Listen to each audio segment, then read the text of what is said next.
Congratulations. Bom dia, padrinho. Cadê? Sai dentro aí? Olha, sem vazar. Essa cidade aí, meu parceiro, que isso?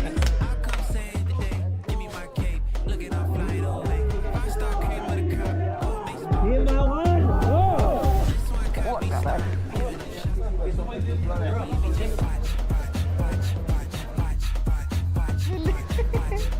Que isso, mano?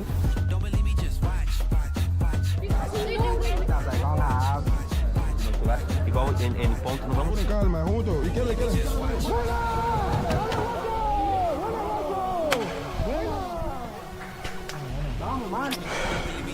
Boa, Carlos, Cabelão James. Nona, primero que todo, pues muchas gracias. Congratulations. Boa, Cabelão. Opi, congratulations.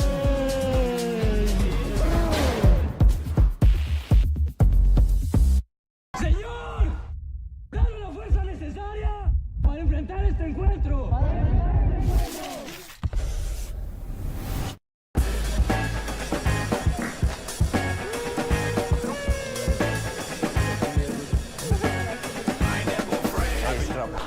Massa, hein, mano. Vontade, hein, mano. I get up in the ride, slide over the vibe, and Rosarito, I know the key to surviving. 120 no outro. Nem tem outro, irmão. Tá focando muito. Tomei da cheia também. I get no petting, no fuss, some dumb petting. Tío, y nos quedamos con un poquito y digo, ay, no hubiera hecho esto. Chao. Man, I look good up in the wooded pen, I could have been a surfer instead, leave it mentally gone, I still be not my head.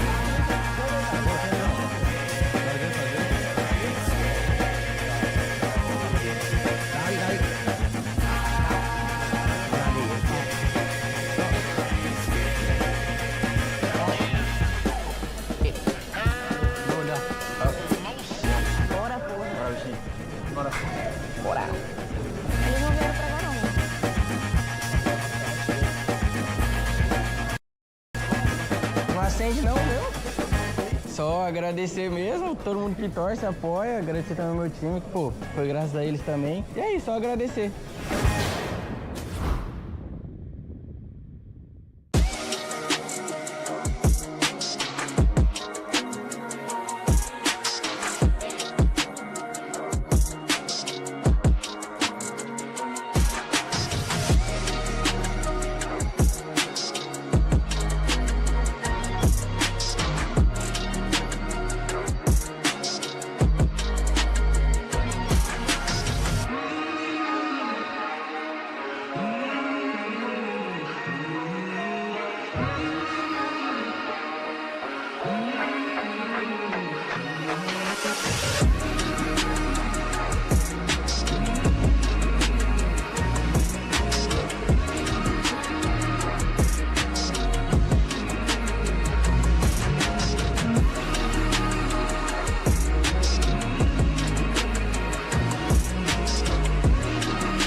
Amanhã a gente sabe que é um novo dia, é um novo campeonato. Não importa o que aconteceu daqui pra trás, vamos vir de cabeça erguida e ser campeão. This is my time to shake. This is my time to break. This is my time to rise. Take a piece of that cake. This is my time to eat. I was given a taste. I was too small to see. Now I got what it takes. A expectativa para amanhã é muito grande, né?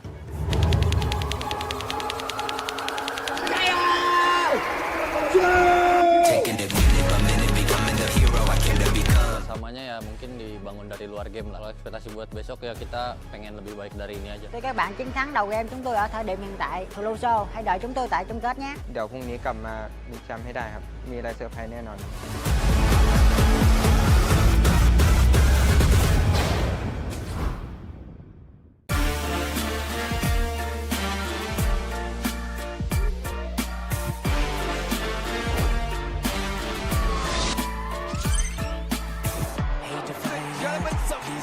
Of all ages, welcome back, baby. This is the Free Fire World.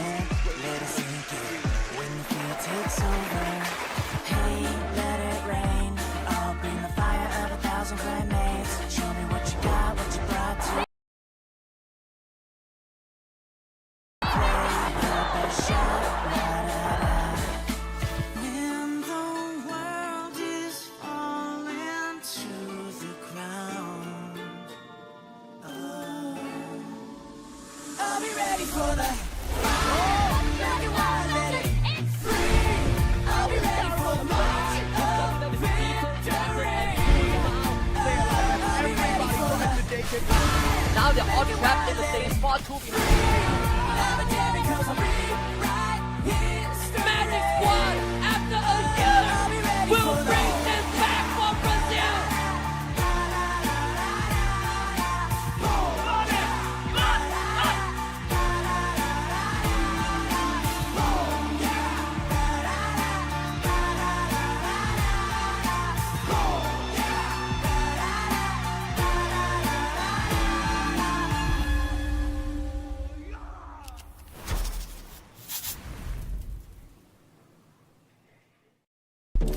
Quadra kill.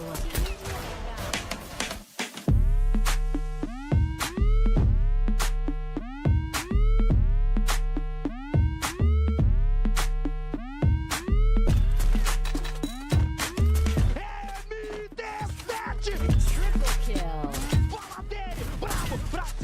Quadra kill.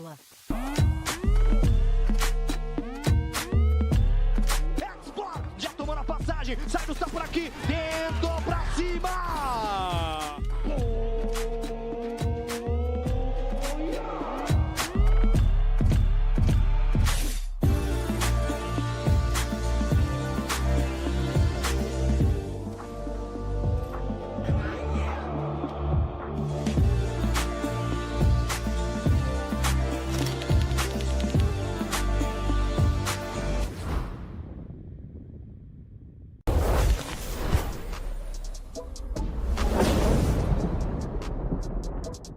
Bora, tio. Nada contra o Bora, vai indo, Boot.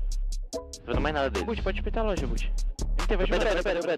Aqui, pra esquerda aí. Espera, não espeta a loja ainda, Boot. Parei aqui. Bora jogando, tio. Cheirão azul aqui, ninguém morrendo, tio. Vai indo. Na frente aqui, Uma tio. bomba. Tem um morro. 190 nesse, tio. 190 parte aqui. Não dá filha. Quando quiser foi embaixo. Se for embaixo, dois em vocês. Vou salvar portátil. 91. Não exagero. Pulando em mim. Não exagero. 98. Tava puxando em mim daqui. Tô chegando. Puxando em mim. Tô chegando agora. Tira os postes na pedra, um tira os dois aqui, MT. Tô irmão. No gelo. Ganhando se for. Vou dois embaixo, tira. Só subindo. Puxa a minha, eu tô muito miado. Bush vai dar sua esquerda, Vou salvar, tá? Bush vai dar sua esquerda, tá, meu irmão? Quebrando boot. MT, dá um tiro no gelo, MT. Encostando aqui. Dá um tiro de alvo, MT. Dá um tiro de alvo. Boa, caralho. Tem mais. Salvando aqui. Tá, salvando com boot. Segura, relaxa. Tá mais um. 77 nele. Não, cuidado, Boot. Cuidado nele, MT mata ele. De baixo, tá segurando, mirando, Boot. MT mata ele. Detém. Filha da p***. MT. Bora, cara. É o melhor, seu irmão. Mais sou MT, mais 40 mesmo. Vambora. Bora, peguei visão aqui. Olhando em cima aqui, dá.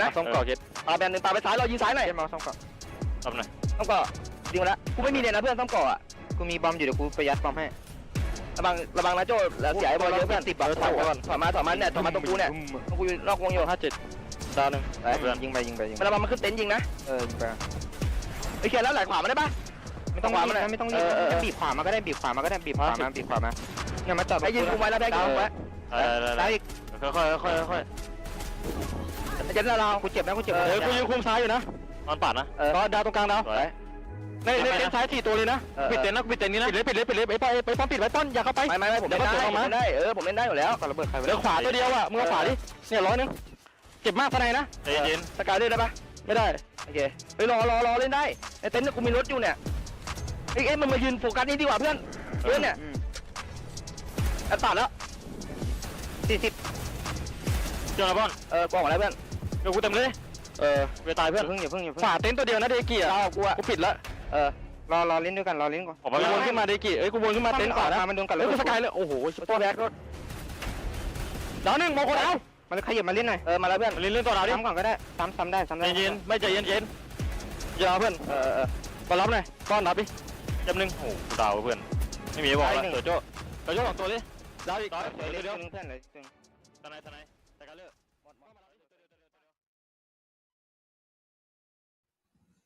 Ladies and gentlemen, welcome to the show in this Free Fire World Series Global Finals 2024. This is Super Sunday where after days of intense competition, it all comes down to this. The ultimate showdown in the grand finals between the best teams in the world. And on the caster says, I am Neptune, the gentleman Garcia. Joining me is the legendary Mustachio AJ.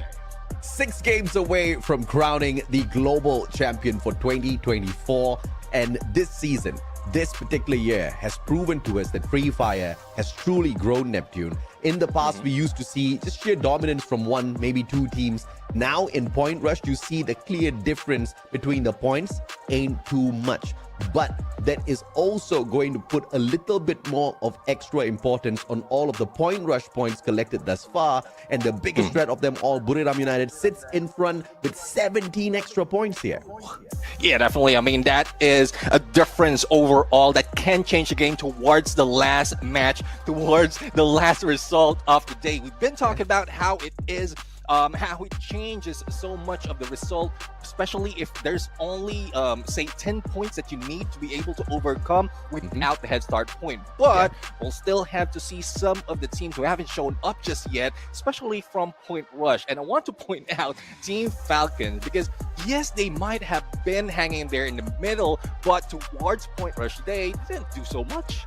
Yeah, from hanging out in the middle, now they're hanging out at the bottom. But of course, we should never ever doubt the Falcons. The Falcons like to rest after a long meal, and they usually fast for quite a while before they go out on a hunt once again. The last time we saw them on a true hunt, that was at the Esports World Cup, where they became the world champions, right? They got that done in Saudi Arabia. They got that done in Riyadh. That was technically home turf for them because they had a little bit of Saudi backing. But here in Brazil, they are now out in the open, out in the wild. There are many other wildebeests out there who are potentially trying to snatch them out of the air. Whether or not these Falcons can go onto their winning ways once again, we'll have to wait and see.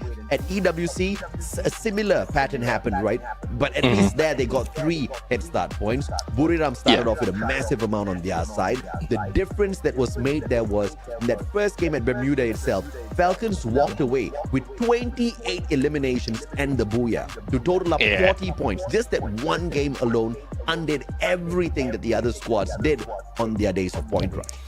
And that's where Bermuda United felt the stung, or if Falcons can sting, from Team Falcons, especially on that final day. But speaking of home ground, we also are seeing a few of the teams just popping off right now. Pain Gaming. Pain Gaming is a team that didn't really show much potential from the knockout stage, but come the Point Rush days,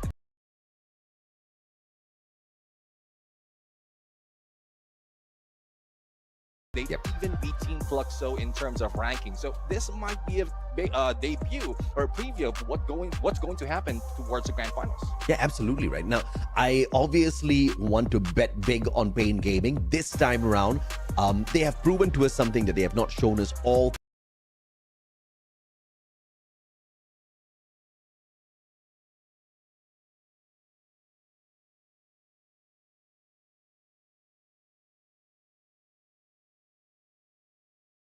throughout. In order to step on in here on Championship Sunday with the extra 3 points, whether or not that will matter, whether or not that gets them to the, the grand prize of $300,000, I don't know. But at least let's cross our fingers that it makes a difference for them in their final standing by the end of the day.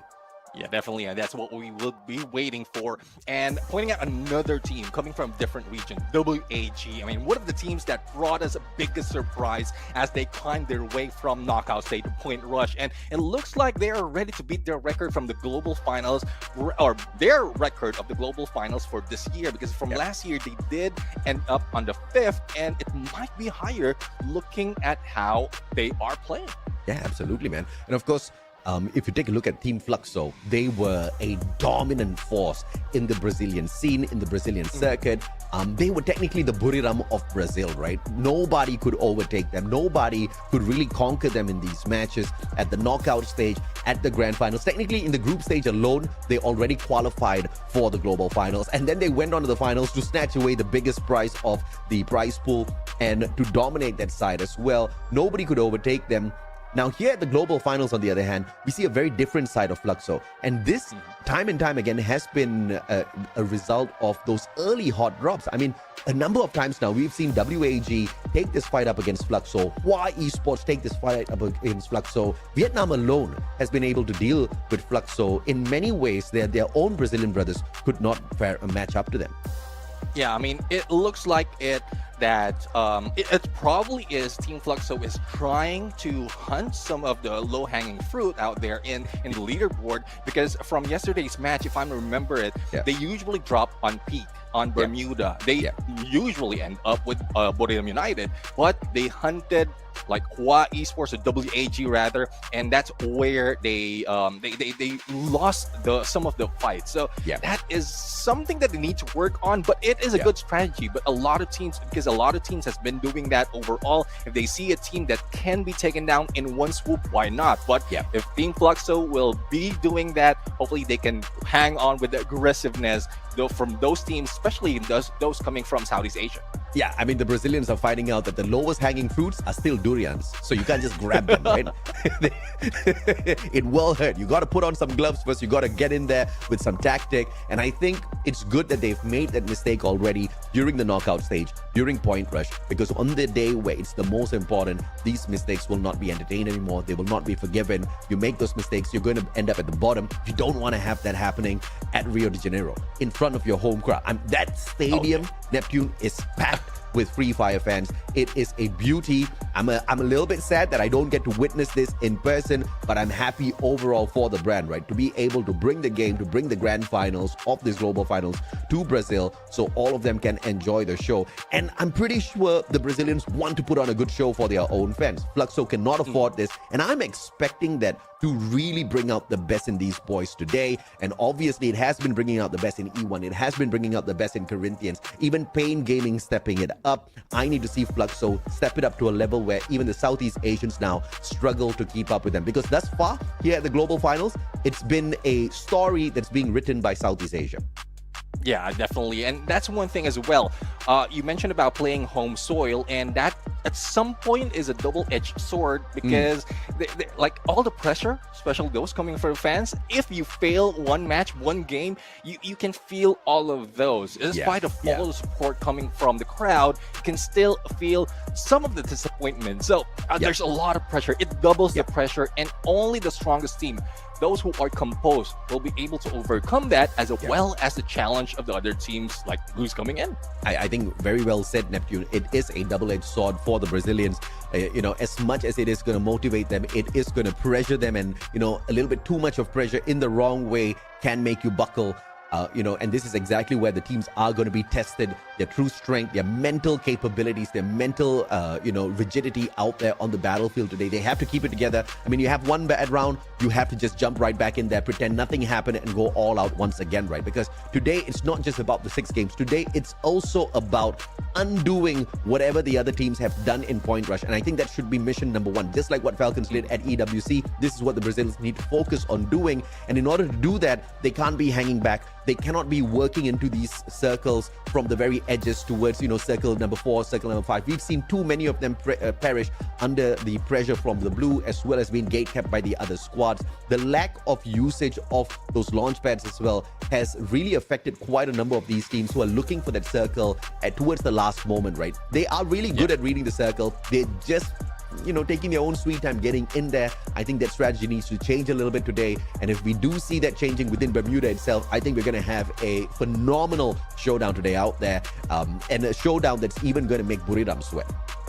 Yeah, I mean, that is a showdown that we want to see. And let me point out as well, E1 Sports, that is one of the teams who most of the time finding the inner circle for each phase. That is one team who does that. Unless they are going aggressive, then they just chase on the edge of circle, and most of the time that's where they fail. So hopefully E1 Sport will be able to overcome that, because it's like a mirror of everything. If you go in for passiveness, you will lose out on elimination. If you go in aggression, you will lose out on placement and the balance. We keep talking about the balance and consistency, and not a lot of teams have found that balance and consistency. So hopefully all the past days that has happened all throughout this global finals will help them, or they have learned already to apply it for this grand finals day, because it's not just one day. It is 6 matches, 6 chances of them to do that,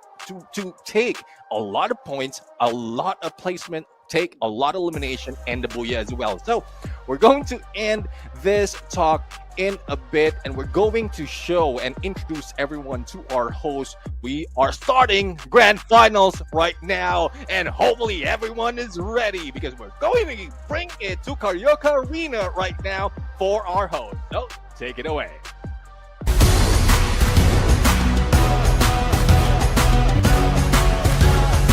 Kaspersky's now in Free Fire. Get Kaspersky Plus and score an exclusive skin. With the most powerful antivirus, plus tools like unlimited VPN, gamer mode, and a password manager, you'll secure that booyah in style. Don't sleep on this. Keep your devices safe and play safe with Kaspersky.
What's up, survivors? The time has come.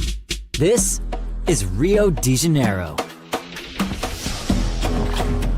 where anything can happen. And this is your chance to show who's in charge.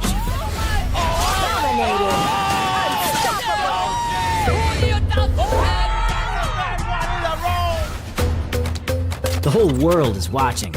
Every move, every decision is your shot at making history.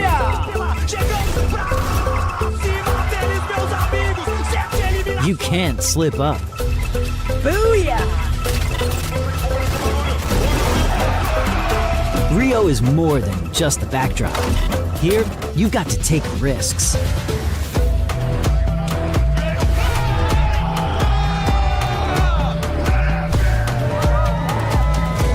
There's no room for mistakes. Every second counts. Every move could be your last.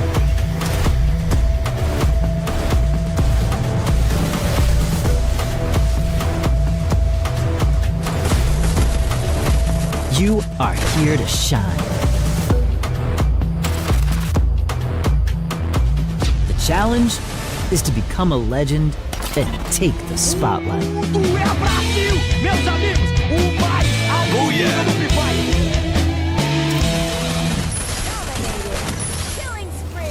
E aí? Vai encarar?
Tá sentindo a energia? Chegou a hora, solte o som.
Faz barulho, Rio!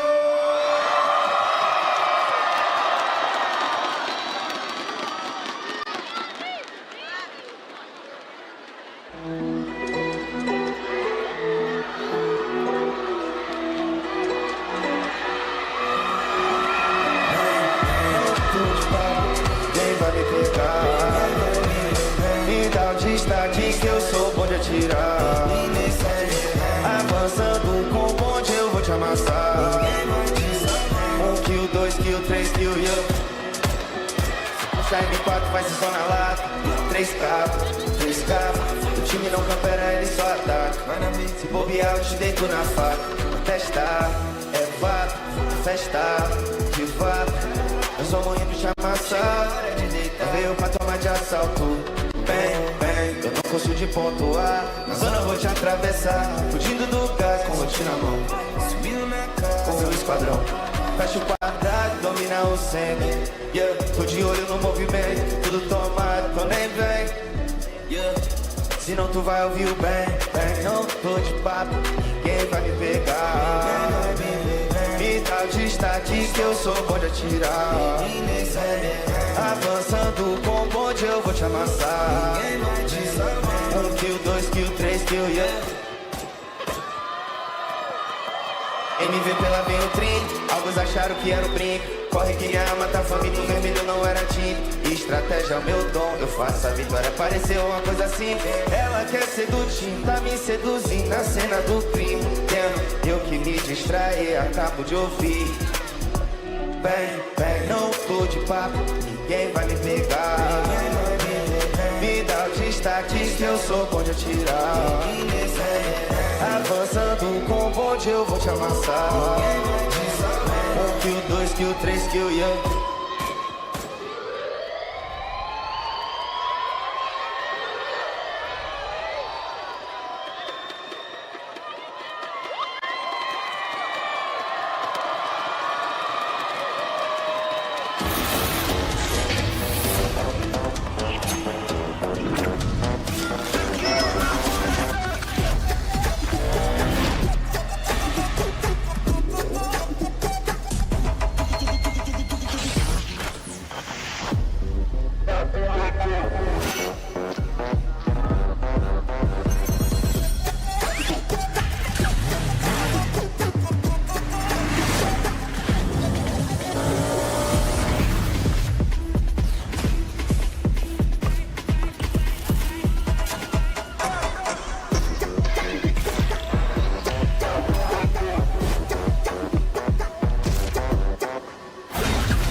Com a gente não dá. Bota pra cima, bota pro ar. Bota pra cima, bota pro ar. Joga, bota pra cima, bota pro ar. Joga, bota pra cima, bota pro ar. Joga, bota pra cima, bota pro ar. Bota pra cima, bota pro ar. Tu vai deitar na rajada já tá. Bota pra cima, bota pro ar. Bota pra cima, bota pro ar. Tu vai deitar na rajada.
Que what you cannot have on stage.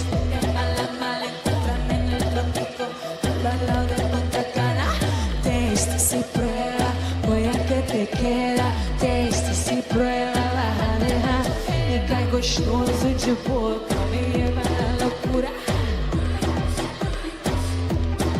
Con lo que tengo en el banco, yo me compro la cura. Estoy en Dios sin voz, hoy yo pago todo y después de las 12 a mí me gusta. Quiero desacato hasta la mañana, a nadie le tengo explicación. ¡Hey!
o sonho de dar orgulho para nossa família.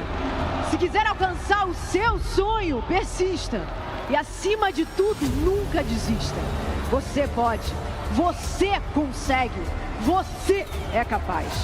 E depois de tanta luta, hoje é só capa, Yansu. Good morning!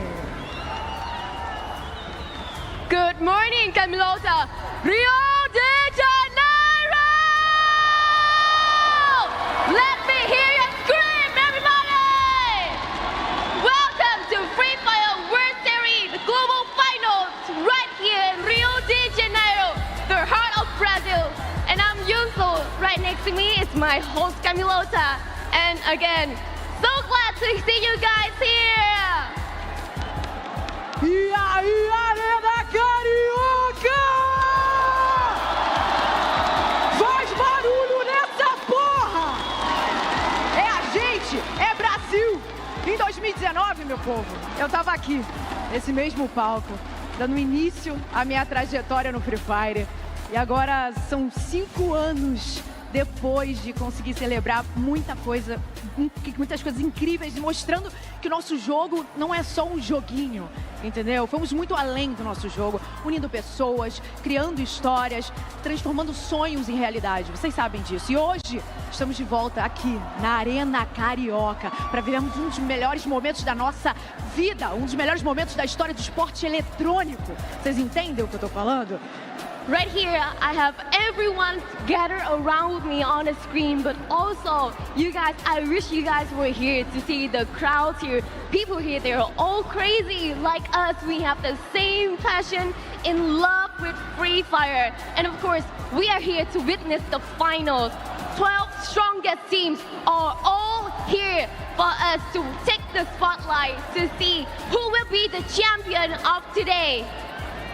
Somos 12 melhores times do mundo reunidos aqui no Mundial de Free Fire, tá bom? Diretamente do Rio de Janeiro, minha cidade. E antes de darmos início às nossas quedas, vamos fazer o seguinte, bora relembrar tudo o que aconteceu no nosso Free Fire World Series até aqui. We have our top teams amazing here. And I cannot wait no more to see what is on the screen right now. Everybody, make some noise!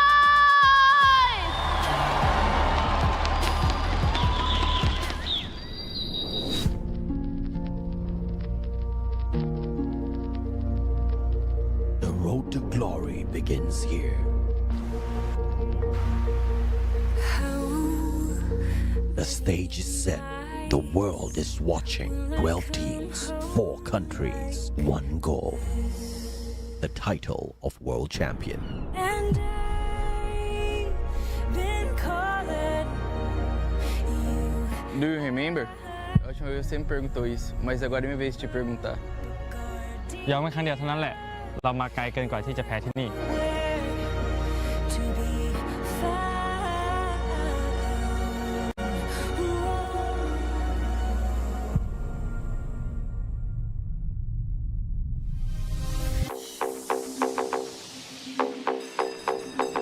Jogando em casa, essa é a nossa força.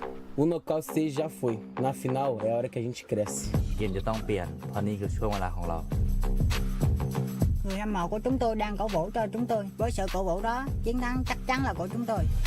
Jangan remehkan kita karena spotlight itu diciptakan untuk kita. Chúng tôi là một đội tuyển mới từ dưới đi lên, nhưng chúng tôi sẽ là mọi người ngạc nhiên tại giải đấu lần này. Setiap pertandingan mempersiapkan kita siap. Only one team will lift the trophy. Only one will become legends. Nós fomos os primeiros a fazer história. E nós vamos fazer história novamente. A gente não representa só um time. A gente representa um país inteiro. มันเป็นมากกว่าเกม มันเป็นทุกอย่างสำหรับผมและในที่สุดผมก็พร้อมแล้ว ทุกคนก็รู้ว่าผมคือแชมป์ตัวจริง สปอตไลท์ต้องเป็นของเรา และผมจะทำให้ดู Esse título vai ficar no Brasil. A gente vai buscar ele novamente. Marquem as minhas palavras.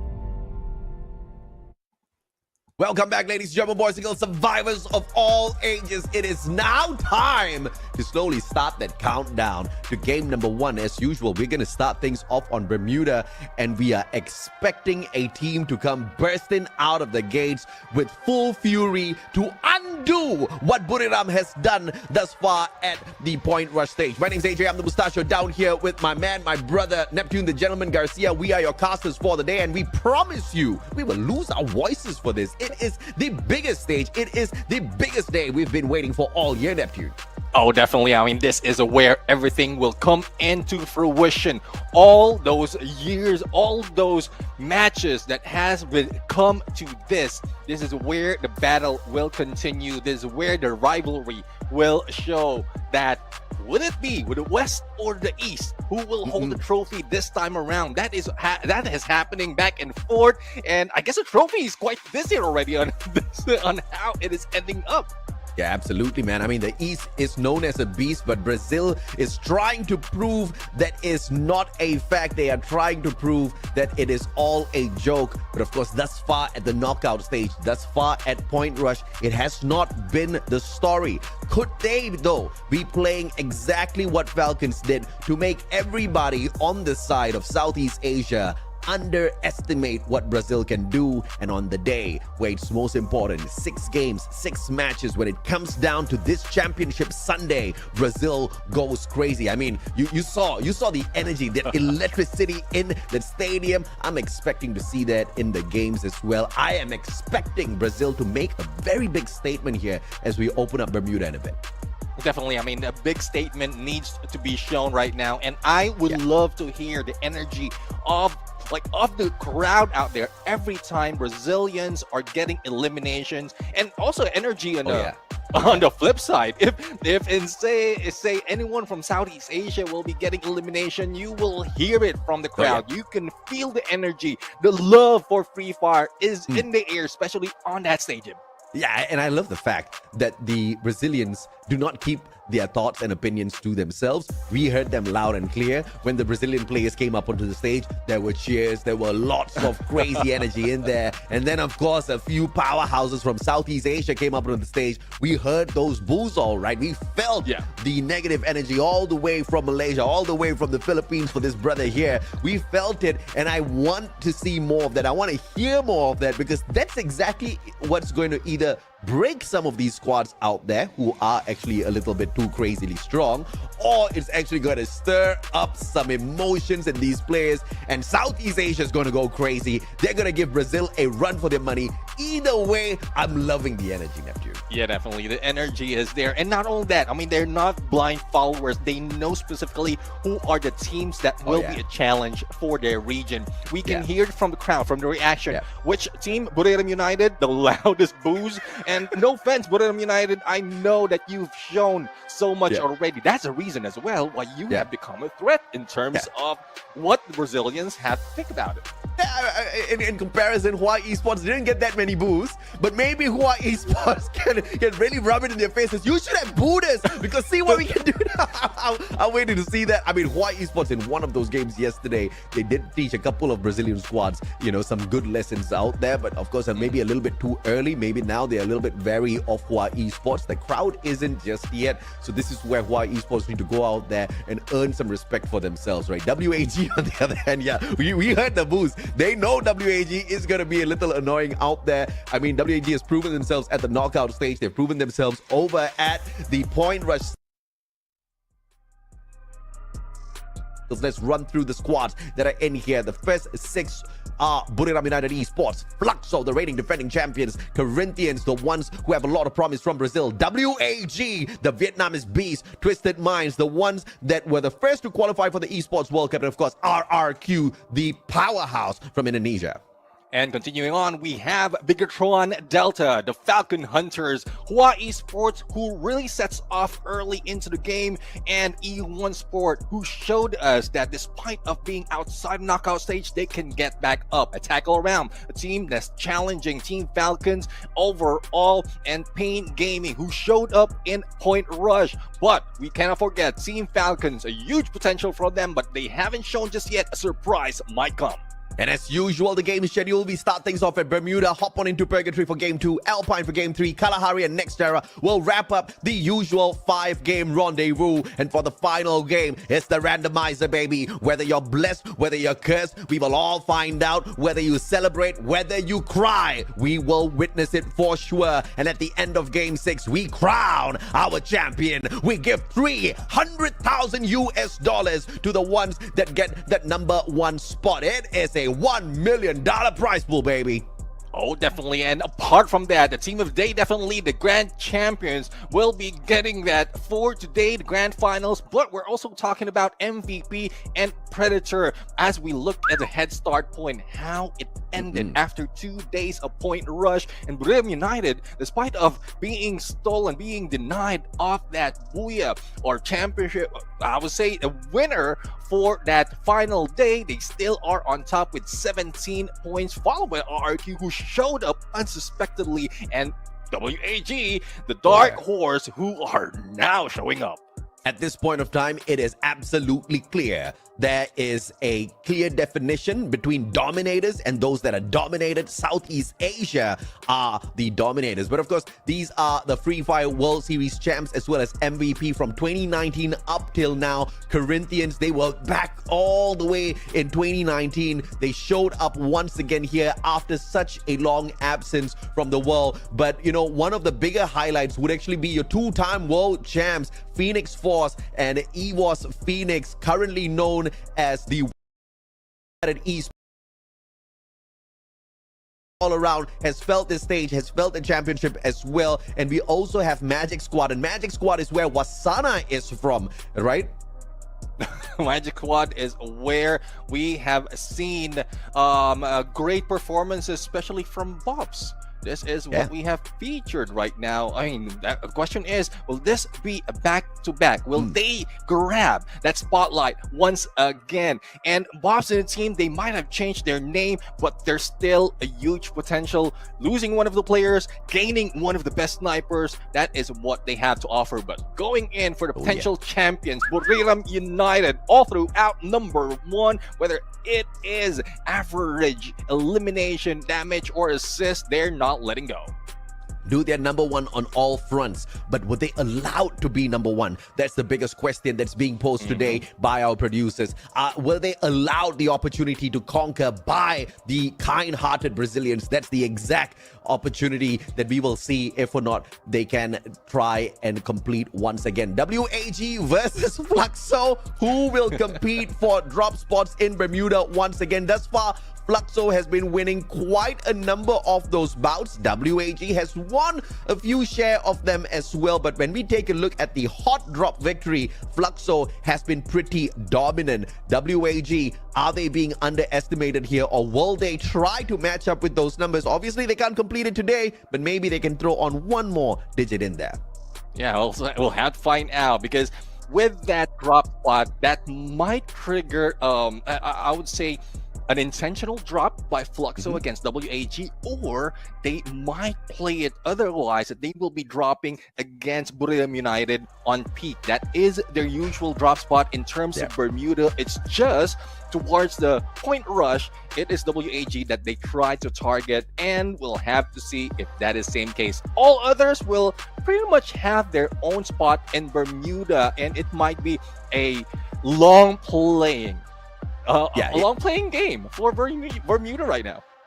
Absolutely right. It's very rare to see these teams take that hot drop, except of course Fluxo. Fluxo always gets into these entanglements. If it is not with WAG, it's with some other squad. It's with Hua Esports. You know, it's with whoever in the hell who wants to get out there and mess with Fluxo at that point of time, or if Fluxo wants to mess with anybody else. But you know what? History tells us a very simple thing. Fluxo cannot sustain too many early fights and get into that final circle. And I think the bigger objective here is getting into that final circle. Yes, of course, there is the plus and minus. There are those advantages and disadvantages of those early game fights, but the biggest disadvantage is if you go out there, you expend way too many of your lethals, way too many of your utilities, and of course, you're going to be wasting all of your medkits out there. Can you sustain those battles as you get this match dragged on for the whole 20 minutes? Fluxo has not been able to hang on, but maybe, once again, that was their kind-hearted gesture to give everybody else a taste of victory on their home soil before they grab it all on the final day.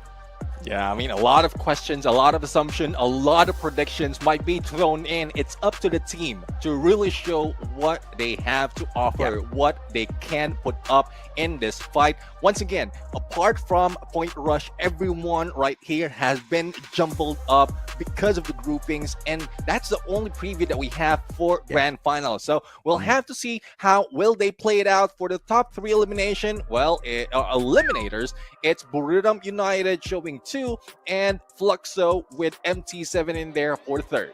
Yeah, Jonah just leading through example. Wasana, the newest acquisition of the squad, proving exactly why he deserves to be a mainstay on this team, and he has been for the longest of time. MVP leaders, on the other hand, you actually see Wasana taking the lead, and of course followed by Limit, but you see 3 out of 4 players from the side of Buriram getting the MVP leader highlight because of the sheer number of booyahs that they've picked up so far.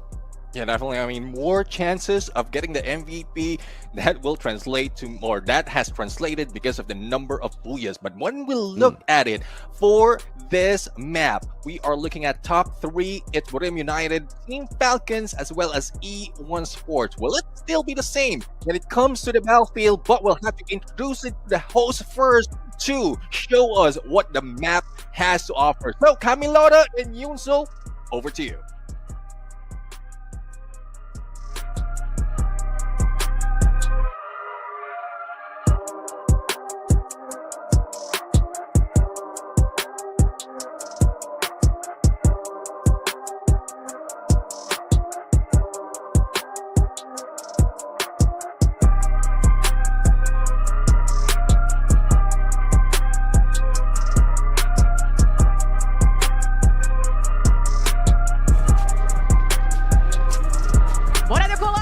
Vamos para nossa primeiríssima queda, que é Bermuda, Yonsu. We are about to get into our game 1. First map, of course, Bermuda. A very basic one to start everything. And now, let's go back to our caster and take off with me, Camilota! Bora decolar porque os jogadores já estão posicionados. Então aguenta coração, pega sua pipoca, porque a decolagem foi autorizada!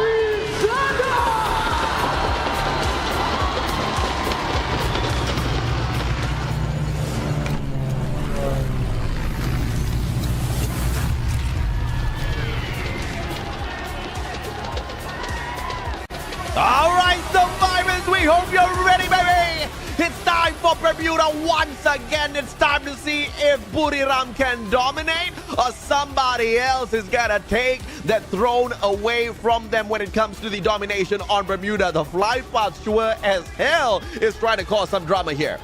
Yeah, I mean, it has run away from the right side of the map, but I don't think that is a problem for some of the teams. But as you can see, Fluxo has gotten away from hot dropping anyone. They went into Mars Electric, but very close to WAG, so that might spur some trouble in a bit. But if you look at some of the drop spot, it's also very near, but no early engagement. As I mentioned earlier, it might be a long playing game. I am very happy to see Fluxo take Mars Electric and avoid the initial first few engagements, and this is going to make them a huge threat. The main objective here is for MT7 to pick up that sniper, and as you can see, we already see a couple of snipers on the side of the Brazilians, which means when they do get into that engagement with WAG, the Vietnamese squad better watch out, Nep.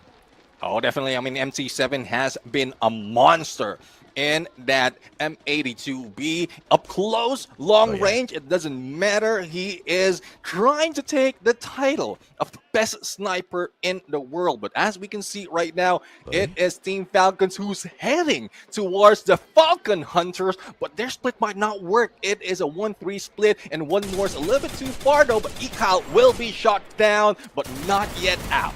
The instant invasion coming on through here for Falcons, and that was just a pure distraction because on the back lines, On Fire showed up as well with that launch pad. Instantly takes one elimination. Koja on the back foot trying to get away. There is a vending machine there for a buyback, but the more important thing is for them to get away from this hot situation. Ekal could not respond. He had the VSS in hand, but the rate of fire just could not keep up. Peter, with a sliver of health, literally 11 HP left on him, manages to survive that encounter, and the Falcon Hunters are actually being eaten by the Falcons right now. Yeah, and a few of the players are now very close to RRQ, so they might be going down a little bit too early in this game. Nyx will be revived, but to where will he be dropping? Will it be close to Team Falcons, or would it be the same area where RRQ is roaming around? But Bigatron is trying to hang back. They don't want to be that aggressive anymore, but I think that was just a statement for Bigatron Delta by the Team Falcons. Don't mess with us, because this is Grand Finals Day. Yeah, we are done and dusted with you already. This is all that needs to be proven. But of course, if you want to try your luck, you bring it, baby. That's exactly what the Falcons say. Jump God goes in here to bait out all of the pressure from the side of E1 Gaming. Jump God and Poon God, this duo trying to hold back the rest of them. Pow 7 though, with that long range flank. This is going to be the difference maker up against attack all around. And Pow does manage to kneel Jump God from the back. Vitin will find Poon God as well. E1 Gaming, they get a 1-up on this squad of attack all around. All thanks to Pow. And here we go, as we can see Cougar and Limit try to battle against 3. Vitin 9 has been taken down. Vitin XP still alive, and GU, or Guin, is almost at his knockdown, and he managed to get back. E1 grabbing 4 elimination, and the pick up on Vitin XP is needed, and we have seen attack all around being attacked all around and being knocked out from this game. And this is what I mean, right? Your sniper needs to have a sniper or else don't get into those engagements. Pow, the difference maker. That flank was just absolute beauty. And now Corinthians up against Hua Esports, the Vietnamese team that has got the more bit of experience on this global stage. The first knocks comes on through. Shin is going to be bleeding out. Omala pushing on fourth. He has got backup here in Bahia X as well. Hua Esports being forced to scramble. Nando calls for that backup with the Max 7, tries to get it done all on his own. The M1887 will not find the connection as Hawk shows up from the back. Falcons, though, have shown up to join this party as well. One more trying to get away. Will he be able to get far? On the other side, there will be a few players from Falcons, but Corinthians will not let that go. An instantaneous pickup or revival will be brought in, but we are seeing Corinthians not yet over. XM8 as well as the Cassie connecting them together. It will be a threat, especially for those teams surrounding them. Y Sports still has 1 player surviving, but Team Falcons is very close in eliminating them. Yeah, big brain play coming through from Corinthians here, not actually going in for the pursuit onto Falcons, allowing them to back away because Corinthians also know they've used up quite a number of their utilities already in that surprise attack by Falcons. They were lucky to get away with that engagement, and they don't want to continue pushing the boundaries, don't want to continue testing their luck out there. Yan Bin will be able to find a fantastic circle around on Peter, but of course he gets knocked down by the skill that A124 does chip away at his health just a little bit. Falcons, 3rd point in here. Hua Esports on the forced recovery after meeting 2 teams in a row. I love seeing Coscu back in play all throughout the knockout stage. It is all, I haven't seen them, but it's only in a Pint Rush day number 2 that we've seen him play, and then provided so much of a points as well as impact in terms of match. But now I think with the introduction of the, I would say, the original team apart from what we've seen before, this is another tactic that they have to surprise everyone. Yeah, absolutely, man. I mean, this is that lineup that everybody has been begging to see. Coscu has been put on the bench for quite a while. He doesn't have a lot of eliminations, mainly because he wasn't fielded on this main squad for quite a bit here on the global stage. Finally, with him back, him getting that elimination as well shows us the kind of threat Falcons can bring in here, but it is still not too convincing just yet. They have been forced on that initial recovery move. Now, moving on in towards this next circle, there is a big potential that Corinthians do bump into Falcons once again. Yeah, I mean, it might be the fact that Team Falcons will be gatekeeping Corinthians unless they go in for a jump on a launch pad or a rotation. But as you can see, Corinthians has already put in a bounty against them, and let's see if they will be spotted. Both sides has them, and it will spell trouble in a bit. Earlier, when we saw the map as well, E1 Sports is in the middle of the face of the circle. Joining them is potential Bermuda United for that engagement. But I love how E1 Sport is getting the center of each face, and that is where they're getting most of the points in placement. This is big brain play coming through from Corinthians, finding the bounty, understanding that they are towards the right-hand side, and they say, okay, nope, bye-bye. and they rotate away from Falcons, and this is that kind of brilliant play. Omala breaking his ankles. I don't know how that happened, but Hua Esports meeting Corinthians halfway through. Chin with the initial first few tags onto Hak, but that's not going to take him down just yet. Death is a little bit too far away from him to give him that backup. Abe finding Koja as well. Indonesians spraying on each other. Omala will be taken out, and it is Corinthians backing away from this battle, though it's a 2v3 situation, but Corinthians doesn't have that information. As we head over to Bigatron Delta going against RRQ, Bigatron has lost Ekal and will not be able to pick him up, but we have another team being introduced in this mix. It's a three-way fight, and E1 is taking advantage of it. Yeah, Egwin just stole that point away from RRQ. RRQ not going to be too happy with that. And that also forces RRQ back into their own defensive spot. The moment they noticed that there was a third party in that situation, they retreated from that. Hak will finally be put to death by Death himself. The AC-80 attack from the back. And the rest of the players have already managed to avoid this confrontation with the Vietnamese team. A full recovery for Hua for sure, but 4 points early game. This is huge for the squad. Yeah, definitely. I mean, this is huge, and we know how Hua is handling this. They are just hanging back, and then once they have a chance, they will be getting few more elimination. But Twisted Mind right now, only 2 is being shown right here, going against Pain Gaming, but the rest of the squad will be following it up. The low ground might not work for them, as Pain is taking advantage of this high ground plus the compound. So this is where that Cassie will come into play. Sam Ming will not keep his distance because I think he doesn't have any sniper just yet. He does have the PSK in his hands, and that can be a good chance to fire away against Pain Gaming, but Twisted Mind backs away just in time. They don't want to risk it just yet. They want to know where the next phase of the circle will be. So far, only one casualty in terms of a squad, and that's attack all around, thanks to the Brazilian team earlier on. And we just need to patiently wait and see if or not another Brazilian squad will be the reason why we see Southeast Asia lose another team. Hua Esports with a beautiful rotation around, not disturbed at all by Corinthians, who are already low in numbers. E1 Sports watching this rotation come on through. Nando X, the final survivor of Corinthians. He's not playing for survival points at this point of time. He's just biding his time to buy his brothers back.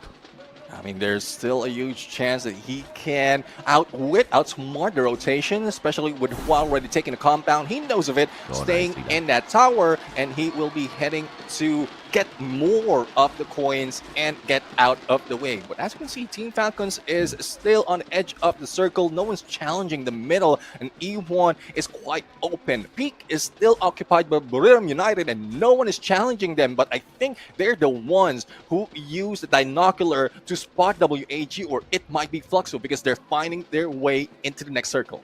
There's a potential here that Nando is looking for the vending machine and plantation, and then could most probably proceed onto that revival platform at Riverside to bring his brothers back in.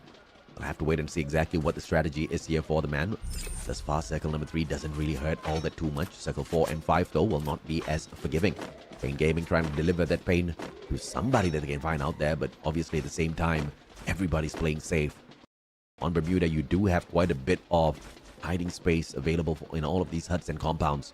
Speaking of hiding, Bermuda United staying right up on top, watching WAG approach their compound. They have been waiting for a long time, and this might pique their interest or probably their curiosity on how much they can break in on the early part of this game, because Bermuda United has stayed slow in this part, and as you can see, Nando X has brought in the rest of the teammate. This is a good way for them to get a few more points, but going back to how it is in that area, WAG might be in trouble, but Bayabi spotted by Yanbin. AC-80 takedown on 2. Dirty play, Yanbin. And Corinthians just gifted 2 points away to Hua Esports.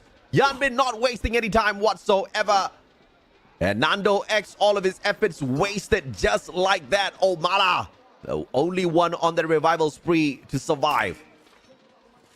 That is something else. YE Sports did mention that they might be considered underdog, but they know what it takes to fire back, and they are showing it on Corinthians. Team Falcons, though, they have slowed down their approach, just slowly getting into the next phase of each circle.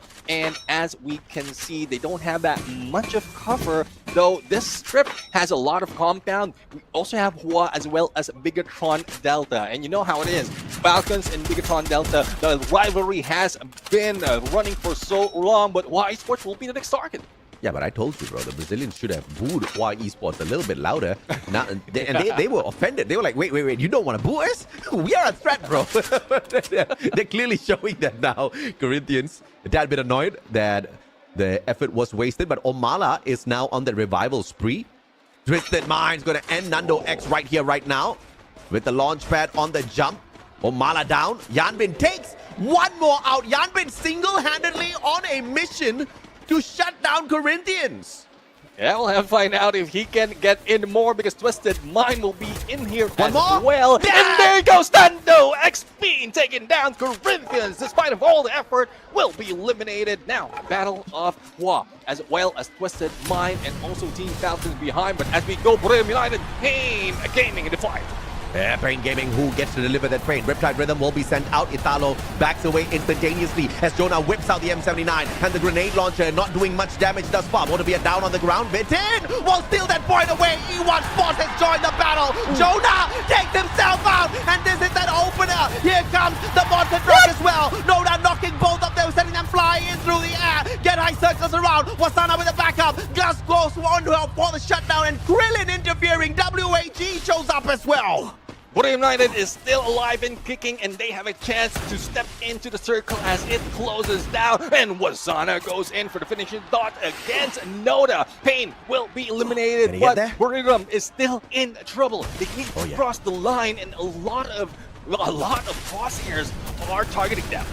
Yeah, very, very smart play from E1 Sports, just staying out of the thick of the action and then finish it off from the far. Pushes it down on the ground. And Giu gets taken out as well. Fluxo cannot stand up against WAG the way all of the Brazilian fans thought they could. Bot drops with the grenade, but Krillin responds with their own grenade off his. And E1 Sports with 9 eliminations, but Fluxo is about to get flushed out. But Buriram is the first one to bow out of Bermuda.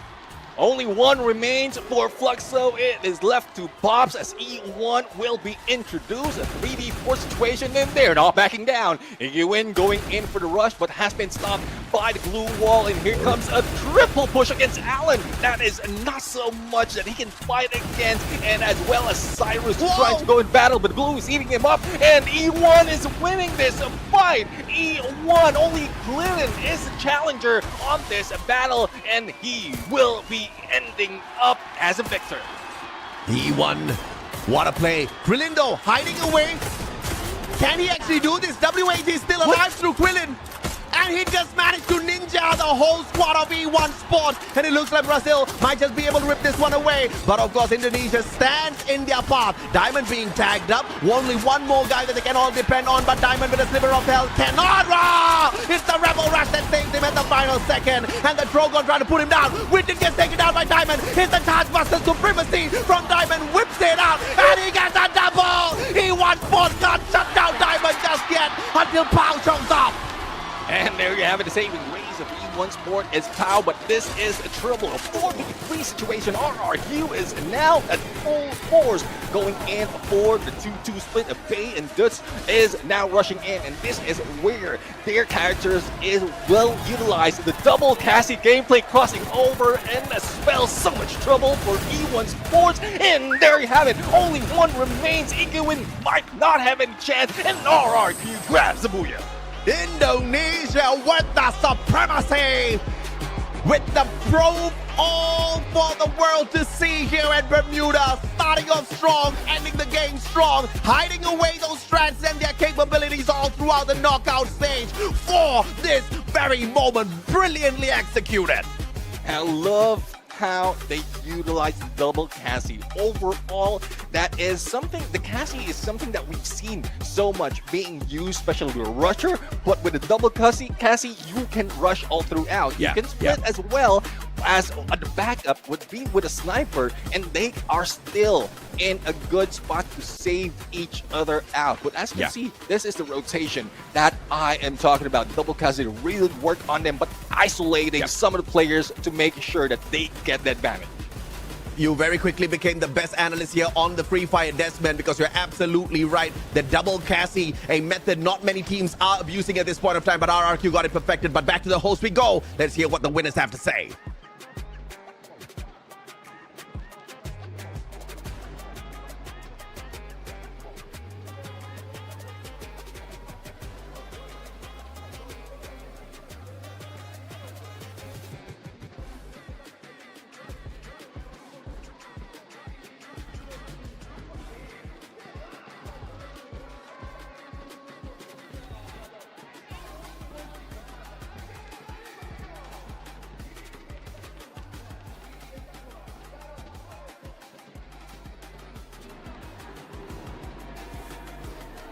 Buiazão nas mãos da Indonésia nesse momento. A Arena Carioca não fica feliz, mas ao mesmo tempo estamos felizes porque tivemos uma E1 que foi maravilhosa. Vamos trocar uma ideia agora com o Abai, que é o jogador da Indonésia, e vamos ver o que ele achou dessa primeira partida. Please, Yusu. What a very amazing start to open our day today with Abuya from RQC region. Welcome on the stage, Abai. So, just simply a questions. How do you feel right now about the stage, about the crowd, the atmosphere? Are you feeling good? Apa yang kamu rasain mengenai stage di sini dengan ramainya audiens yang ada di sini? Apa yang lo rasain? Yang gue rasain pasti panas juga lah. Di sini ramai banget soalnya. Oh, I feel so hot because it's so crowded here. I'm so happy and excited. Good. Perfeito. Então a primeira pergunta da Yusu para o Abai foi como é que ele se sente estando aqui nesse palco, de frente para toda essa torcida gigantesca, e ele falou que se sente muito feliz, porque é muito bom compartilhar dessa energia do Free Fire. Okay, so I would like to know, since RQ Kazoo was the best team from point to rush stage, if they feel more, if they help them be more confident to be here today, if their buyas from yesterday help them to be better here today. Oke, gimana caranya kalian bisa ngebantu tim biar bisa bermain lebih baik lagi di hari ini daripada sebelumnya? Cukup satu komitmen sama ya percaya aja. He said just commitment, focus with commitment and trust each other with our teams. Perfeito. Então a minha pergunta para ele foi, já que eles foram o melhor time da fase de pontos, né, do Point Rush, se o dia de ontem deu mais confiança para eles estarem aqui hoje, e ele falou que está totalmente comprometido com o jogo e com certeza deu muito mais confiança para eles estarem aqui. Vamos agora de melhores momentos, minha família, para a gente relembrar tudo que aconteceu nessa primeira partida e, obviamente, parabéns para a RQ Kazoo, que já garantiu o primeiro buia e, ó, eles estão nos pontos de vantagem, viu? Vamos ficar de olho. Bora lá. Highlights. What a blast, and that is Booyah for RQ Kazoo. And now let's get back to our caster and see the highlights.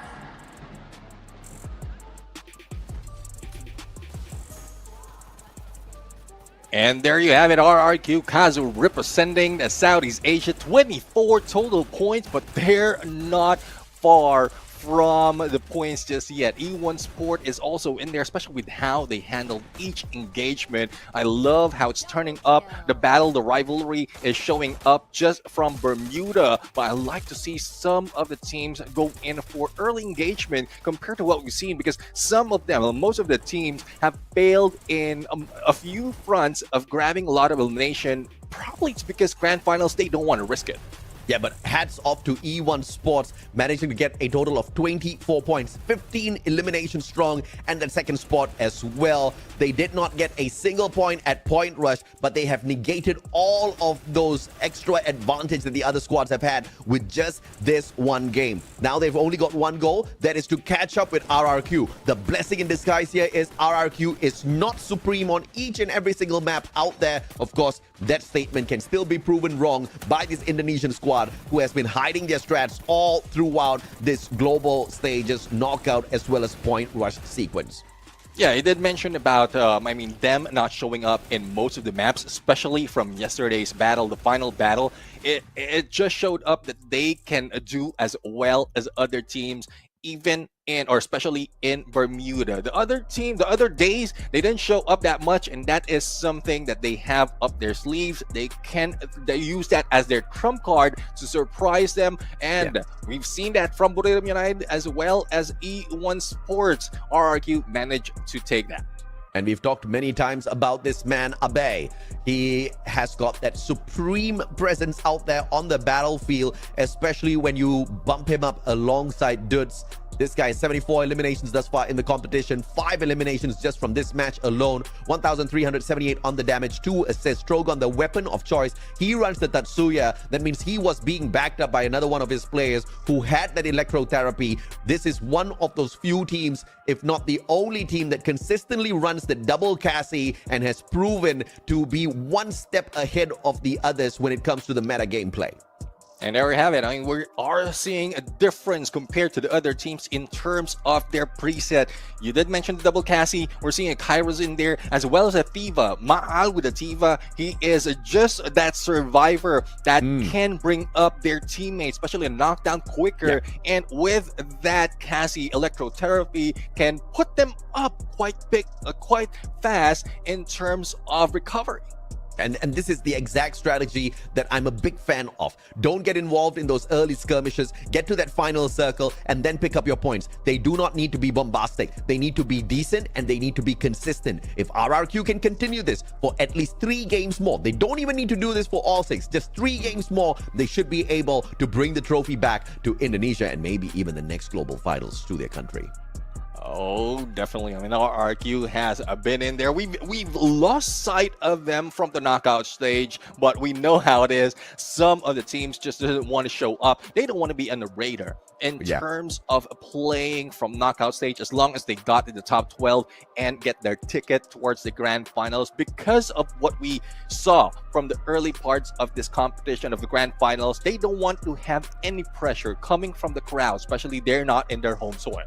So basically, after 1 game, RRQ now has a total of 37 points. 24 from today, 13 from yesterday, and that is massive after just 1 game at Bermuda. They didn't really have a massive game in terms of elimination. A gente vai dar uma segurada antes, porque o que acontece? O público que está aqui assistindo, vocês vão ser os primeiros do mundo a ouvir isso, tá? Então prepara o seu coração, porque o mundo dos ninjas tá chegando aqui no nosso Free Fire, que eu fiquei sabendo, Yansu. Yes, Camilo, I'm really excited that we are having a new theme. But now, we would like to invite all of you to come to a new world with us. A world full of ninjas! Let's go!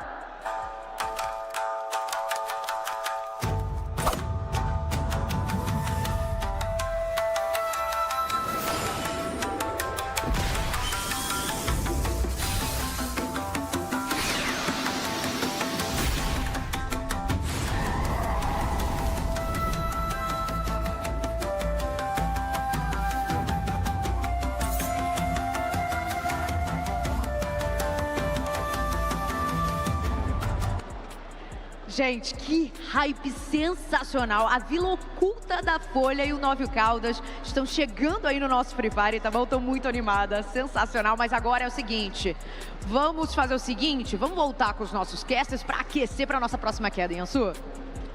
Yes, and I'm really happy to see that it's like a new theme from Team 7, right?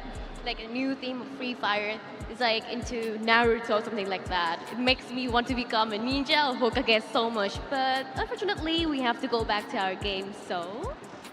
Vambora!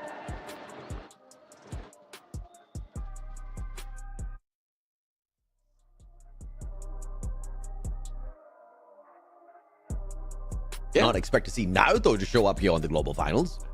Imagine having a Shadow clone in the game. That would beat Tatsuya. We already have that. Now, the biggest question here is going to be whether or not we're going to see the other 3 Brazilian squads step it up as well. we still have not gotten the chance to see Fluxo truly flourish. And this is very concerning for the reigning champions. Yeah, I mean, elimination-wise, they didn't get that much, but they did get placement. But with no head start points, that would spell a lot of trouble for them compared to what we've seen. Again, RRQ has a lead already, despite of them tying up with E1 Sports because of head start, and this just shows how important those 2 days of point rush is, where a lot of teams are taking or not taking advantage of it. And of course, this also reminds me, with Hua Esports getting 2 players on the elimination leader highlights here, no points during point rush, but with this one game alone, 15 points scored, 10 from eliminations and 5 from placements. That is phenomenal for Hua Esports. I'm very happy to see this for the Vietnamese team that has been struggling all throughout this global finals to qualify as well as to grab those point rush points. If they can keep this up, I might just become a fan. I mean, definitely they really need to keep this up, because from what we've seen, Hua, in the early parts of the competition knockout stage, they pop off, and then slowly the other teams are adjusting and like putting them down on the leaderboard. Thus, at some point or most of the time, they are in trouble. But this time around, it's only 1 day. So if they can keep that energy, that momentum for the entirety of the day, for the entirety of the 6 maps, then they might be able to grab that champion, if not very, very close. Yeah, this is the only stage, this is the only place where you can be a one-day wonder and then become world champions, right? All you need to do is just go all out, put it all on the line. And of course, big risk, big reward. Big risk also means you get kicked out a little bit prematurely sometimes, but you have to put your life on the line, especially if you're Hua Esports. Hua Esports has got nothing to lose, right? They have been struggling to be in the upper echelons of the overall leaderboard for quite a while already, throughout knockout as well as point rush. So now you just got to lay it all out there. If, worst case scenario, what has happened already happens again. Best case scenario, you walk back with a trophy. That's gonna be mind-blowing. Definitely, I mean, that is the best case scenario. And I guess the motivation coming from WAG really hypes up Hua Esports. We've seen WAG really pop off most of the times. Even the engagement that we've seen earlier, I mean, it's unlikely that we will expect them to really win all those battles. But we'll see if they continues on for the next map, because we are going to Purgatory. So let's bring it back to our host to introduce the map. Kaspersky's now in Free Fire. Get Kaspersky Plus and score an exclusive skin. With the most powerful antivirus, plus tools like unlimited VPN, gamer mode, and a password manager, you'll secure that booyah in style. Don't sleep on this. Keep your devices safe and play safe with Kaspersky.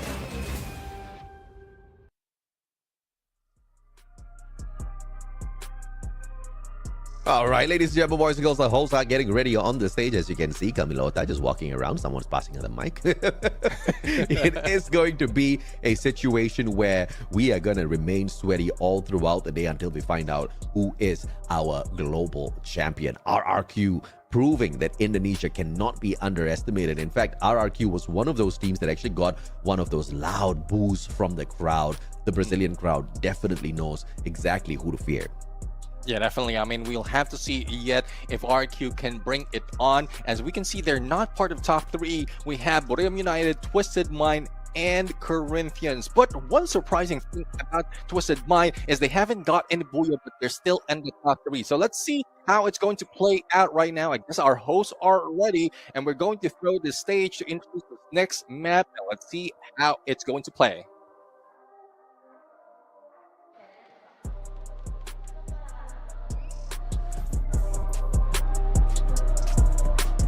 Vamos para a nossa próxima queda, minha arena carioca. Eu quero todo mundo decolando comigo, combinado? Vambora, Yansu! Yes, Camilota! Please continue to cheer for your favorite team, and we are about to take off our next map, Purgatory! Porque os jogadores já estão posicionados, então aguenta coração, pega sua pipoca, porque a decolagem foi... Autorizada!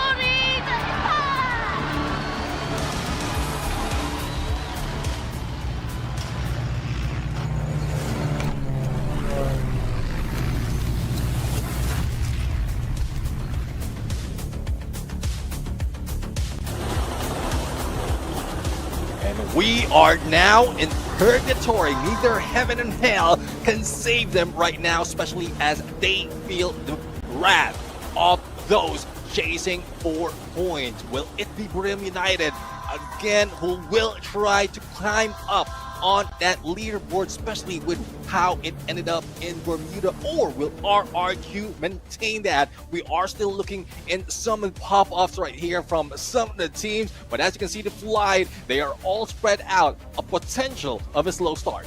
Technically speaking, Buriram was the best on Bermuda and they didn't get the job done there. This is yet another map where they are the best at. Well, they falter once again, this time in close proximity with Team Fluxo, who drop on the very edges of Marble Works. And they're playing this super safe, just making sure they stay on the very sidelines before hopping on in towards the middle of this compound. Corinthians, on the other hand, having heavy firepower met here by the players of Megatron Delta. And these are the two teams that are challenging Team Falcons overall, and they ended up together. And this would be looking good for Team Falcons. They are very close. They can take advantage, but as you can see, we are seeing it back and forth in terms of elimination. There goes Kojo already on the ground, and Kazi is saving two players on Grinchens. Kyong goes down. Ekal right now in 1v1, and Ekal will be taken out. Eliminated this Bigatron, but here comes still Falcons in the press. Falcons, just when Corinthians were about to find this recovery, this is the wrong timing here for the Brazilian squad. How do they even hang on? Nike Boy with a sliver of health left on him. Just a single medkit, tries to scurry away. He needs to get the vending machine on fire, stops him. They know the trick and Peter sprays him down. Homala's out of the equation. One final survivor here. And just like that, two teams have been lost on Purgatory. Corinthians almost got away with it. I mean, it looks like they have been baited in by Team Falcons. This too, Corinthians as well as Bigatron Delta, especially the Bigatron Delta and the Falcon Hunters, has been aiming to take them down every time, if not most of the time. But with that, they were forced into Forge, and all Team Falcons has to do is wait for the engagement to finish. And they did, and they managed to eliminate them that quickly. Saming baiting out Noda, but Noda pretty smart here with this maneuver, quickly backing away. And Saming does have the M82B in hand. Oh, they're going in here for the flush. It's a double player push. The rest of Twisted Minds not with him. First one with the M82B. Second shot coming on through. Saming gets the knock. Italo goes in for the swing. It's the Mini Uzi! And Saming with the double!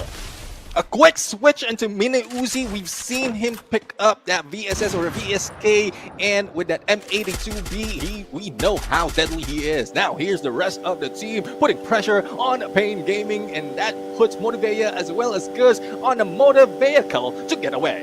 Oh, good play here by Motivea and Gus.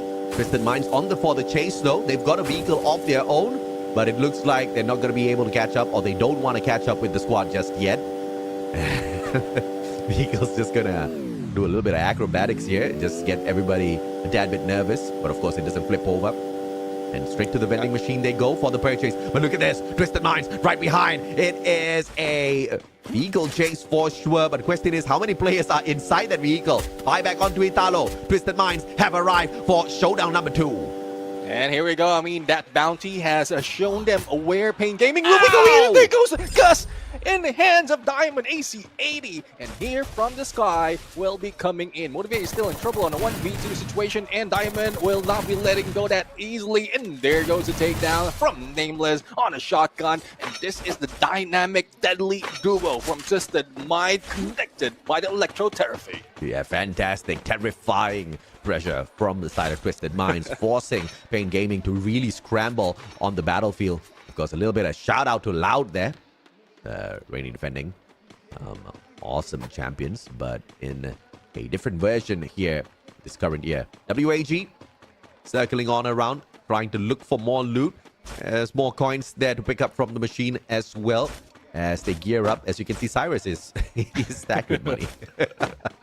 Well, he's quite rich right now. They're prepared. They're prepared for any recovery just in case, but I don't think they, hopefully they're not thinking that they will be going down that easily. E1, the team who managed to grab the same points as RRQ earlier, are now in the role again. finding the center of each phase. This is where they have survived so many times. This is where they put up so much of those points, and they're still continuing on because it works. Unfortunate start for Corinthians. In the earlier match at Bermuda, they only scored a single point. And this time I thought it was going to be their fantastic recovery, a lot of aggression up against Bigatron Delta, and then Falcons just smashed their hopes instantaneously.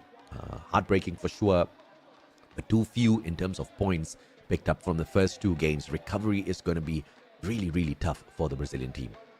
I have to find out if they can put it up on the next game moving forward. But Y Sports taking it slow, though they have a fantastic start in this game. They don't want to put so much pressure, but E1 Sports is dropping right next to them. But I don't think they have any idea, or they might.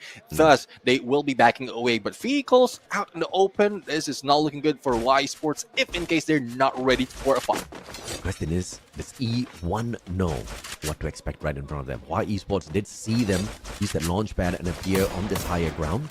They back away, shots, but not towards Y Esports, towards the opposite side. E1 could actually be blind to the presence of Y Esports right here.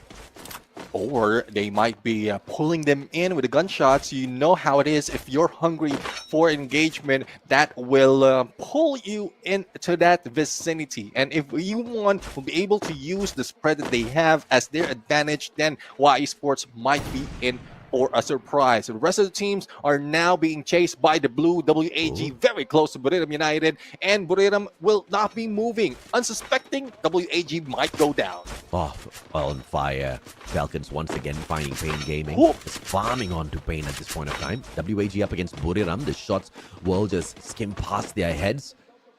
Thank goodness Krillin is bald already, or he would have lost some hair there. I mean, that's one thing. Adding a few stars on the forehead as well will save him for the trouble. Well, let's see. I mean, WAG has already run away because of the shift, the hard shift that we've seen from the next phase. And that will be the same race for WAG as well. They scanned the binoculars to find out if anyone else is in Brasilia and didn't see anyone. And Buriram United, though they don't have, or they might have visuals of WAG, they don't know that's the specific team. So they go in for the flank, and they might meet up with Fluxo in a bit. And that was a brilliant play from WAG, just using the great wall of Brasilia to block out the shots from the team of Buriram, not wasting their resources, not wasting those glue walls, just using the natural terrain to their advantage. And they do manage to get away without a scratch on them. Falcons, on the other hand, is continuously on a run to punish the Brazilian team of Pain Gaming. E1 Sports on the slow approach. It's going to be the launch pad that gets them away from the situation. E1, a couple of tags onto one more could be possible here. No, just a little bit out of range by the time they saw him fly out of there. E1 Sports now could potentially use that same launch pad and go in here for the chase, which might just put Falcons in a little bit of a pickle. And we'll have to find out if that is the case. Pain Gaming, very close on Lumber Mill.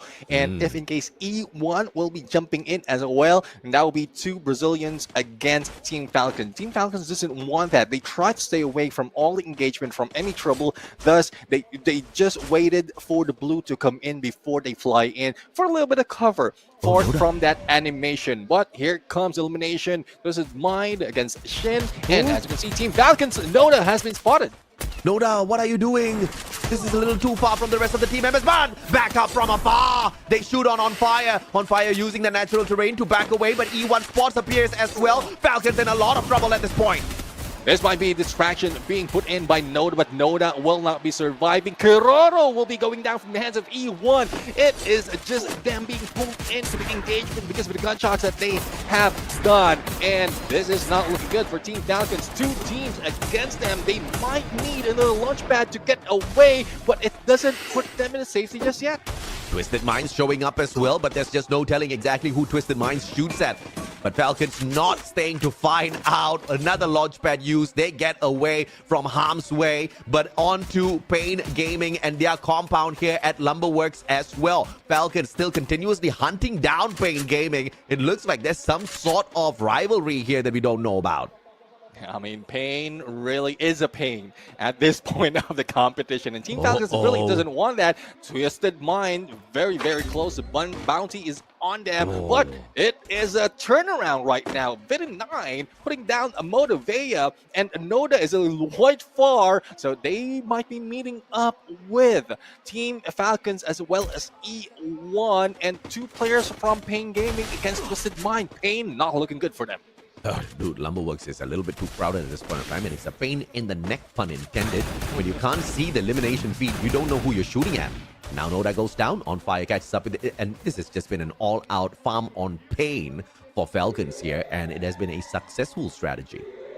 Yeah, I mean, I thought that was a farm on Noda because he's the one who always goes down, and the rest of the team is just reviving him. But WAG very close right now to the next phase of the circle, and Bermuda United is going in for flank. If in case they continue on the railways, they might be seen by attack all around. But speaking of attack, we are seeing an attack being averted by Twisted Mind, and they managed to pull away. No cover just yet apart from the ridge, and they might be going down if anyone will target them in this battle. But E1 not giving up off their position, and they might have a good chance because of the split special from the sniper coming from Pau.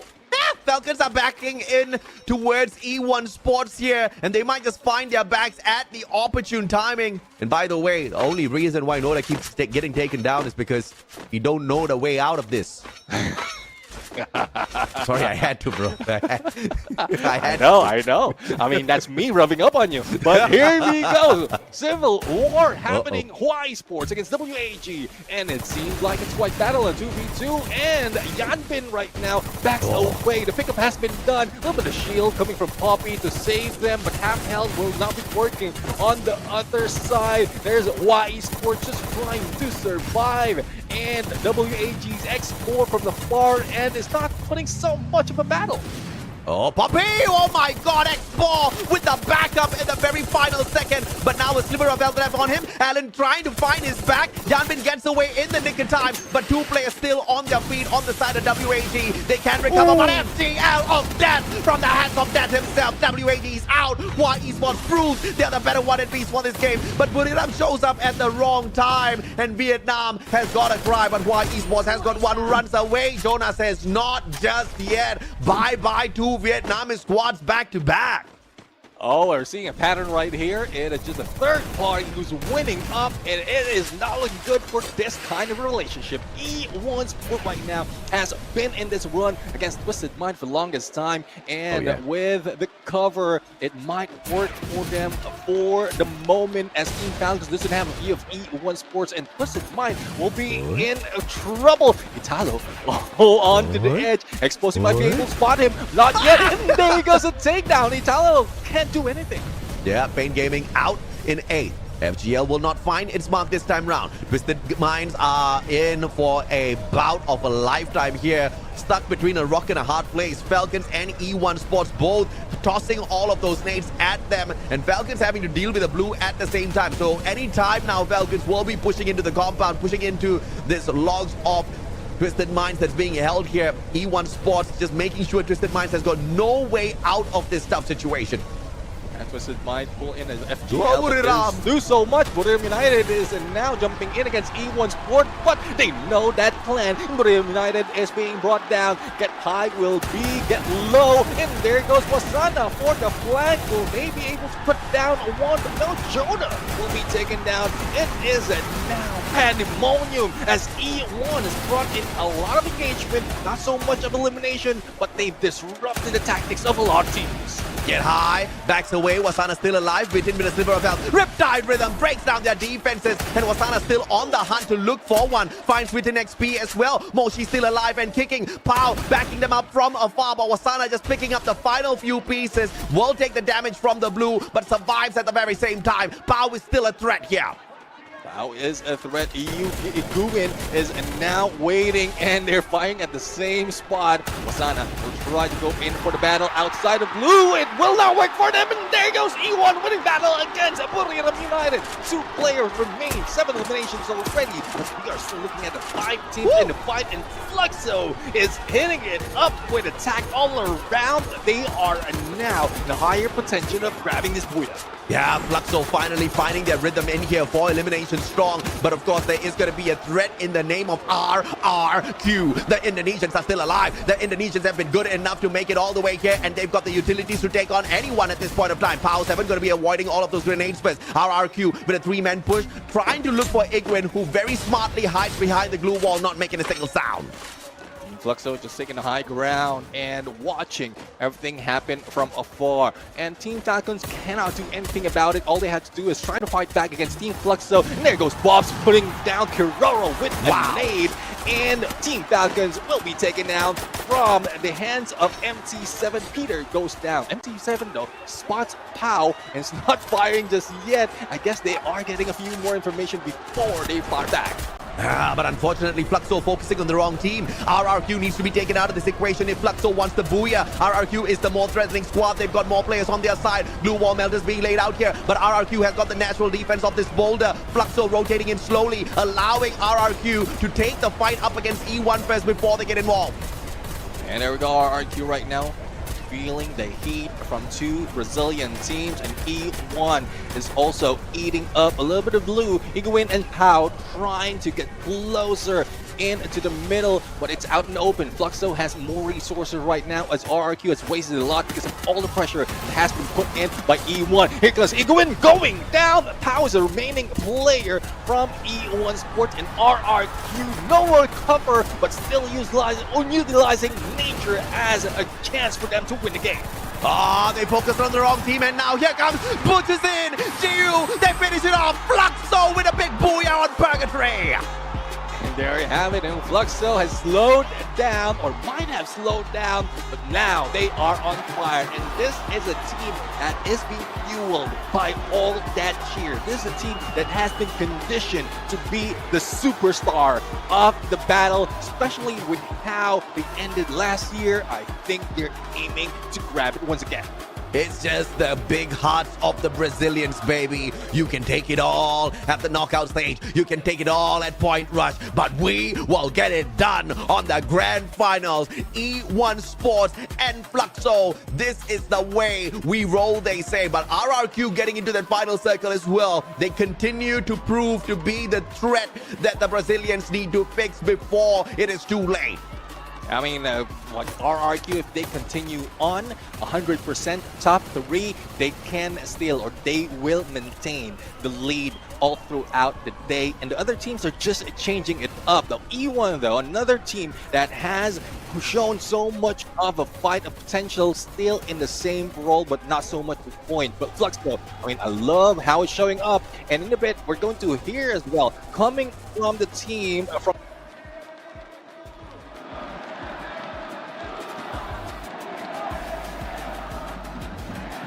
Buiazão brasileiro, faz barulho, Arena Carioca! Comemora, porra! Pra cima! Vamos! Comemora! Caralho, vambora, pô! Buiazão do Fluxo, o primeiro buia brasileiro de hoje. Parabéns a Yuan, que chegou no endgame também. Vamos trocar uma ideia aqui com o Butizinho. Please, Yusu. Thank you, Carol. What a blast for the game. Congratulations to Fluxo. And right next to me is Butchizin. So, since yesterday in the 2-day of the power stage, I can see that Fluxo is not in a very good performance. But today, they were like they made a huge difference. They were like a different person. So, were they just hiding their tactics, or today they playing it for real? Perfeito. A primeira pergunta da Yusu foi a seguinte: durante a fase de pontos, o Fluxo não estava indo nada bem. Ela queria saber se era só vocês esconderam o jogo de vocês, se vocês traçaram novas estratégias hoje para a grande final. Na fase de pontos a gente estava errando bastante no detalhe. Acabou que não conseguimos trazer ponto para a final, mas também a gente sabia que não importava o tanto de pontos que eles estão. A gente vai buscar até o final e vai dar bom. Perfect. So basically what he said is that during the point rush stage, for sure we did a lot of mistakes, and was actually not a lot, but just some details, and they already fixed that. They have a really good conversation back home, and right now they are very confident for it because they know like grand finals is just one single day. Yes, glad to hear that. Okay, since we are here in Brazil, I would like you to send a message to all the fans that are here, and especially your family that's watching you right now. Já que a gente está aqui no Brasil e esse foi o nosso primeiro Buia brasileiro, eu queria que você só mandasse uma mensagem aí para a torcida que está aqui, especialmente para sua família que veio te assistir. Pô, queria agradecer a presença de todo mundo, minha família tá aí, minha mãe, minha avó, todo mundo. Tá lindo demais, antes de subir no palco fiquei todo arrepiado. A energia tá muito boa, vambora. Vai Brasil! I'm just very grateful to be here. The energy is awesome. The atmosphere is awesome as well. And I would like to send lots of love to my family, my mom, my grandma. And before I came to the stage, I got goosebumps and this is crazy. I'm loving to be here. É isso, minha família. Buiazão brasileiro nas mãos do Fluxo. Lembrem-se, eles são os atuais campeões mundiais e a gente está assistindo muito Free Fire de qualidade por aqui na Arena Carioca. Vamos de melhores momentos para relembrar tudo que aconteceu. Let's go to highlights. Yes, and this is the end of our interview with Fluxo, and the second Buia belonged to a Brazilian team. Congratulations! And now let's head back to our caster and see the highlights. A brilliant match played for sure by Fluxo. And they prevented Falcons from making that comeback. And this is just going to be so much more deadlier for Southeast Asia that not one but two teams from Brazil are on full cylinders, blasting their way through towards the trophy. 2 games down, and to see 2 Brazilians in this top 5 is truly phenomenal, Neptune. It is phenomenal indeed. I mean, especially with the position that they've taken all throughout. E1 Sports, I keep pointing it out, they know how to find a final circle or each circle. And this time around, they've shown so much on how they can defend themselves, especially for against Bermuda United, who was about to surprise them, but they managed to fight back. But going into the final battle, they only have a few players remaining because of how Bermuda United put so much pressure on them. Thus, they didn't have that much chance against a complete squad of RRQ and Fluxo. And Iguin, the final one to take down was Sana. And that obviously would have been a big blow to the whole squad of Buriram. But obviously, Southeast Asia had another weapon up its sleeve, and that was RRQ, the team that has been consistent to get into that final circle twice in a row now. Booyah in game 1, second spot in game 2. The Indonesians are playing this very, very well after keeping their heads down for so long. But Bigatron Delta, we can't say the same for them. It has been a rough start for them. Throughout the day, they have only managed to gather a total of 6 points.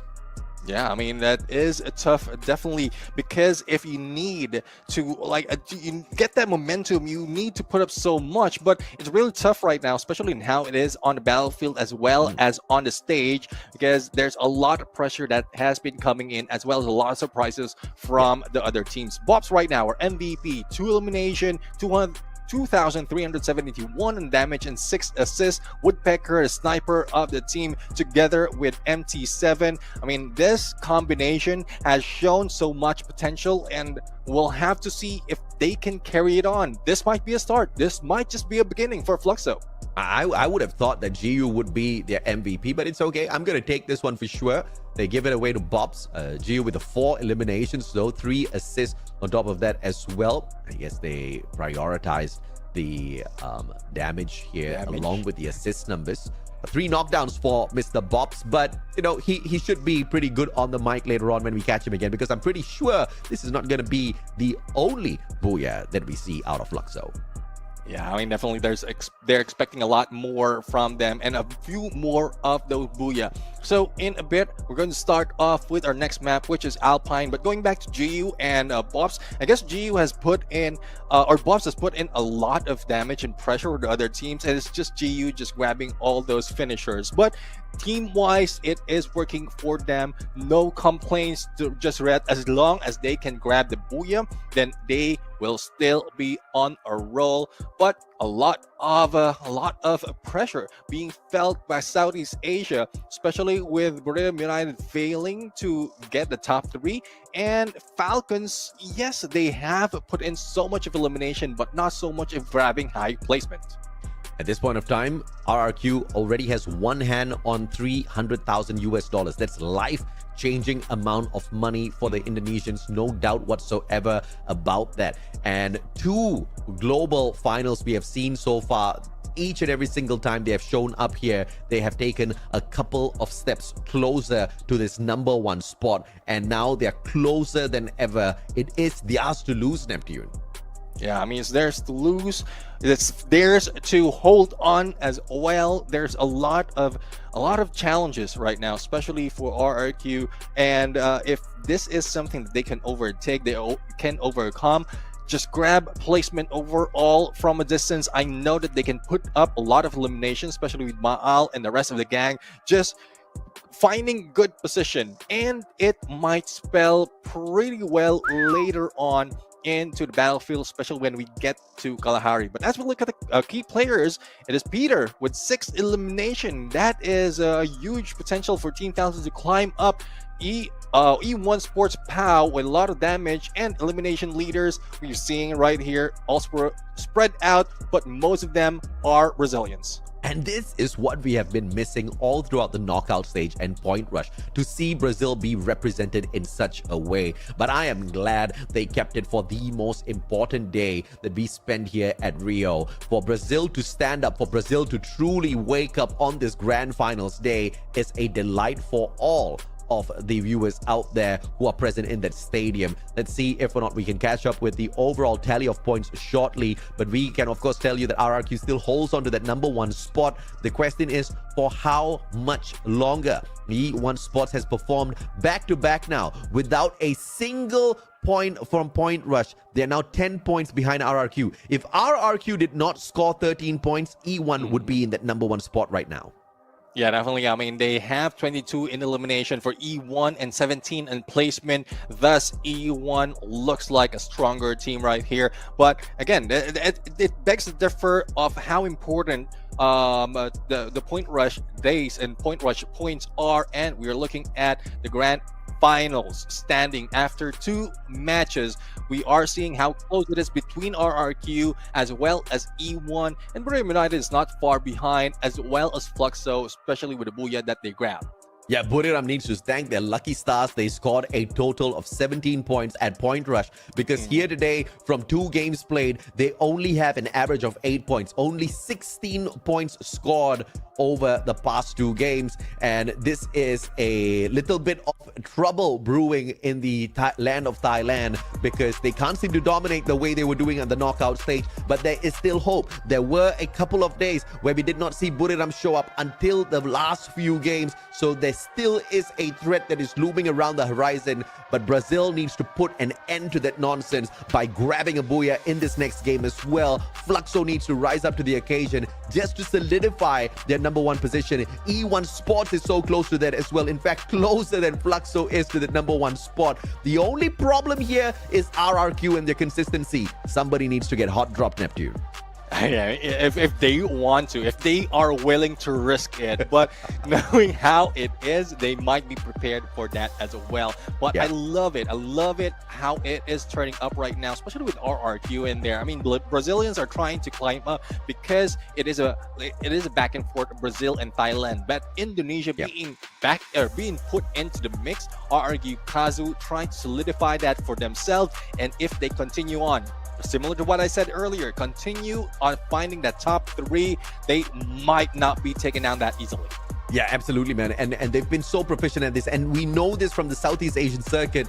RRQ is one of the best, if not the best team to find that final circle. They have done it time and time again. When it comes to the aggression, when it comes to the eliminations, they are capable, but not as consistent. Finding the final circle, very, very capable squad. So there's no doubt about that at all. The only question is, can they actually keep up the pressure when it comes to the maps where they're not so proficient at? Very specifically Nexterra. But of course, that's a map that we have to worry about a little bit later on. Kalahari is going to be a problem for them as well, because Alpine is actually a map where they are very comfortable on. These 2 maps, Kalahari and Nexterra, could just be the downfall of RRQ, unless of course they've got some sort of trick hidden up their sleeves that we just have not witnessed yet from the little bit of a slow approach at the knockout stage. Yeah, I mean, I'm about to say, like, from what we thought, from what we thought, that might not be the best map, but they've proven that.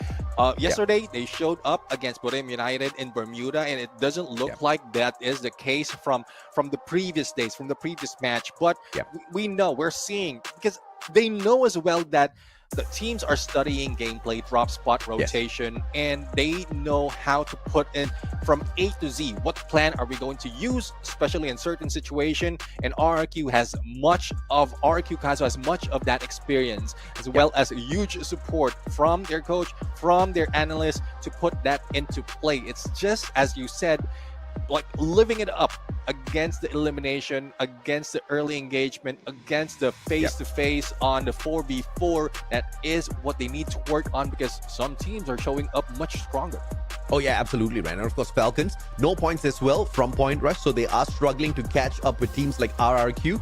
But the struggle is real here. We saw the aggression come out of Falcons this time around, but luck just was not on their side to find that final circle. They got into way too many skirmishes, and of course, towards that final ending sequence where E1, they were hunting Pain Gaming, but E1 turned out to be the threat at the very end. But of course, Falcons are still one of those threats out there that the Brazilian players do need to look out for, do need to watch out for, especially their drop spots. Not to take the hot drop against them, but to avoid that at all costs, because Falcons is just the kind of team where when on a good day, on a good game, we've seen it before, they can hit that 40-point record-breaking bomber. And that's the version that the Brazilians do not want to see today. And that's one thing, though. I mean, seeing 3 teams that didn't get any head start point being in the top 5, that is crucial. That is deadly. But for the others, I mean, they might not be able to sit back, but at least they have that leeway. We have RRQ as well as Bermuda United, who's still on, say, a good spot to risk it. But who is willing to risk it, especially in this day of grand finals? I don't think anyone is. And it's just E1, Fluxo as well as Team Falcons who's showing up that much.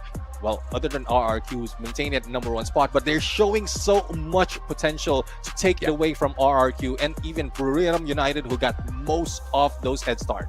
I'm actually very proud of RRQ, because this was the exact analysis that I pulled up during the knockout stage, where I very specifically acknowledged that they were so good at knockout as well as Point Rush when it came to the Southeast Asian League. And then when it came to the grand finals, they totally bombed out, right?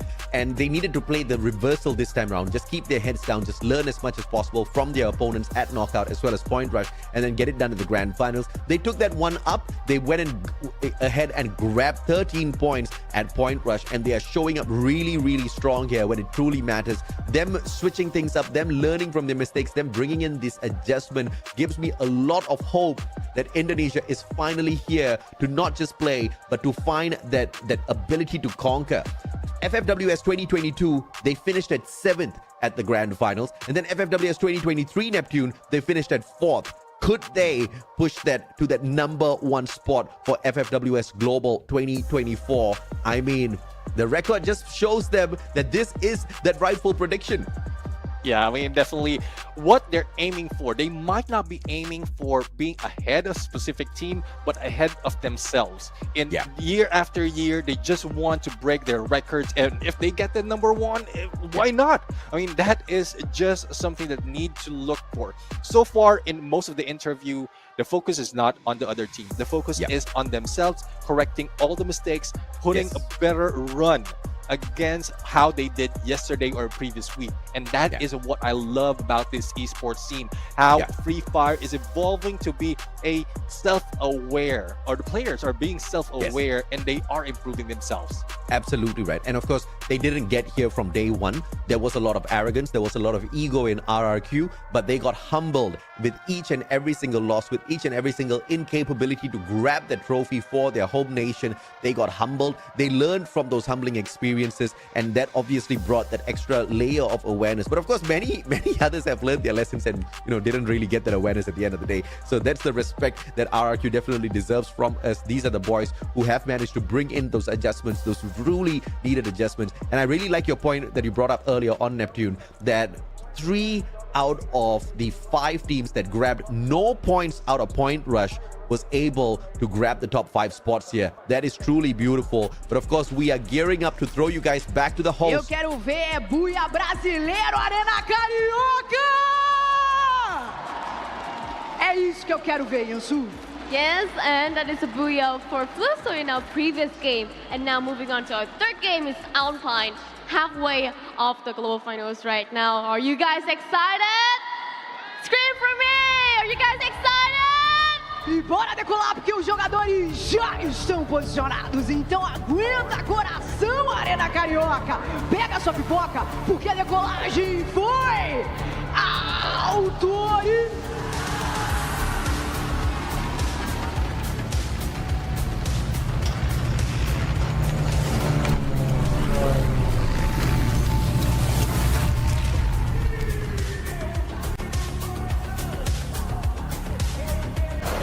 Now, as we make it a little bit colder, jumping into Alpine, I don't think anyone will be stopping in how on fire the battle is. As we wait for the flight path as well as where everyone is, I'm looking at Fluxo going against Y Sports and Stadium as well as RRQ Kazu being challenged by Corinthians.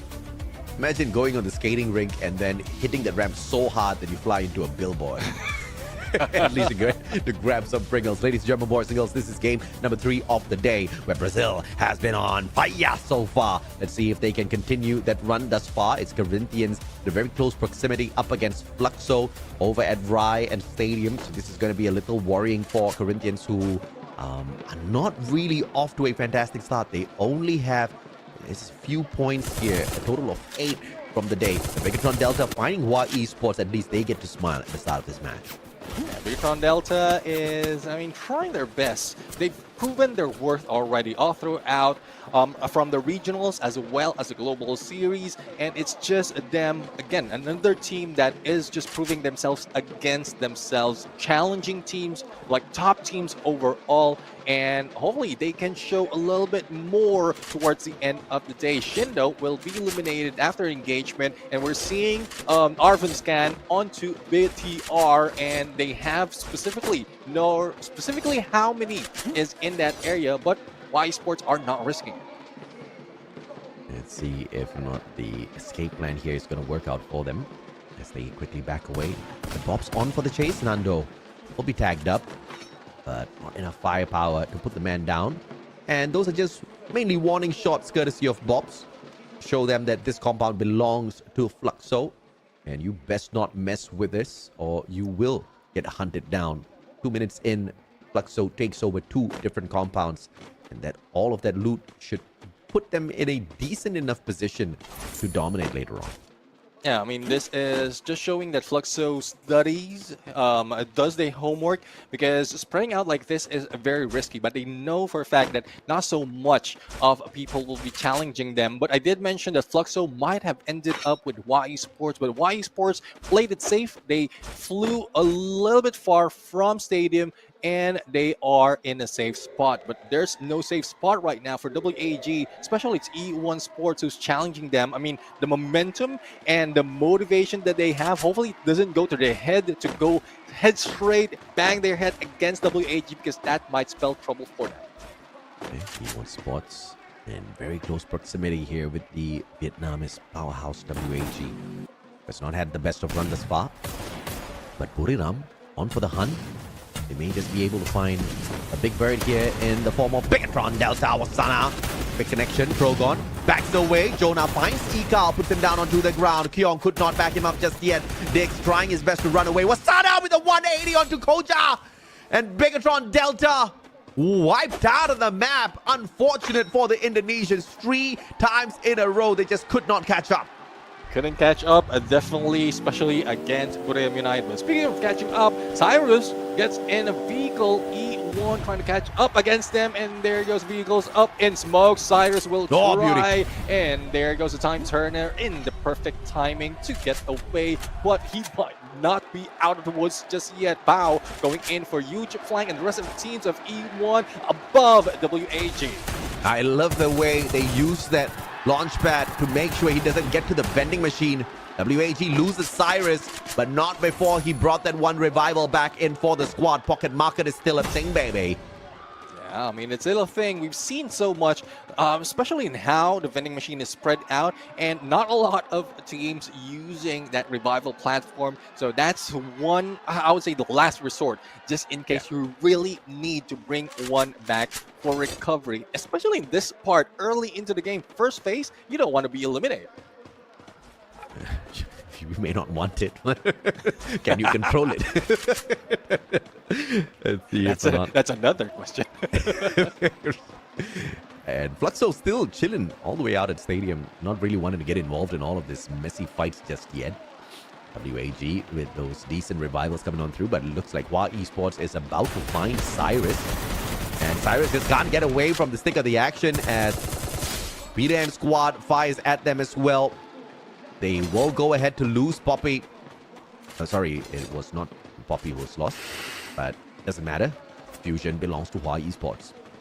Fusion, and the 4 might be 2 if they fusion enough, but we'll have to see how well they are going into the next phase of the circle. I mean, there's plenty of time for them. It's not that far on the next phase of the circle, but a lot of teams are already getting in position. There goes Xbor being brought in. I think it's Xbor who has been brought down by Hua Esports. But for Corinthians, I mean, they were in trouble earlier, but they are trying to fight back. Survivability is what they're doing right now, similar to what we are seeing from Fluxo. You did mention that they are not getting in close in the next phase of the circle, and they're just buying their time. Halfway through after the match, they might find those elimination, which is worth it, especially they grabbed the Booyer earlier on. They just are chasing placement. Twisted Minds up against attack all around. The Thai squads, they just prey on each other here. But what will the play be? Do they want to stay silent, or do they want to pick up those aggressive 4 points early? Jamgar tagged up from the back. Diamond just can't secure that knock just yet. But those are warning shots for sure. And now response time for attack all around. Do you continue rotating in towards Twisted Minds? They do take a pause for a bit to play that recovery. And look at this, the flank coming on through for Twisted Minds. They really want this. They understand exactly where attack all around is trying to maneuver on towards. And they just want to cut off this rotation, get a better angle on them. I mean, Sunside is one of the position, one of the place in the map where you can pull in a team and manage to get all those engagement and still have cover to play with. Now, Twisted Mind, though, going back to how they play the knockout stage, even a point rush, it seems like they're very passive right now, which I am not liking. I mean, more potential for them to grab a good position in the leaderboard is if they go aggressive. Yes, there is a risk, but they've shown that they can fight against the other team, so why not risk it? I'm actually starting to become a fan of the pacing here by E1 Sports. Very aggressive, and I love it. Not holding back. This is just one of those do-or-die squads out there. Courtesy of Brazil. Twisted Minds caught out by RRQ. Carblaze. And then A124 finds its connection as well. Abe trying to find the circle around, and it is Dudes that finds that M79 connection. Diamond will Rebel Rush out of there, but up against 3 players. Oh, back up from afar. I don't know if that's an interference. Diamond with the Max 7. Still can't find the knock just yet. Exposy hopping on into the battle as well. Will put Mao down on the ground. Razor can't find it. Exposy with the double. Diamond gets sprayed down. Exposy goes in for the shutdown. Abe says no. Gets instantly denied, but Saming saving the day. Dude with a final opportunity. Mini Uzi in his hand. Saming up against him. The sniper of the squad in a so close CQC. Thompson doesn't get the job done just yet. And the Riptide Rhythm ends it. RRQ wipes the floor with Twisted Minds. And it was very, very close. RRQ was surprised with that Riptide Rhythm coming from afar, coming from Saming, as well as the rush from the rest of Twisted Mind. But RRQ, we've seen this. They know how to fight back, and they're not really afraid. They have a few points ahead the rest of the team, and they know that they can still manage to lose this, but they're not thinking of losing it. They just want to focus on each of the enemy, so isolating them specifically, and even with the 1v1, they know that they can hit it up close, and knowing that the new player that comes in from Twisted Mind is Saming, because from a distance, you would know that is their sniper. Your analysis is just way too on point these days, Neptune. I mean, you very clearly pointed out that Twisted Minds was taking too much of a passive role here in this lobby, and it's not going to serve them up well. They were just trying to run away from these engagements that they could have clearly set themselves up for success, and obviously this strategy is backfiring in the most unfortunate manner. While Esports trying to hunt down Falcons, Riptide Rhythm will break down On Fire's defenses, and he hops on into a vehicle. Bison's not going to take him out just yet, but the car ablaze. On Fire avoiding trouble, buying a lot of time, and Karoro with a shutdown onto Shin from afar. Death with a sliver of health. He is going to try to hop on away, and from the back they try to shoot him down. Peter taking on a 2v1 alongside his brother Karoro, and Hua Esports just tickled the wrong tiger. They get bitten. And that's what it did. I've seen how they use a vehicle. It's not really to get away, but to get a good position so that the rest of Team Falcons will have a good view of the players and they can take them down. Though it risks one of the players going down, but it is really worth it. Now, Bermuda United, Moshi going down against Pain Gaming, and FGL is just buying them a little bit of time for the pickup. Yeah, Moshi back up on his feet.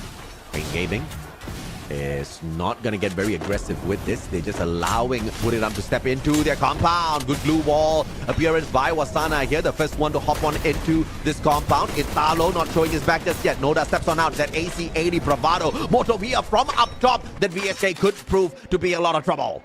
Now let's see if that will pay off for Pain Gaming. I mean, far away, you might not be able to rescue just in case Bermuda United goes in for the rush. But Pain Gaming is just pulling away from this fight because of the information being brought in by that sniper, and tackle around is rushing in. Will this be good for them? An instantaneous knockdown from both of the players, and a tackle around only left with the one, but the rush into the blue wall might spell trouble for a tackle around, and that will be elimination. Only 3 remain, and Pain is trying to take advantage. Oh, Pain Gaming instantly rushing back in here for round number 2, but Buriram saying, not just yet, baby. And a quick buyback coming on through, courtesy of Wasana. FGL cannot hit, and it is the A124 that clips him, puts him down on the ground after the blue takes the initial first few damage.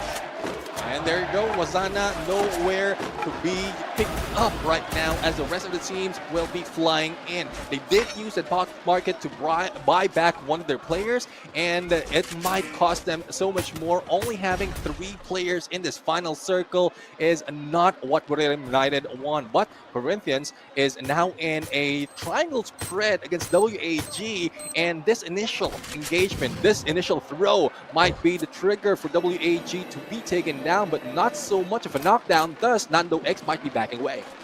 Yeah, Nando, don't shoot your own teammates, brother. Just checking his back, making sure, like, okay, you guys are there, all right, I'll push. But has to be really careful here. And WAG about to be pressured by the circle. Corinthians playing with fire. They're trying to gatekeep them whilst also being out of this next safe zone. Circle 4 will not be forgiving, but they've got 25 more seconds to get this job done. Allen right now setting up for, I will say, a distraction, and there goes a takedown. Oh, mama! Will be taken down. Now the X will try to go for the pickup, but Cyrus already flanking in, and there goes a Bay from afar. Only Hack remains, and it is now Corinthians in trouble. Elimination being stolen by RRQ, and this is what they want to do. They have the circle already, and they just want to get all those points from afar, taking advantage of all engagement being done by WAG. Yeah, RRQ, the third-party specialist, they are in the middle of this next safe zone, and they are just chipping away at the hard work of everybody else. But no fall, no harm, baby. They can do whatever the hell they want. Falcons, on the other hand, wiping the ground with E1 Sports off screen. And let's see how well it will go in onto the next phase of the circle. WAG did win this engagement against Corinthians, but they are in the risk of losing a few more of those health as the blue is eating them up. RRQ still has their eyes on them, and Team Falcons will be flanking them from the left. So WAG just need to get a good position in the compound. Not too close against RRQ, but Team Falcons already in behind. Falcons right behind WAG. This is going to be trouble time. Pain Gaming, on the other hand, just spending too much of time outside the circle. The blue is going to cause a lot of damage, a lot of reckoning here. And the support will go straight up into the compound of Buriram to mess with them. WAG up against Falcons. On the other hand, they will lose Peter first. Allen trying to circle on around, looking for on fire on that recovery, but the Bison does not find the connection. Krillin for the backup, and he gets the knockdown. Cyrus with the pump in there as well, and Falcons bite the dust.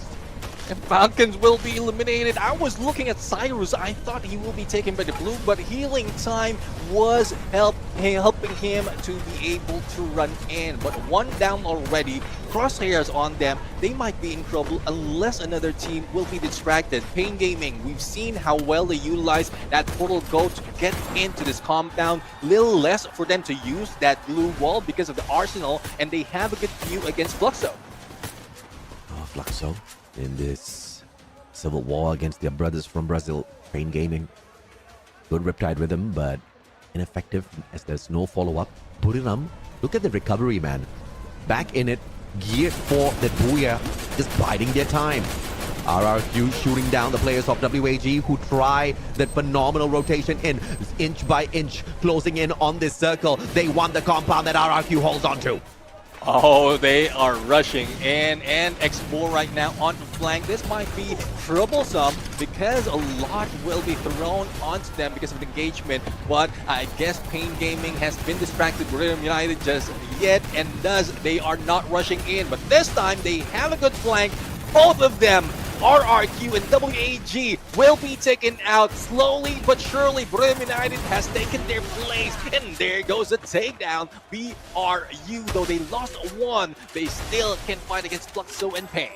Oh, this circle's not going to tickle Buriram just yet. Pain Gaming, though, closing in from the back.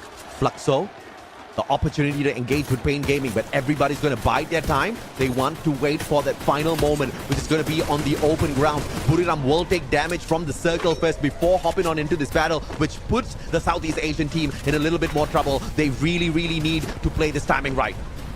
Need to play the timing right, not to be hit in any throwables being put in by Pain Gaming. Otherwise, the signal will be triggered that there's only a few players. But there you have it out in the open. Fluxo is now being rushed by Rhythm United, and Fluxo is not rotating towards Pain Gaming, or I guess that is the plan. They want to go in for a counter, and when I say counter, I'm talking about counter black-white rush. Oh, Pain Gaming decided to actually take this fight up against Fluxo. They stop halfway through. Butches then finds Motovia first, but the pickup is not going to be impossible. Gus with the electrotherapy. He quickly tops his health right back up, but now Gus is really low. And Buriram just biding their time once again, playing that recovery, waiting for that opportune moment. They get into a tussle with Pain Gaming as well. Italo taking damage out from the blue. Genai turns around, and that's the wrong move. FD7 takes advantage. Motovia down on the ground. Moshi with that backup. Get high bleeding out. Butches in for the finisher, and this has to be a back-to-back for Fluxo.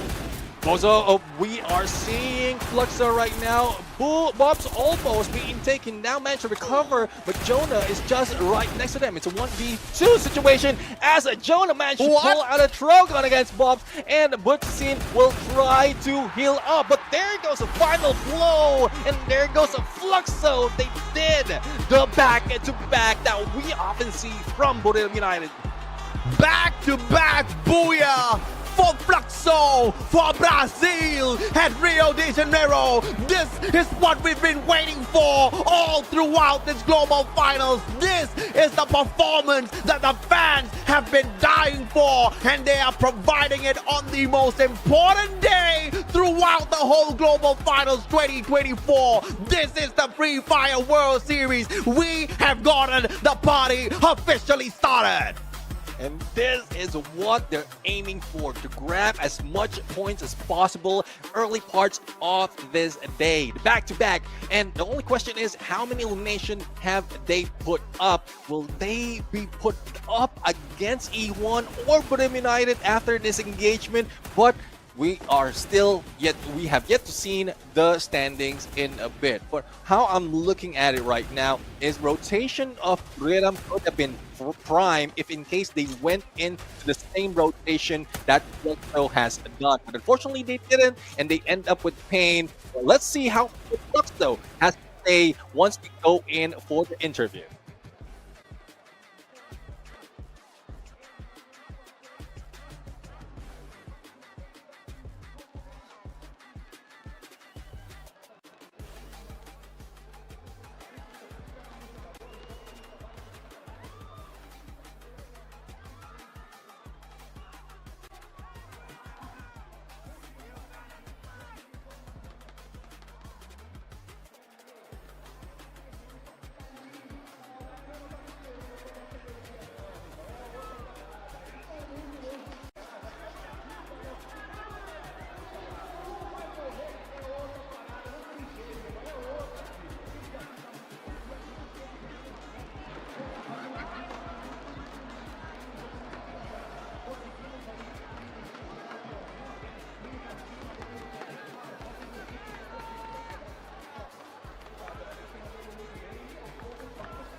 um buiazão brasileiro aqui na Arena Carioca e é do Fluxo! Já tá liberado, eu sou brasileiro!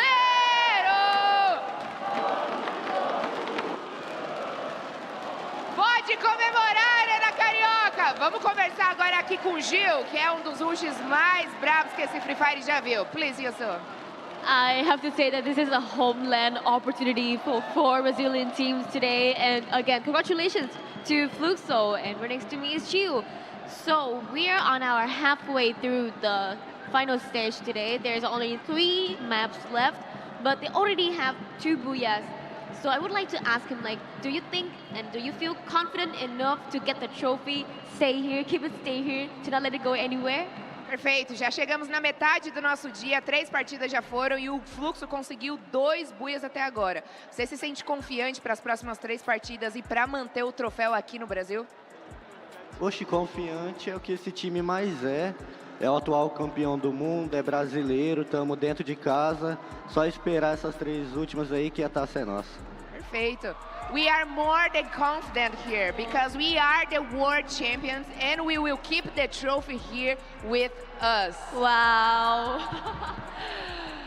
Okay, so we have watched great action come from Fluxo team for sure. You guys have set a new mindset, new tactics, but it seems you guys are keeping the same game style you have done last year that made you guys the world champions back in 2023. So, do you think this is the game style that will make you guys the world champions once again? Já que a gente está vendo muita coisa acontecendo no time do Fluxo, vocês com certeza aprenderam coisas novas, trouxeram táticas diferentes, mas a gente está vendo também um estilo de jogo muito parecido com o que fez vocês serem campeões no ano passado. Você acha que esse é o mesmo jogo que vai fazer vocês serem campeões esse ano? Se Deus quiser, né? Porque todo ano de Mundial, toda a trajetória de Mundial, eu acho que o nosso time se adapta muito a um estilo novo, a gente aprende muito. Então, eu acho que esse Mundial foi um aprendizado muito bom pra gente e, se Deus quiser, essa taça continua aqui. Perfect. Of course, we keep the same game style, but we don't know for sure if we're gonna get. I mean, we are very confident to get the trophy, but we are going to keep the same game style, and we are hopefully that we will get there, but we still have 3 more maps to play. So, yeah, that's pretty confident, right, Yusuf? That's good. Então é isso, minha família. Ouvimos aqui do Gil. Vamos continuar comemorando aí, porque já temos 2 buias de vantagem aí com os nossos brasileirinhos. Vamos de melhores momentos. Let's go to highlights. Yes, I mean, like, a double booyah in the final stage is really insane, to be honest. I told you! Don't tell me, please. Thank you so much for watching our interview with Fluxo. And now let's head back to our caster and see the highlights.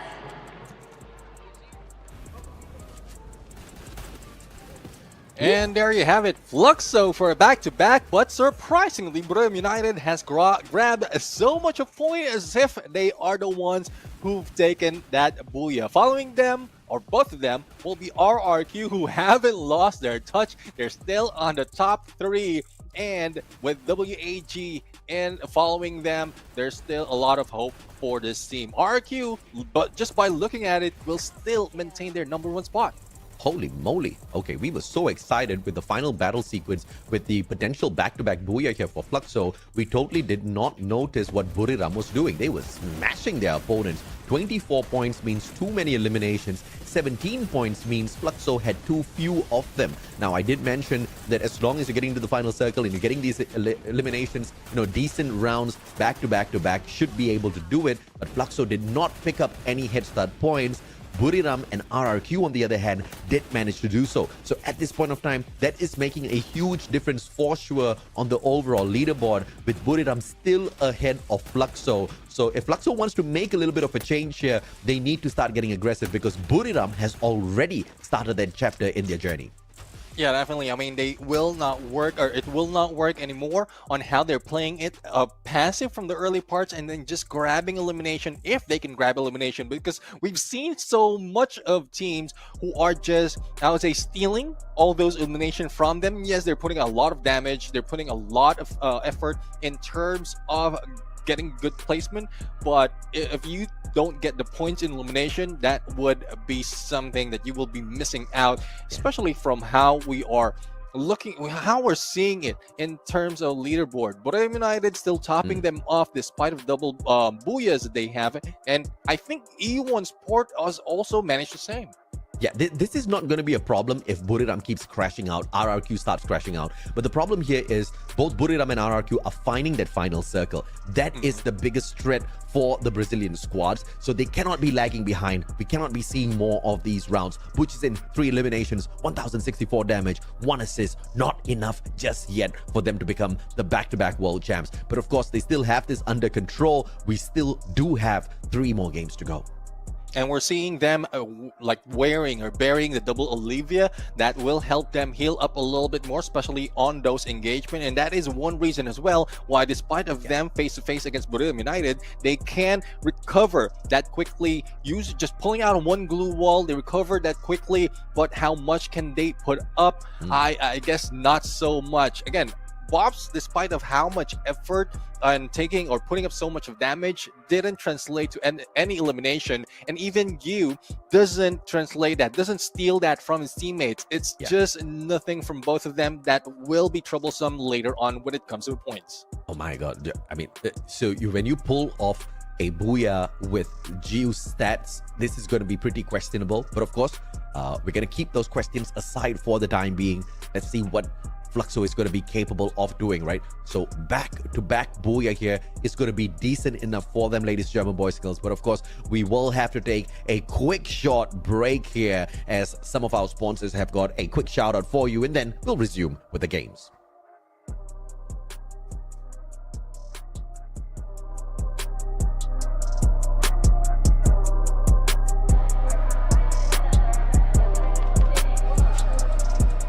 Menina, mais lançamento. Se prepara seu coração, porque é uma experiência mágica que vai ter no Free Fire, tá bom? A contagem regressiva está acontecendo pro Interlands, tá bom? A partir do dia 13 de dezembro, o jogo vai ganhar aí uma atmosfera de inverno sensacional. Então não perca a chance de viver essa experiência única, tá bom? Prepara só o seu casaquinho que vai ter um friozinho acontecendo no nosso Free Fire, isso. Yes, and a surprise for all of you who loves to play Free Fire, we will have a new theme, which is the Winter Convention. Will be released on 13th December. You guys can check it out. You know, there's a lot of fun in there. You can try many things. We cannot say it first, but we will let you guys experience by yourself. And you guys can also watch the aurora on the sky as well.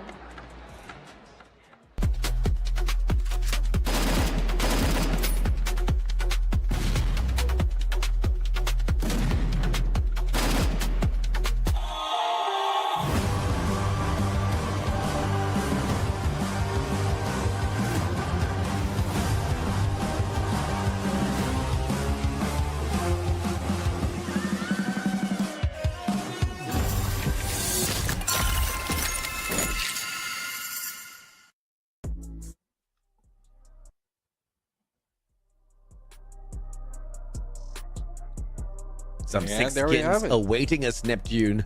I mean, Winterland, Aurora, that's something that would be, I would say, very themical or up to theme, especially with winter coming in, or if it hasn't for your region. But again, skins overall, that's something that you can flex, that you can use, and we've seen so much of that in the game. Why not experience it yourself? Key players, where is Brazil, says Buriram. Jonah with the 8 eliminations. Damage monster Moshi 3,423, and the assist by Get High. But can Buriram find that full recovery, just like how they survived the onslaught and the potential wipeout earlier on? That was truly phenomenal. I mean, those were the tail end of that matchup. They could have stayed and fight, but they backed away. Pain Gaming, that reversal, that re-engage that they brought in the moment they saw the team behind them getting into another engagement, that was brilliance for Pain Gaming. But how Buriram negated that damage, negated the effect of having to face off 2 teams back to back, and then, you know, just jet out of there, that was phenomenal. That is the true survival skills of the 2-time world champs. Definitely. I mean, that's something that Bermuda United has or could use as a signature overall. It's not the first time that they've done that. They've done that so many times. And apart from that, I mean, we were thinking that, like, despite of all those them being eliminated early, they're still grabbing so much point as they're on number 2, following RRQ, who's maintained their spot because of how well they played it in placement. Imagine 28 placement points. That's even, like, very, very close to Fluxo, who grabbed 2 booyahs, but not so much in elimination.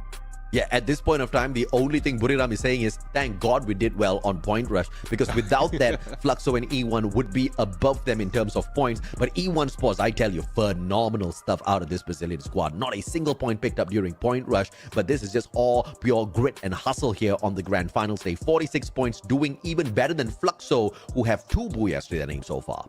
Yeah, that's something that really we want to see, not like from Brazil, because again, going back to knockout stage, it took a while before E1, well, let's include Pain Gaming as well, before they catch up or they caught up and grabbed that top 12. That might have been a preview because of how it's going to end up on Point Rush as well as Grand Finals, but no, I mean, that is one thing that they have to experience. They have to know how pressure is when you're trying to climb up from outside of your goal, and then it just relieves you of so much of pressure, and you just aim a lot higher, and that's what E1 Sports is doing right now. Yeah, absolutely, man. Of course, a little bit of pressure in the early parts of the competition. Always something good, as long as you can find a little bit of recovery. You can plot your way out of destruction. And we got to respect E1 for being able to do that. And to do it on the biggest stage of the world here in Free Fire is truly admirable. But speaking of admirable, RRQ Kazu, after hiding away all their capabilities, all of their strats, all of the supremacy that they bring into a good game of Free Fire, they are unleashing everything, and they stay dominant at that number 1 spot with 64 points in hand. Now, we do have a small problem with this though. First 2 games, they did manage to perform phenomenally well. In the third game, RRQ did kind of drop a little bit in performance, but in the grand scheme of things, they picked up 15 points, which is pretty forgivable. Yeah, I mean, if they can get 15 points or probably like very close to 100 by the end of the day, that is really, really something that averages the top player or the top teams, and that is a goal for those who's aiming for number 1. If you can exceed that, similar to what we've seen other teams do, like 150, that is I think Bermuda United has done that, but it will require them getting a lot of booyahs, which Fluxo are on their way. So if they can pull up so much of elimination for next matches, then that is something that we have to look at. But we are now heading to Kalahari. Bermuda United, this is their map right now. We'll see if that happens on this map.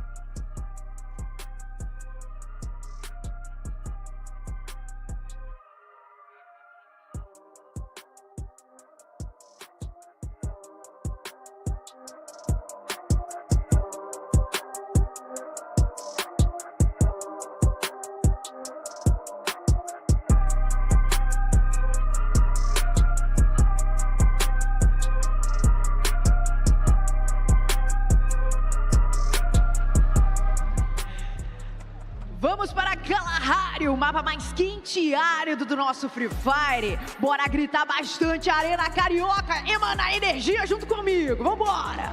Next map will be Kalahari, and we are ready to take off right now with you guys. Let's go! Porque os jogadores já estão posicionados, então aguenta coração. Pega sua pipoca, porque a decolagem Arena Carioca tá o quê?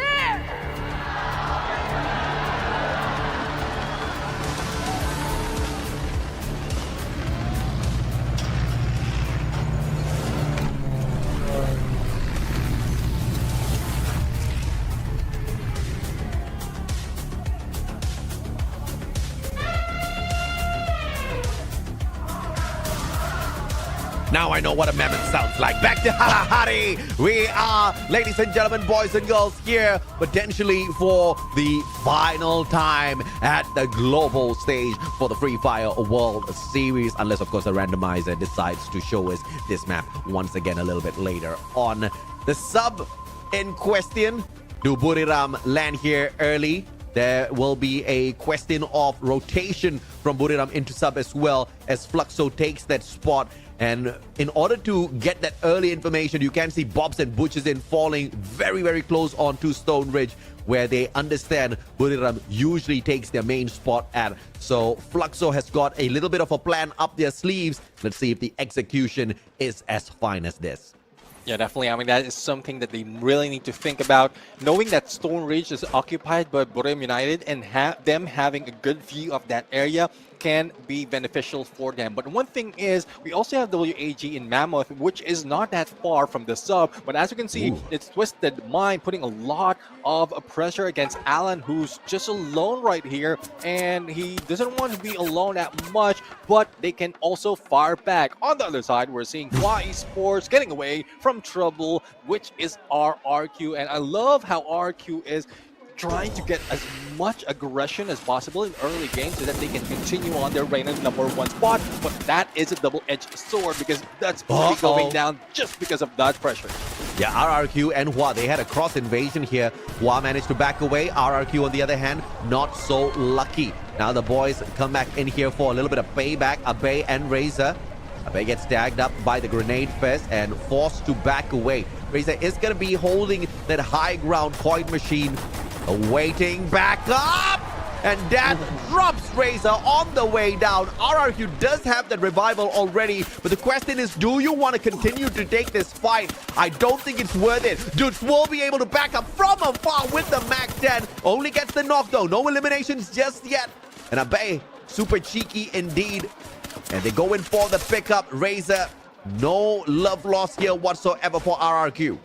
Yeah, RQ right now being aggressive, trying to take YE Sports early. Usually the drop is on Refinery, but they take the Shrine, trying to think that they can take advantage of that situation against YE Sports. But YE Sports firing back will spell trouble for them. Corinthians, though, in the battle against Attack All Around, Santa Catarina will be occupied by these two teams. But Attack All Around seems like running it slow right now. They don't want to far back that easily unless they have good position of where Corinthians is. Yeah, Corinthians trying to wake up. They have been struggling. Thankfully for them, this is a 50-50 fight as Attack All Around hasn't found their rhythm at all. RRQ, on the other hand, getting smashed, but the remaining players quickly jet out of there, not wanting to be laid out so early. Kyong will show up, and he steals away a point off of Attack All Around here. Corinthians not going to be too happy with that, and they go in for the hut. They've got the numbers advantage, and Pain Gaming finding Ma'al off of RRQ as well. Indonesia not off to a fantastic start, but Corinthians, on the other hand, have managed to find their recovery play. It's a good thing the Corinthians goes in for that, but there goes a takedown. RRQ being eliminated in this game. Such unfortunate events happening for them, and again, this is them challenging, being cheeky to challenge YE Sports. Now that Pain has been introduced, there goes RRQ, and YE Sports is still in trouble though, as Pain is bringing in the pain on this red team. Wrong move from YE Sports. They should have taken that fight. They had the health for it, but they decide to take the launch pad out of there instead, and sharp shooting from Italo and Motovia put them down onto the ground. Pain Gaming with the recovery play for themselves as well. Brazil is on fire here at Kalahari. And this gives good motivation. This is just coming from Fluxo, who grab back-to-back Booyah, and it's motivating the rest of Brazil to put in so much of a fight. Buriram United right now, despite of them not getting any good placement point or good placement point earlier, they are on their roll as long as they can maintain an elimination, and Attack All Around is a team that can put in those points for them.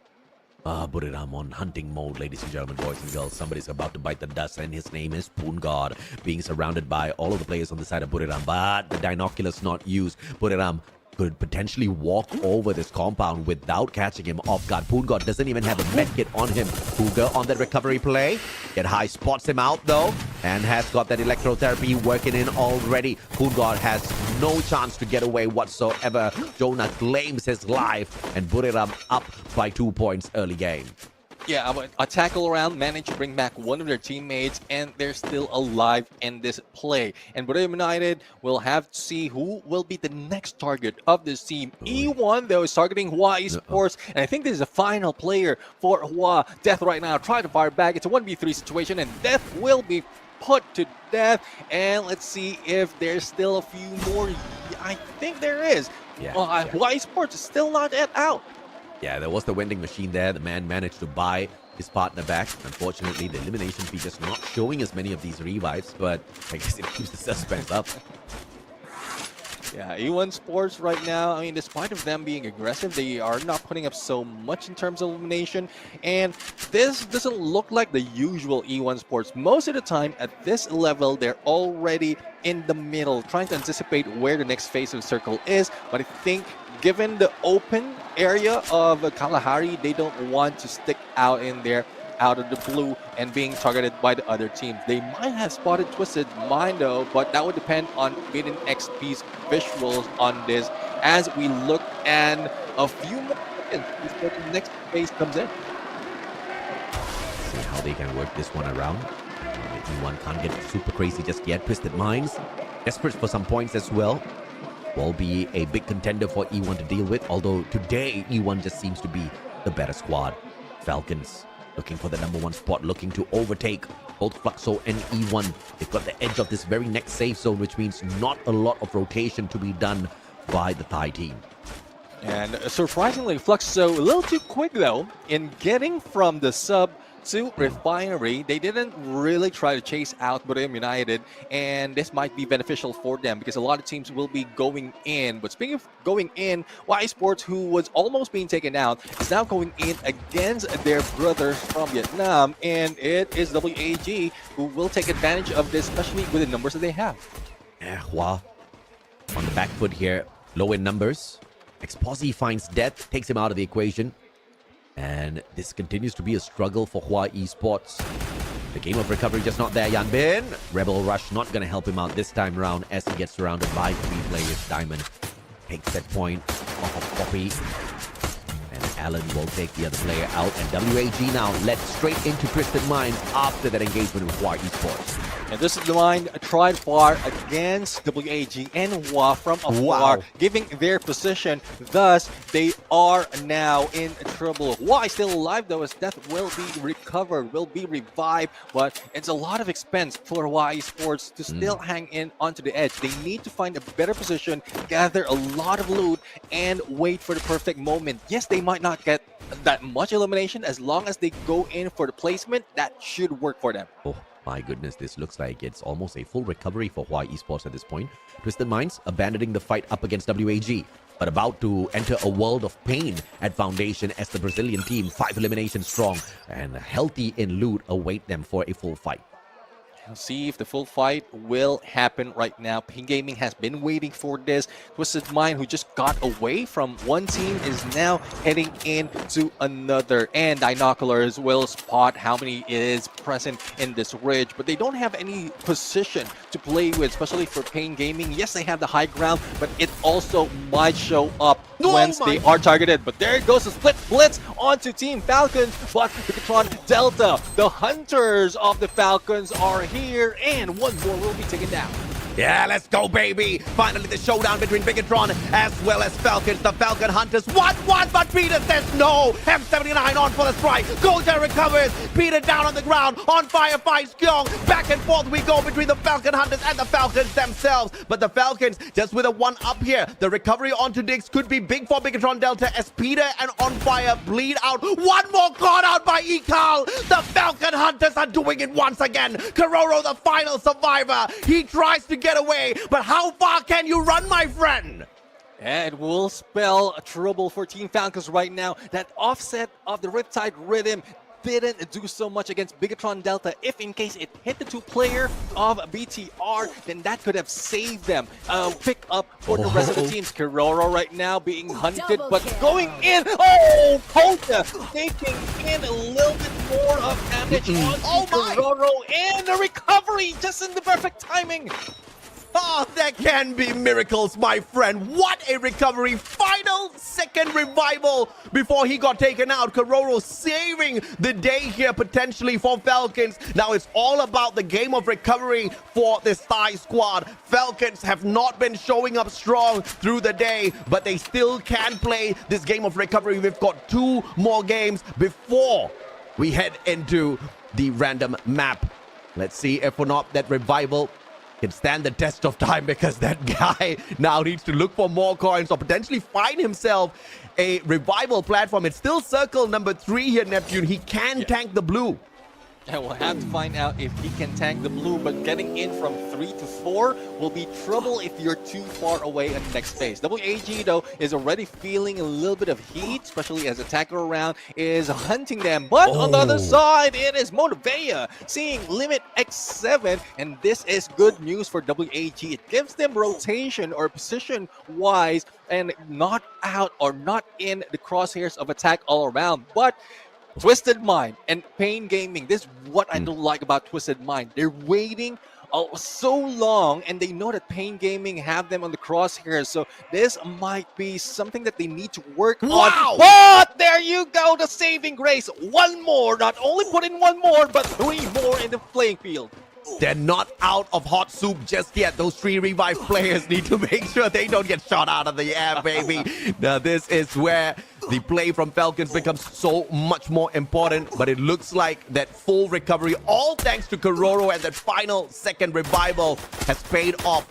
1 more eliminated. Pao finds on fire. This is what we were talking about on that revival. Getting shot out of the air. The potential is high here. Now Corinthians flying into shooting range here. Buriram United Esports, that high ground advantage. And it's going to be the FGL finding the connection alongside all of those grenades. And Mala and gang with those shots.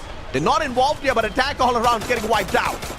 They're getting wiped out. And with Bigatron Delta being taken down, I guess Team Falcons is smiling ear to ear right now as we look in Bermuda United going in against Corinthians. Corinthians is the one who jumped in against BTR, and Bermuda United is taking advantage of this. Let's see who's going to win this battle. No one's going down just yet, and the survivability from Corinthians is just at most with the flank. They might be able to surprise Bermuda United, but Wasana is not letting go. Yeah, Wasana now trying to find a little bit of a cheeky play here. Omala finally straight down to the gun. Nando X just fighting the invasion. Hawk does drop Mochi, so the sniper from afar cannot back them up anymore. Nando X with a sliver of health on the escape, on the water. And Corinthians actually surviving the onslaught of Buriram, and they wipe the floor with them. Wasana, the final survivor, trying his best now to run away. Try to run away and survive as well, but Fluxo will be on the ground. Sana right now will try to go and find a clutch, but Omala will be taken down by Fluxo. 1v2 situation, make that 1v3 as pickup has been done, and Wasana will try to fight it up, but the Bison will not pay off that much against the XMA. But Corinthians is not out of the woods just yet as Fluxo is slowly closing in. Now, one thing I would say about Buriram United's approach is if they didn't step into the water, they might have survived, but that slowed them down. Thus, Corinthians take advantage. RRQ's out, Buriram is out. Now's the opportunity for E1 and Fluxo to overtake them at the #1 spot. But of course, we'll jump back onto that point of story in a little bit. WAG fighting for survival, representing Vietnam, but Hua Esports stands ahead of them. The civil war between the brothers will need to catch up with that. Here's Fluxo up against Corinthians as well. A double civil war is happening earlier in Vietnam. Now this is from Brazil. Fluxo right now taking the rooftop and will try to make a pinch out of this or distraction. But on the other side, E1's forward take advantage of the battle that's happening from Hua and WAG, and they grab a lot on elimination. This position is prime, and even as Twisted Mind is just hanging back on the right side, they are not carrying that much. All they have to do is focus on WAG and get as much elimination as possible. Yeah, we had those questions of the long-standing standby here by Twisted Minds, not taking that aggressive move up against E1 Sports, but it looks like Lady Luck has blessed them with this next safe zone, this next circle. Fluxo flying into E1 Sports, Corinthians right behind them, Pain Gaming behind all of this mess, and it's just going to be all-out civil war for Brazil before Twisted Minds jumps into this fight. We'll have to find out how long can Twisted Mind wait for this moment. Because from the way we're looking at it, Corinthians are the only ones in a good position to survive this onslaught. If in case E1 and Fluxo goes in, jump into the same compound, the same floor, then that would prompt Corinthians to rush in, but that's not happening just yet. And there goes grenade onto Fluxo, but it will not put us so much. But G will be going down, disrupting the approach of Fluxo. Oh, Corinthians now up on the roof, and they knock down bombs onto the ground as well. Oh, Mala, the best out of Corinthians, serving it up hot to Fluxo themselves. No back-to-back booyah for you, says Corinthians. Now E1 Sports down on the second floor. They are aiming for the #1 spot, and they're so close to it, Neptune. Very close, definitely, as MT7 and Butchine will be stuck in the ground floor. Gus has felt a little bit, but not quite sure though if he can survive. He doesn't have the Monstruck to relocate himself, but E1 Sport has his eyes on them. Good position for E1 Sport. Twisted Mind has waited for the longest time, reserved all those resources. Everyone on a snipe, everyone can throw all those grenade. If they hit it, that can spell a lot in terms of elimination and give them advantage once the blue closes in. Patience is a virtue, they say, and Twisted Minds being the proof of that. Gus finally taken out, Nameless with the little perpetrator there that took that final shot. Now final 4 squads left in here, only one Southeast Asian team, the rest of them all Brazilians. This is what we want to see here, and this is exactly what the fans have been waiting for all along here at the Global Finals. Free Fire knows how to serve it up hot. They definitely know how to serve it up hot, and it's getting hot right now as everyone's jumping in. Fluxo right now is still taking the inside of the compound. E1 Sport in battle against Corinthians, and Twisted Mind slowly closing in. Nades after nades after nades, but Corinthians still managed to survive. But that will prompt the Mind to flank in onto the other side. MC7 goes in for the healing, but that might not work for them, and Fluxo might be out. Yep, E1. How can they get out of this thick little situation now? Corinthians hunting them down, and it pushes them straight into the hands of Twisted Minds. Twisted Minds with a twisted opportunity taken into their hands, and they now aim for that booyah out of nowhere. The Patience gameplay finally pays off for the Thai squad, and the Riptide Rhythm burns down all of the defenses. Harkness managed to spray down Diamond, but the backstab by Nameless. Nando X backs away, and he could just turn the tides around for the team. 1v2 situation, Nando X on the ground, and there we have it! Twisted Mind for the booyah! And this will be a good chance for them to climb up. Depending on how much elimination they grab, this is a good opportunity for them to bring themselves back up. Holy mama! We just witnessed one of the most twisted strategies executed by this Thai squad.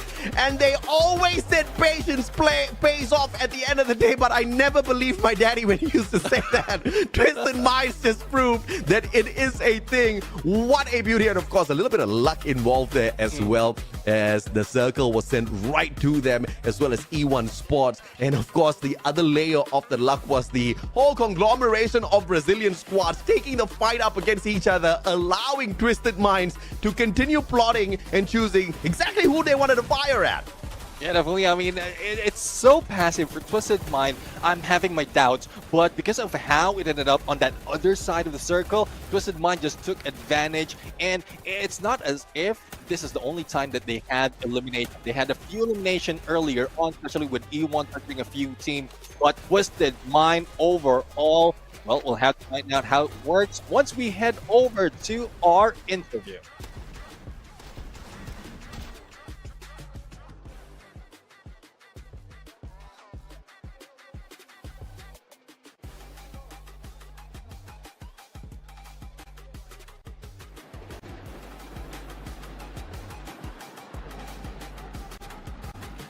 Buia tailandês por aqui, dessa vez nas mãos da Twisted Minds. Eles que foram campeões do Mobile Masters, tá? Antiga Reverse Head. Vamos ficar de olho nesses caras, família. Vamos conversar agora com o Diamond, porque quem não sabe, ele foi o MVP, tá bom? Do campeonato lá da Ásia.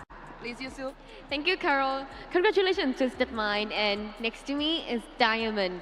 So Diamond, since you guys used to be the champion of ESL Brazil, right? Yeah, so compared to the crowd at that time and now, have you getting used to it or you still feel a little bit anxious?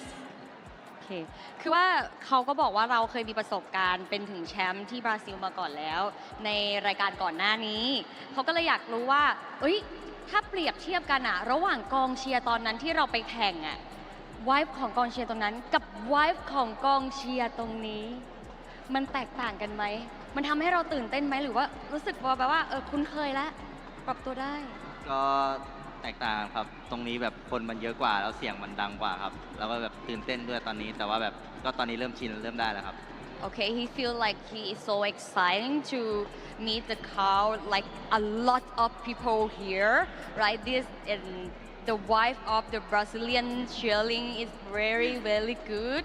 So he will try to like get used to it. Nice. Então a pergunta da Yusu foi direcionada a respeito da ESL, né? Que eles foram os campeões da ESL, antiga Riverside, atuais Twisted Minds. Como é que ele se sente jogando com a torcida que tinha lá na ESL e a nossa aqui da Arena Carioca? E ele foi bem legal, viu, gente? Ele falou assim que a torcida aqui é muito legal, muito positiva e que ele tá sentindo a vibe. Acho que ele não escutou um vai morrer, viu? Vamos mandar um pra ele já já. Okay, so since you have reached the grand finals, I would like to know what is the hardest team to play, to compete against with? ตอนนี้เรามาถึงจนถึงรอบไฟนอลแล้วอ่ะเขาก็เลยอยากรู้ว่าทีมไหนที่เรารู้สึกว่าถ้าจะต้องสู้กับทีมเนี้ยโอ้โหยากเหลือเกินเกือบสะบัดแล้ว ก็ถือว่าน่าจะเป็นบุรีรัมย์ครับ โอ้ทำไม ก็ผมมองว่าบุรีรัมย์เขาแบบเต็งแชมป์อยู่แล้วแล้วทีมอื่นมันก็แบบสูสีกันแล้วก็วัดกันลุ้นกัน Okay, he said that like the biggest enemy for them is like Buriram because everyone think that Buriram will be like a boss of the map, you know, right? And I think every other team is like equal to each other because they are the best of their country. Perfect. Então a minha pergunta foi, já que vocês chegaram na grande final, qual que é o time mais difícil de se jogar contra? E ele falou que foi a Buriram, porque os caras pensam muito, eles realmente são os reis do Buia lá na região da Ásia e com certeza é o maior inimigo da Twisted Minds, ou seja, dois times brasileiros, times tailandeses que se consideram inimigos. Então a gente quer que eles se encontrem e eles vão pra cima um do outro e acaba tudo por lá. Vamos de melhores momentos agora pra gente relembrar tudo que aconteceu aí nesse quarto mapa do dia de hoje. A gente tá cada vez mais próximo de chegar na grande e decisiva final aí. Please, Yusu, let's go to highlights. Yep, in our previous game, the Booyah belonged to a C region, come from Thailand, Twisted Mind. Congratulations again, and we hope to see more Booyah from you guys. And now, let's head back to our caster and see the highlights. And there you have it, Twisted Mind grabbing the Booyah, but when it comes to numbers, it's Corinthians taking it by 2 points. Though Twisted Mind did play it well, patience did really proves to be a virtue. Despite of how many virtues there are in, they are still using it as their advantage. Hopefully this is a good motivation for them because as you did mention, this will put them back. This have put them back into the fight, not being left behind with the top 3. Top 5 has got 4 Brazilian squads and we only have 4 Brazilian teams here at the grand finals. That just shows you the amount of energy that's being shared with the players on stage by the fan base that's in that stadium right there alongside them. And dude, we can feel the energy from just our headphones alone. We can hear the screams and you know they are so excited every time Buriram gets eliminated prematurely. 6 points is all Buriram got from this match, and that does not actually put them too far away still from that #1 spot. Yes, RRQ bowed out a little bit early, but Buriram got enough points to catch up with them, and E1 now should have been able to equalize or at least overtake Buriram with their points. This is a phenomenal place to be in. One more game, one solid Booyah can really shake up what the standings look like. I'm worried about the other teams who's challenging Buriram United, because this is just the opportunity that Buriram United has been aiming for, to get the lead closer and then pounce. It's just how a Tiger is. The moment they get close, they just pounce, and then they don't want, or they don't put them right back up. So let's see if that is one thing that Buriram United will do right now. One thing that question in my mind though, how are the other teams, especially with Twisted Mind, grabbing this booyah? And Nameless, he has a name right now with the MVP Thrill Nation, and as well as a Cassie Thiva combination. He is showing up as a great support.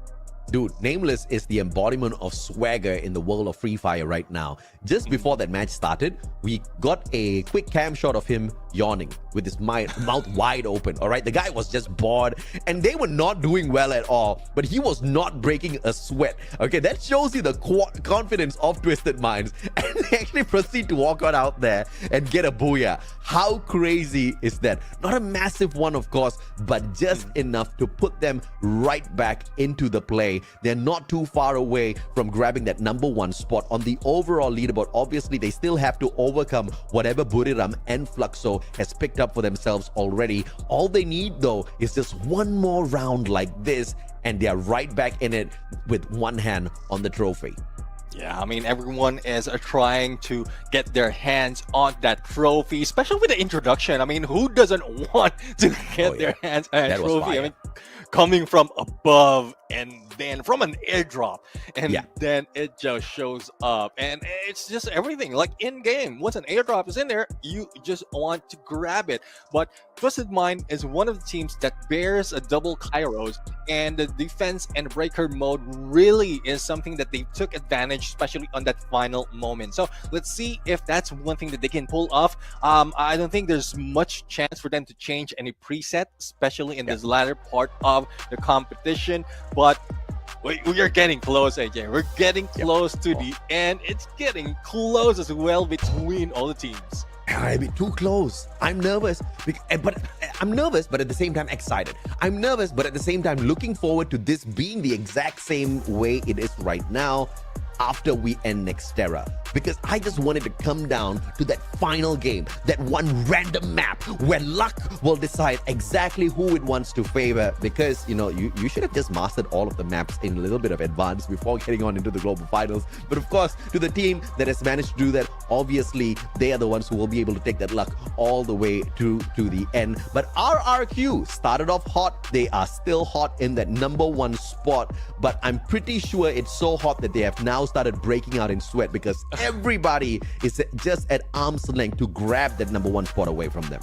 Yeah, and just one thing though, I mean, Kalahari is one thing that they usually take advantage of the high ground, Refinery, knowing that if they're not #1 spot, a lot of teams might be targeting them. Thus, they move away, but they move away in the worst position against YE Sports, who's not letting go that easily. Halfway through, yes, against YE Sports, they might be able to take them down, but early on, YE Sports is a little bit stronger compared to RRQ. So hopefully that's something that they need to work on, or probably really not change in terms of their drop spot. They're comfortable where they are dropping already. All they have to do is work on who they challenge on their rotation. This is my biggest problem with RRQ right now. It's the fact that they are not that great at Kalahari. That clearly showed through the points that they managed to grab in this map. What makes things worse is Nexterra is an even worse performance as far as this team is concerned. So Kalahari is bad, Nexterra is even worse in terms of what they've been able to do so far. It's not looking good for RRQ. But of course, that obviously puts the other teams in a position where this is all for them to lose, right? RRQ is not going to go crazy. This is your opportunity. This is your chance to really smash them, grab that #1 spot. But with so many teams in fighting spot for that #1 placement, they're so close to it. It also, you know, gives us a very unique situation where they're all going to be nervous. They're all going to be holding back because it's theirs to lose and they don't want to lose it. That could put some teams into a situation where they don't get, you know, as aggressive enough, and then they bow out with too few points. They get eliminated with barely any eliminations on their side, or they get blessed like Twisted Minds where they stay quiet and the circle finds them. And that's one thing though. I mean, I did mention earlier that despite of them staying quiet, they did took advantage of some of the engagement. Thus, they grabbed a few more points. I mean, if I'm not mistaken, that's 22 points that they have, 10 elimination, and it doesn't look like they are getting all of those. But it's a good thing that they managed to do so. But as we look at the leaders, Nando X, I mean, one of the player that offset that booyah because of how aggressive they are and how they won those engagement. Borneo United against Corinthians, it is a 50-50. If Borneo United didn't get under bridge into the water, then they might have a good fighting chance. But Corinthians, they know how to play that game. They lured them in, and even Wasana, I guess after that, he might have been scratching his head. Why did I dip my toes in that water? But it's okay, right? I mean, lessons are to be learned here. And, you know, not every day is Sunday. Not every day is a Buriram day. Sometimes you have to falter. Sometimes others have to rise to the occasion. But that's exactly the kind of scenario that gives us this situation where, once again, any team at this point can grab that trophy. They're so close to each other, but RRQ still maintains that #1 spot. But of course, if history tells us a little bit of a story, RRQ, when they get into this mode towards the tail end of the competition, they usually drop the ball. That seems to be happening. Once again, we are heading into Nexterra, a map where RRQ is not very dangerous at. And if the randomizer brings us back into Kalahari or Nexterra again, that's like the fate of RRQ sealed. Now, the only way they get out of this is to go back to the classic Indonesian playstyle, the classic RRQ playstyle. Stop getting into fights, look for the circle, and keep quiet. Just play it safe, and the trophy's yours. Yeah, hopefully they get a few pages from what Twisted Mind did and just adapt them for their own. I mean, a lot of teams has done that. Fluxo has done that every time they challenge or they go in for the fight for a tournament against Southeast Asia. They're adapting a little bit, thus they're showing up a lot of aggression. The same goes for Corinthians. That's one thing that we've seen so much. Like from the early parts of the knockout stage, they are just hanging back, waiting for the next phase up until the third. But now they're initiating on the gunfight. They're getting all those elimination, and they know how to back out in the perfect timing. And that's one thing. That's one thing that RRQ really needs to put back, because we've seen them do that from the regionals, even the early parts of the knockout. FFWS Global, the main trophy has visited Brazil. The main trophy has visited Thailand quite a number of times. And obviously, you know, when I say visited, I don't just mean went there and then came back. It went there and it stayed there, right? We've got champions from these regions, but we have not had a global champion from Indonesia just yet. So, but of course, we also have got no global champion from Vietnam just yet. WAG, a team that has proven to us at the knockout stage, that has proven themselves at Point Rush as well, still stands a chance. But in order to get to that spot, they actually need for a few things to be right. #1, teams like RRQ, E1, Fluxo have to bow out early. #2, they have to go for a back-to-back booyah. But ladies and gentlemen, boys and girls, whether or not that is possible, we'll have to wait and see. For the time being, we've got a quick shout out for our sponsors. Sí, ¿vos de qué parte sos? No, no está cerca del mar. Yo de aquí, de la ciudad. Mira, ¿Tú de qué parte eres? del norte. Es una zona cerca de Bolivia, pero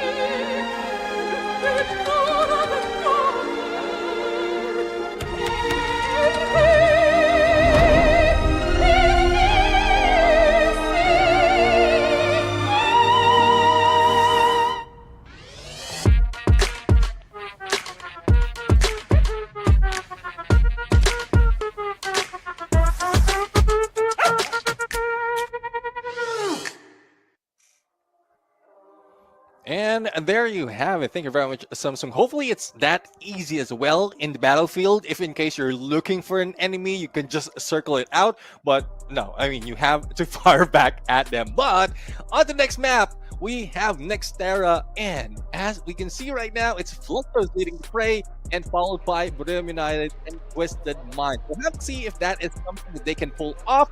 But right now, let's bring it over to our stage and our host.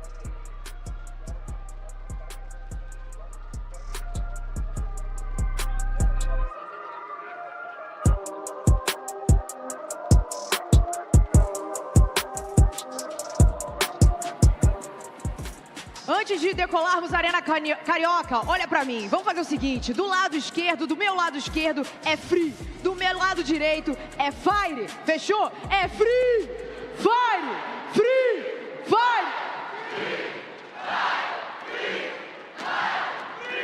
Bora decolar! Vamos para a nossa próxima queda, que é Nova Terra, em Sul.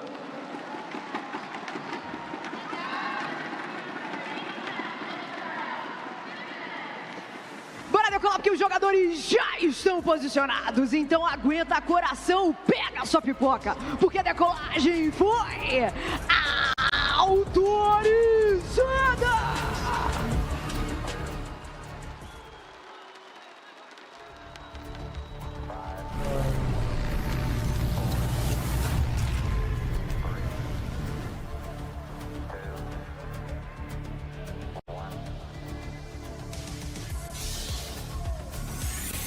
As we step into the futuristic map of Nexterra, no one knows what the future holds for this battle. Again, it's very, very close for the top spot and a chance to grab the championship. We'll have to find out who will it be by the end of the day. As we look at the flight path right now, it seems like RRQ is being challenged by attack all around. The rest of the teams will be sitting it pretty, and only a few are going for the early engagement, AJ.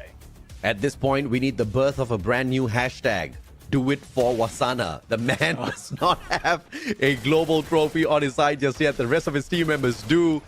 And he has been waiting for it for quite a while already. But can the boys get it done for their team member? Fluxo up against Bigatron Delta. Though the backup from MT7 from afar. Ecal straight down to the ground. MT7 will be able to secure the elimination. But Kyung and Diggs will be able to secure themselves two very big eliminations. And now the recovery. It's a 3v2. MT7 and GU. The sniper of the squad does not have the right gun here. Fluxo in hot soup. Diggs with a Drogon. Exposed. GU down on the ground. The trade is there, and MT7 holding the ground, but an early exit for Fluxo on this Nexterra map.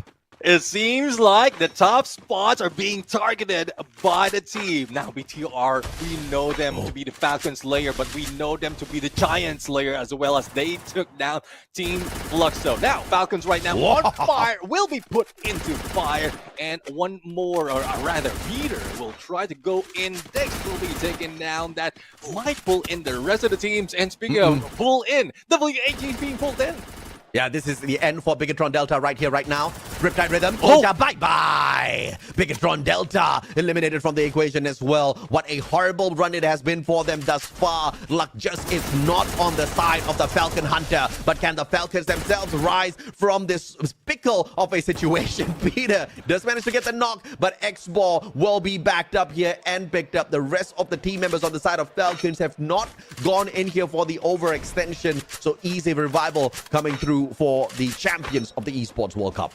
Yeah, see, I mean, if they can recover from all the put-downs, all the takedowns against them. Why Sports though is trying to recover from this chase coming from Pain Gaming. Shin, I'm not quite sure if this fence is high enough to protect him, but Noda says no way as he goes in for that nade hit. But this might be a bait tactic by Shin, as Poppy and Death has a good chance to target Noda.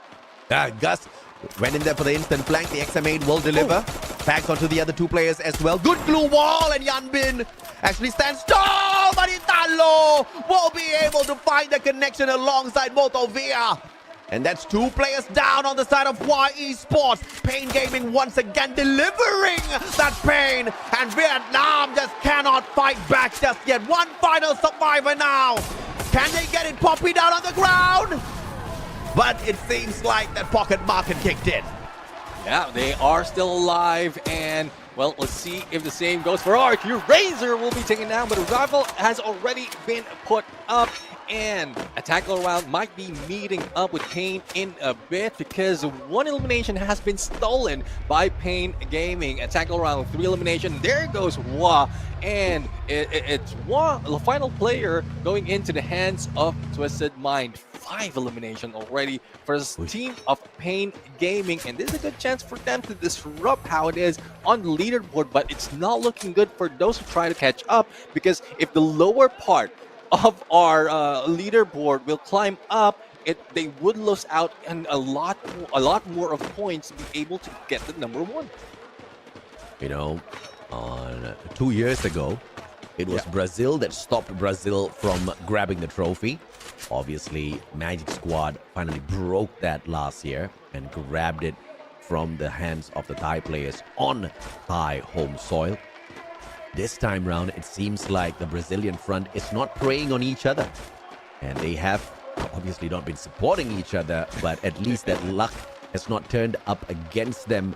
But the bigger problem here is Southeast Asia, that was so consistent in the knockout stage as well as Point Rush, is not showing up as strong. And I have to say that home crowd is really a huge factor. Yeah, it is a huge factor. A lot of players out here, yes, they are comfortable in a stage, but not in stage just like this. Most of the times, just a stage presence, like eyes are on you, but not all those energy. And this is something that they need to work on. Energy coming from the crowd, affecting your gameplay, affecting your mindset, affecting your train of thought.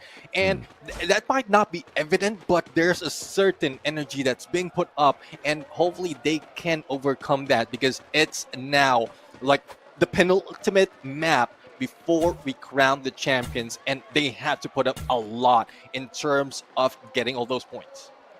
Attack all around, with an opportunity now to take Pain Gaming out of the equation. They may not be as great on the overall leaderboard for the day, but they have been great in terms of the aggression they've been finding and the eliminations. Limit X7 taken out of the equation without the sniper now. Attack all around on the back foot. Perfect Riptide rhythm courtesy of Motovia as well. And the AC-80 in hand, backing up the rest of the players. But Pain Gaming is being baited in by Attack all around. Attack all around right now is set up and, well, baited in not to be eliminated, but just to be left behind. And there goes Attack all around flying out of the area. I guess they don't have much information as to where the rest of the team, especially with Motivea in there already on the high ground or on the tower, and they still are not done getting away. They go in for a vehicle and they try to run away to joining Limit X7. We're going to see a good line of sight here for Pain Gaming. They missed the opportunity to set the car ablaze. And Noda's just absolutely annoyed at this point of time. But, you know, Pain Gaming should actually relax right now instead of continuously going for the hunt. We've seen this scenario way too many times. You get so greedy for those points, and then you just get led into a totally different squad who wipes you out.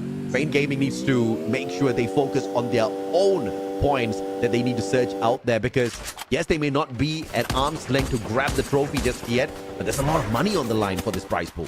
Definitely, I mean, it's something that they need to think about. And again, I mean, we're seeing a difference in terms of Pain Gaming and E1 Sports. E1 Sports know how to get placement. Pain Gaming knows how to get elimination. If Pain Gaming can adapt that from E1 Sports, yes, they can still put in a lot of aggression, but they know the timing. They can time themselves to jump into the next phase of the circle. Then they might be able to put in a lot more in terms of points. But right now, again, Attack all around will try to bait them in. Motivea, though, in a good position for a surprise hit, but Limit also is in here that can help with 3v4. Okay, Full God taking the fight first, and Limit just in the wrong place, wrong time. Motovia flies on in, backed up by Italo. Noda finds Jump God. Attack all around, being broken apart by Pain Gaming. What a swift execution, finally! The hunt pays off! And there you have it. I take it back. Motivea pulling away from the rest of the squad. That didn't give them any disadvantage. They know that they can use that third person from afar, or their fourth person from afar, to pull in that surprise. And Pain Gaming on to their 10th elimination, and it doesn't seem like they will be slowing down. If they flank left, they might meet up with Buriram United, and that's a team that they really need to take down. Buriram at Boxing Gym waiting for the next contender for the two-time world champs title. Fluxo unfortunately will not be showing up. They're the only ones who can compete for that at this point of time. At least close enough. WAG up against Corinthians, split up on two towers at Zipway. This is a great vantage point, but Corinthians also do not really need to show up on their crosshairs just yet, but they do exactly that, rotating out of their compound. There seems to be trouble zone. up in the air with this launch pad, puts them at great harm's way, and WAG does not get to take advantage just yet. And no taking advantage of that position, but there's a lot of instances that we've seen the final circle end up in zip way, and I think that's one thing the Corinthians were thinking about. They don't want to be stuck in one of the towers, unable to get away. But as we look at the shift right now, Twisted Mind had the right idea to stay in the middle. But as we look, E1 from the bridge might have a good view on Team Falcons, while Falcons is chasing Corinthians. Now, there's a rivalry that we've seen from the point rush. Let's see who wins that battle once it starts. Now, this is all for the pick in here. E1 can decide to either shoot down on Falcons or Twisted Minds. Either way, you get a Thai squad in your pocket. And E1 is just literally 1 point away from equalizing for the #1 spot. 2 points away from overtaking. And they need to hope and pray that RRQ gets kicked out quick before they start picking up points as well. Yeah, it doesn't look like RRQ will be playing that, but who plans for that? I mean, especially for this one, RRQ just wants to survive, especially in how it ended up in Kalahari. So let's see if they can be a little bit more passive, find the final phase of the circle, and then that's where they bring it on. They have 2 elimination already, but before they got there, they had 3 of their teammates being eliminated and revived, and on their crosshairs is possibly one more of Team Falcons as they go in for the jump very close to RRQ. An unnecessary fight for RRQ. They don't really need to take this. This grenade tossed out prematurely. They waste their utilities. Falcons not really trying to attempt for the defensive spot just yet, but RRQ sees it coming. All they need to do is just hunker down and wait for that opportune moment. Nobody is really attacking them from the back just yet. Let's see if they can pull that off. On the flip side of things, Buriram finding a little bit of an angle here. Up against Twisted Mind. Monobia fighting Moshi. Saming fighting Wasada. 2 players of Buriram down on the ground, already bleeding out. Twisted Mind pulls out that Riptide Rhythm that spells trouble for Buriram United. Again, the bridge, under the bridge. This is not a play that Buriram has won in this day. Pain Gaming will be introduced into battle as well, and we'll see who will be winning this fight as Pain Gaming goes in onto the other side. Twisted Mind is nowhere to be seen. Going back to RRQ and Team Falcons, WAG into the mix as well. Falcons in trouble, being sandwiched by 2 teams. WAG, they need a back-to-back Booyah to be able to get close enough. And what a fantastic wipeout. They show up and they put on a fantastic showdown. Now WAG needs to come across yet another squad, and this is going to be trouble. RRQ this time already split up into 2 different compounds. WAG needs to deal with this smartly. Smartly is what they need to work on right now. Now, we are brought in Pain Gaming and Twisted Mind. I mean, we've seen how the Buriram United just fell for that after Twisted Mind Riptide Rhythm and surprise Buriram United. But we have on the other side E1 Sport as well as Corinthians, and this is something that E1 Sport earlier didn't survive, and Corinthians take advantage now as they back in together with the blue. E1 Sport might be able to go in for a full rotation with Pain Gaming just behind him, and similar to what we've seen Team Falcons, E1 Sport might be the same trouble. Oh, no. This is not the way Brazil should be going down now, bro. 3 Brazilian squads, all being pressured by the blue. But Pain Gaming with the advantage. They wipe out E1 Sport, who was so close to the #1 spot. Unbelievable. The Brazilians end up preying on each other just like 2 years ago. Could it happen again? We'll have to see. I mean, only 1 point being taken by E1 Sport, but going in onto the bill, into the heart of the battle. RRQ being taken down. Not to think any survivors are left for that team. Corinthians with only 1. We still have 1. WAG trying to recover. Pain Gaming still in a good spot, and Twisted Mind, because of how sneaky they are still in play for the top 4. Pain Gaming needs about a 30 bomber in order to be in contention for that #1 spot. They've already got 18 eliminations. If they pull in a Booyah, that's 30 points already. This could just be massive for Brazil. WAG still in contention for the Booyah. Twisted Minds in contention for the back-to-back Booyah. Corinthians could mess any one of their gameplay up. This is once again a heated battle that is making me break up into sweat. This is insane at this stage. Bro, this is something that we haven't seen seen in a long time. I mean, even from those in the bottom, we'll have a good chance to catch up, and we still have one more map after this. Now, Nike Boy is just being sneaky. Once the blue closes in, that might spell that might be it for Corinthians. And Nexterra spots them, and we are now left with 3 teams. 4 men strong for each, and those who are very close might be the ones in engagement, unless the rotation would be similar to what we've seen earlier with a 3-way battle, and who takes advantage of that will get that booyah. Xboy just helped out Pain Gaming because we saw Nike Boy. He was watching Motovia. He was waiting for that opportune moment to strike. Cyrus just knocked down Saming. Now this increases the chances of Pain Gaming to strike and pull away a massive booyah in this game. Even if they don't get the booyah, they are already in a fantastic spot. Italo, what a shot from afar. And this is now all Pain Gaming's game to lose. Gus as well as Motovia staying out of the initial equation first. WAG going in for the flush. Grenade will find the connection, but barely tickles Pain Gaming. No pain, no gain, and there we still have Pain. WAG right now trying to back away as the blue will be closing in. One player from Twisted Mind is still alive, but has little to no way into the middle of the circle. But Pain with 20 elimination, and if they manage to take down all of the 5 players, that would be a very, very close fight to that #1 spot. WAG not yet in trouble. Atalo will be taken down, and Pain will need to recover, but high ground is theirs for the taking, and WAG is slowly going down.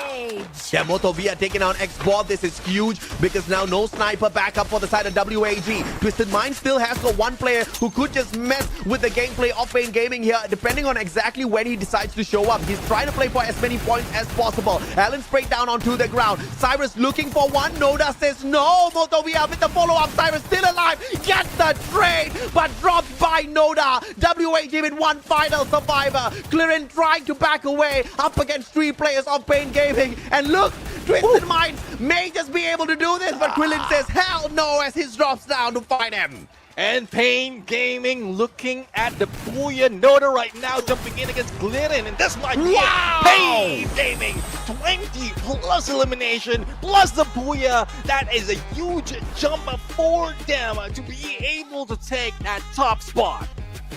Pain freaking Gaming bringing a world of hurt onto everybody else. The team that's got 0 booyahs up there on the knockout stage showed up 1 time on Point Rush, gained just a few extra points. And ladies and gentlemen, boys and girls, this is insanity because they have just scored the record booyah here on the grand finals day, and they have put themselves in contention for the trophy representing Brazil.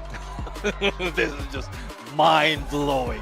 How a team will be able to jump in, and we rarely see this anymore. We rarely see a 20 plus elimination from the beginning of the knockout stage up until this moment. Thus, Pain Gaming, the aggression, the position wise, them playing it out against the other teams who might have a good advantage. They are just up par, like 10 over 10 on all fronts.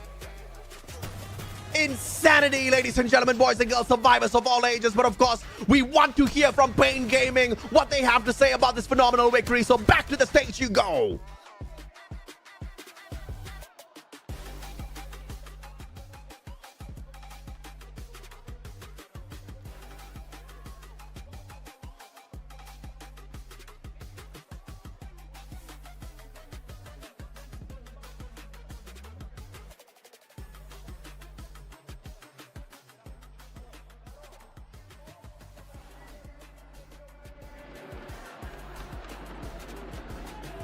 Buiazão brasileiro agora nas mãos da PEN. Em homenagem à torcida da PEN aqui, ó. Bora, PEN! Vamos, Brasil, caramba! É Brasil no topo aqui. A gente não aceita nada menos do que isso. Vamos trocar uma ideia agora com o CPT do time da PEN, Gus. Yusu? The energy here is so amazing. I really love it. So this is the 3rd booyah of the Brazilian teams, right? This time it belongs to Pain Gaming. And right next to me is Gus. So you know, like in our knockout stage, I can see that the C teams were dominating the board. But until now, to the final stage is like a huge difference. So I want to ask him, like, does he have any thoughts about it, or it just happened? It is what it is. Perfect, good question. A pergunta foi muito boa, então, Gus. Seguinte, durante a fase classificatória, a gente tinha uma dominância total dos times tailandeses, totalmente da região da Ásia, no caso, né? E aqui tudo mudou na grande final. Ela quer saber se você tem alguma coisa para falar em relação a isso, ou se é o que é. Mano, muitos times brasileiros escondendo o jogo, e na final é totalmente diferente, com essa torcida linda que tá aqui, e os gringos acabam tremendo, né? Okay. Please. You're gonna like it. Okay, so during the knockout stage, a lot of Brazilian teams were hiding their games. Oh. They were getting prepared for the grand finals. And here on the stage, we have the big crowd in favor of us. And of course, the other teams, the other region, they shake a little bit. Oh my goodness. Okay, since you are a newcomer here in FFWS World Series, I would like to know your main feeling about the whole thing, the whole experience. Já que você é seu primeiro mundial, eu queria saber qual que é o seu maior sentimento aqui, estando num palco desse tamanho e também num campeonato dessa imensidão. Mano, é uma sensação única, ainda mais por ser no Brasil, com a torcida, com a família acompanhando nós também. É uma sensação única que eu acho que eu nunca mais vou sentir isso na vida. E por ser o Mundial aqui no Rio, é muito feliz, é muito gratificante estar representando os brasileiros também. For sure, I'm very happy to be representing Brazil here with the other Brazilian teams, and it's a really happy feeling to be here on stage, especially when you have your family watching you. So I'm very happy to be here, and I'm very grateful for this opportunity. Yes. É isso, minha família. Buiazão agora nas mãos da PEN. A gente está esperando aqui mais buia brasileiro. Pode vir aí da Yuan, pode vir do Corinthians. A gente quer todo buia brasileiro aqui possível. É o seguinte, ó, bora PEN, que já estão com buiazão aí recheado. Vamos de melhores momentos agora? Let's go to highlights. Yep, let's go to highlight. I think today we have a huge difference from our previous game, like unlike power stage or knockout stage. Today, definitely Brazil dominate them all. This is the Brazilian atmosphere. Yeah, the energy is so high. Thank you so much for watching our interview. And now let's head back to our caster and see the highlights. A team that has no FFWS Global Finals experience has wowed everyone. That is a huge number of elimination plus the booyah, and the way they did it is not that easy as well. Even Bermuda United has been outplayed. Twisted Mile has been outplayed. What else can we see from Pain Gaming? This is a team that we commented that they need to adapt placement point, and they did. I think they heard me when I said that. Oh yeah, dude, there's so many things to talk about here, right? And yes, Pain Gaming, they literally broke records. They just showed us something so phenomenal that the fans were hungry for, that we have been hungry for, and they have gifted me exactly what I've been begging for the whole day, Neptune. One game where we will not be able to know exactly who's going to be champion. Believe it or not, survivors, 9 teams out of 12 have an opportunity to walk away with $300,000 and the trophy. Yes, 9 teams out of 12. That is how close the competition is right now at the top. And Pain Gaming just joined the party as part of that 9. WAG, what they have achieved in this match was obviously overshadowed by what Pain Gaming just did. But we talked about how WAG needed a back-to-back booyah to be in contention for it. They didn't get the booyah, but they got close enough. 20 points is massive. But of course, let's bring the conversation back to the team that delivered pain to every single squad they came across. And Motovea, the one that was delivering a majority of it. 8 eliminations. This guy was Mr. Terminator. 5,985 damage. Talk about a little bit of hurt laid out there on the battlefield. Pain really is something that Motivea is bringing. He's not only putting in damage, but he's also finishing up all those knockdowns. AC80, he is the one on the far end that usually starts off the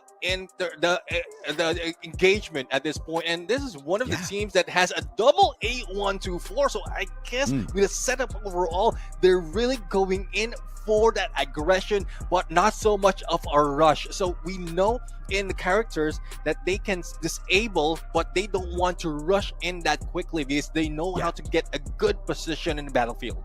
But that's insane. Everybody's running the Joseph. Okay, almost everybody's running the Joseph. To walk in with a double A1-4 on the global stage is suicide. And yet it worked for Pain Gaming. I cannot brain how they pulled this off. And look at the numbers, man. It was not just Motovia. 6 eliminations, 5 eliminations. This is insane. This is the kind of game you want to bet all of your hopes on. And you know, we were talking about how Hua Esports was one of those teams that could go all out because there was nothing to lose. Pain Gaming was also that team that had nothing to lose. They laid it all out on the line, and my oh my, did it pay off. But ladies and gentlemen, boys and girls, we are about to find out exactly who Lady Luck favors. On to the host we go.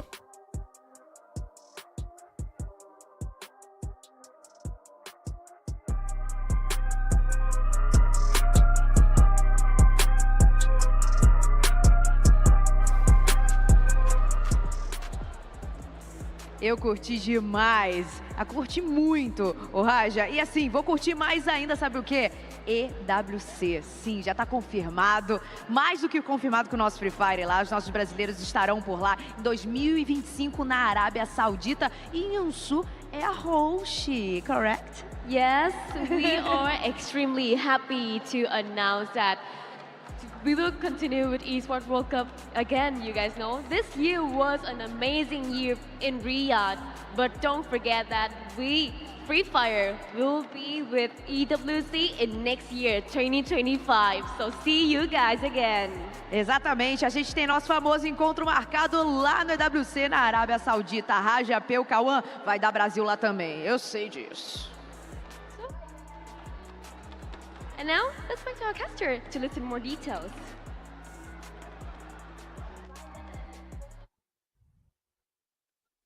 Oh my goodness.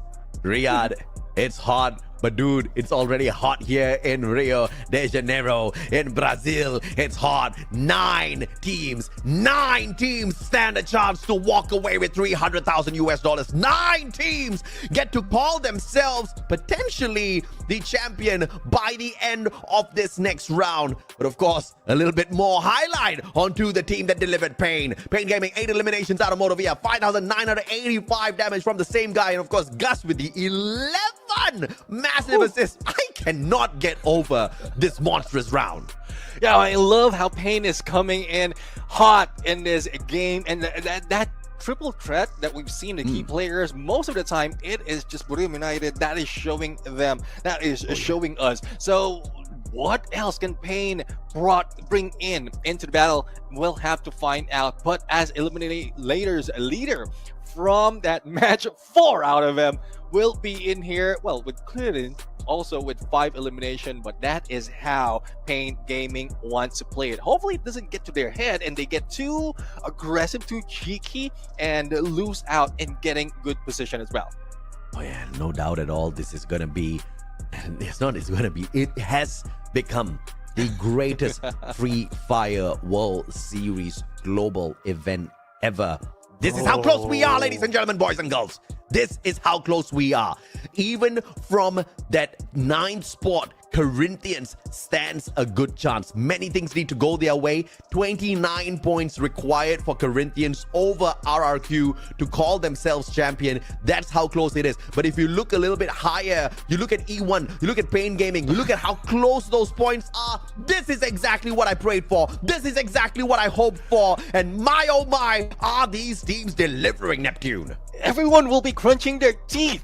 Survivability, elimination, everyone will be counting the numbers. Everyone will be at the edge of their seat to end this match, to end this map number 6, to end this day. Because at this moment, we still don't know. We still have no idea who will be grabbing that number 1 spot compared to the other competition. I mean, we have a glimpse of how it is, but the other teams are not showing up as expected. Fluxo, 17 points away. from being technically back-to-back champions. Buriram, 6 points away from being your 3-time world champions. And of course, Wasana, your first-time world champion. This is still hashtag do it for Wasana as far as Buriram is concerned, okay? But so many teams are close to this dream that Free Fire has made possible. So many teams are close to this $300,000 life-changing amount of money for anyone that picks it up. So many teams are close to that dream, and 2 teams from 2 regions who have never touched it before. We've got RRQ here. So close. They're still in the _1 spot. We've got WAG through the effort. Vietnam never used to be a threat, and now they are at arm's length away from $300,000, Neptune. How crazy is this? I mean, it's really mind-blowing. It's really phenomenal how everyone has managed to stay afloat, didn't fall down that easily, try to fight back. Despite of how it started, I mean, some of the teams really lose out on the gameplay in the early parts, Bermuda, but it didn't show so much of a trend that only one team is dominating. It just spreads out, and that is how, like, I don't know if it's the stage, if it's the environment, if it's the crowd, that I don't know what's throwing them off, but yeah, it looks like it. It is that and a lot more. But ladies and gentlemen, boys and girls, time for that map selector. Let's see who Lady Luck blesses.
Bora, Rajapé, o Cauã, vamos descobrir juntos agora qual será o mapa que vamos finalizar esse dia, esse Free Fire World Series, Yansu. Yes, and we are going to our last map, but in a random way. There's only one more map to find out who is the champion. Let's go.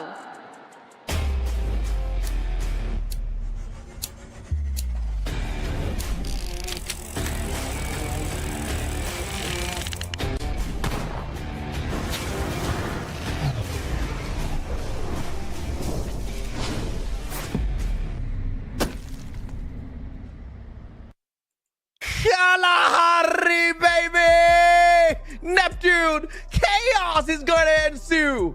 Yeah, definitely. I mean, a lot of changes in gameplay. This is where Twisted Mind has surprised everyone in grabbing that Booyah for this day, and a lot of teams has fallen as well. This is where RRQ didn't get any points, and if that happens again, they might miss out on the champion. This is where E1 Sports grabbed 17 points. That is the second best game that they have. A lot of changes, a lot of things might be happening for this map, and I'm still at loss who's going to be the champion. Neptune, the Indonesians are going to say that Mustachio needs to wash his mouth with a pail of salt, because the worst case scenario that I predicted happening for RRQ is happening right now. This is insane. This is just unbelievable. Now Indonesia is going to most for sure cry a tad bit, but Buriram, they are the best on this map. Can they make it a 3-time world champs title for themselves? But of course, let's throw it back to our host to kick off Kalahari to end the day.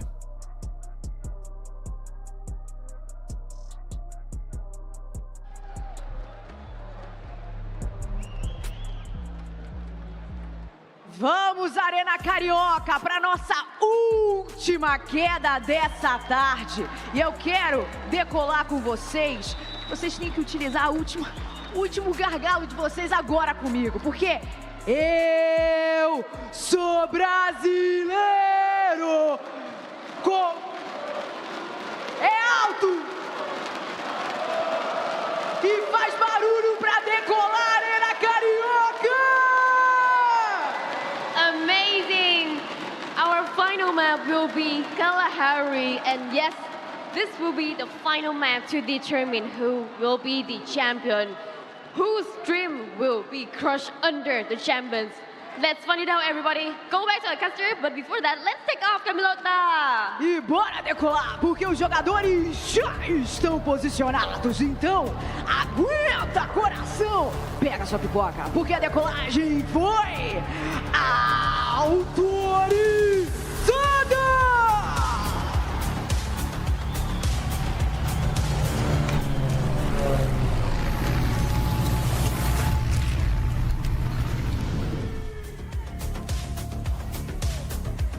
We know that everything is getting hot, but it can't get hotter than this. Into the sandy lands of Kalahari, but did mention that they might be cursing you, AJ, because this might spell trouble for RRQ. But as Murphy Lowe states, anything that can go wrong will go wrong. So hopefully they can overtake that. Dude, hopefully that's not the case for Brazil because everything has been going right so far. If everything that can go wrong does go wrong for them, they will cry. And of course, many of their fans will cry right in front of them. But based on how they've been performing today, it has been a phenomenal stand-up display of Brazilian love and aggression. Love at the starting part of our global finals, where they allowed Southeast Asia to enjoy the scenery, enjoy the points. But on the grand finals, they say, hell no, baby. It is for us. And this is exactly what we love, right? Mammoth, WAG, this should just be enough room for them to continue looting up. But it looks like X-Bor has already been tagged up a little bit here. They've been tickled at the very start. I wonder who it was that went in there. I think it was RRQ who was have a good view on there. RQ is back in refinery.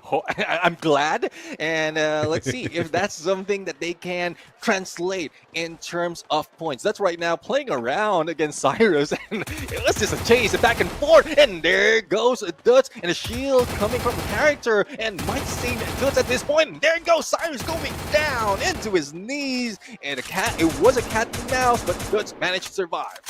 Yeah, Dutz also with switching out the AC-80, trying to find a back-to-back here. And the rest of the RRQ players spotting out E1 at the same time. E1 Sports got so close earlier in terms of overtaking RRQ, but they faltered as well.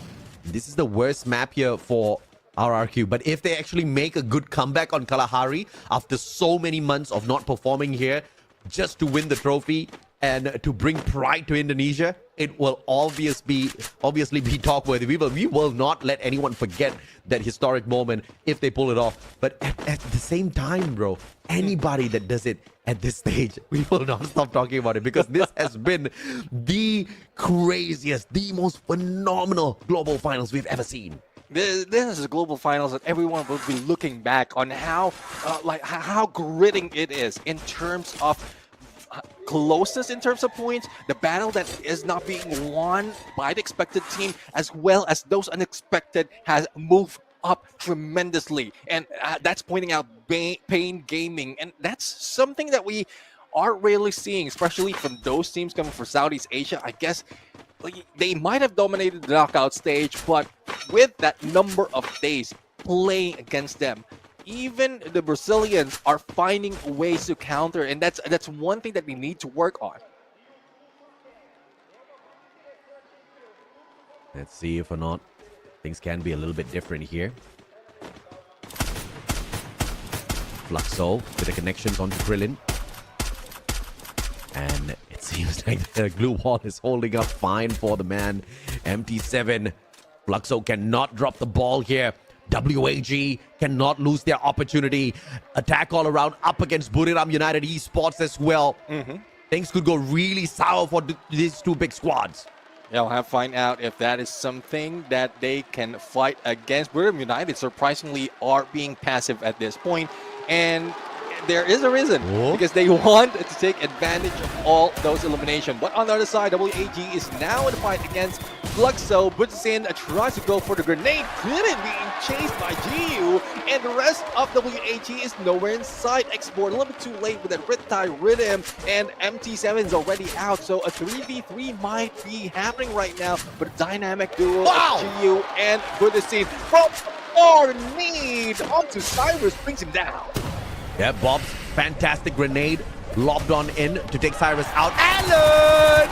Exposed and shut down by Butzin as he flanks around. Export did manage to put the hurt onto MT7 first, taking him out of the equation, instantly damaging the hopes of the team of Fluxo to get super aggressive, but yet the Riflers did get the job done towards the very end. WAG, they survive for the time being with their Supreme Sniper. Let's see how well they pull those revives back in. Falcons hunting down on E1. If E1 goes down right here, right now, and comes the hope for their championship. And at the moment that the gunfight dies down, Pain Gaming might be waiting and rushing in to take down whoever wins this battle. Launchpad right now. Again, and there goes the mistake that could have cost them this game. Vidin XP and Pow still alive, and Pain Gaming, because of that engagement, will still be waiting, but we'll have to find out who wins that battle of Pain as well as Falcons if it does happen.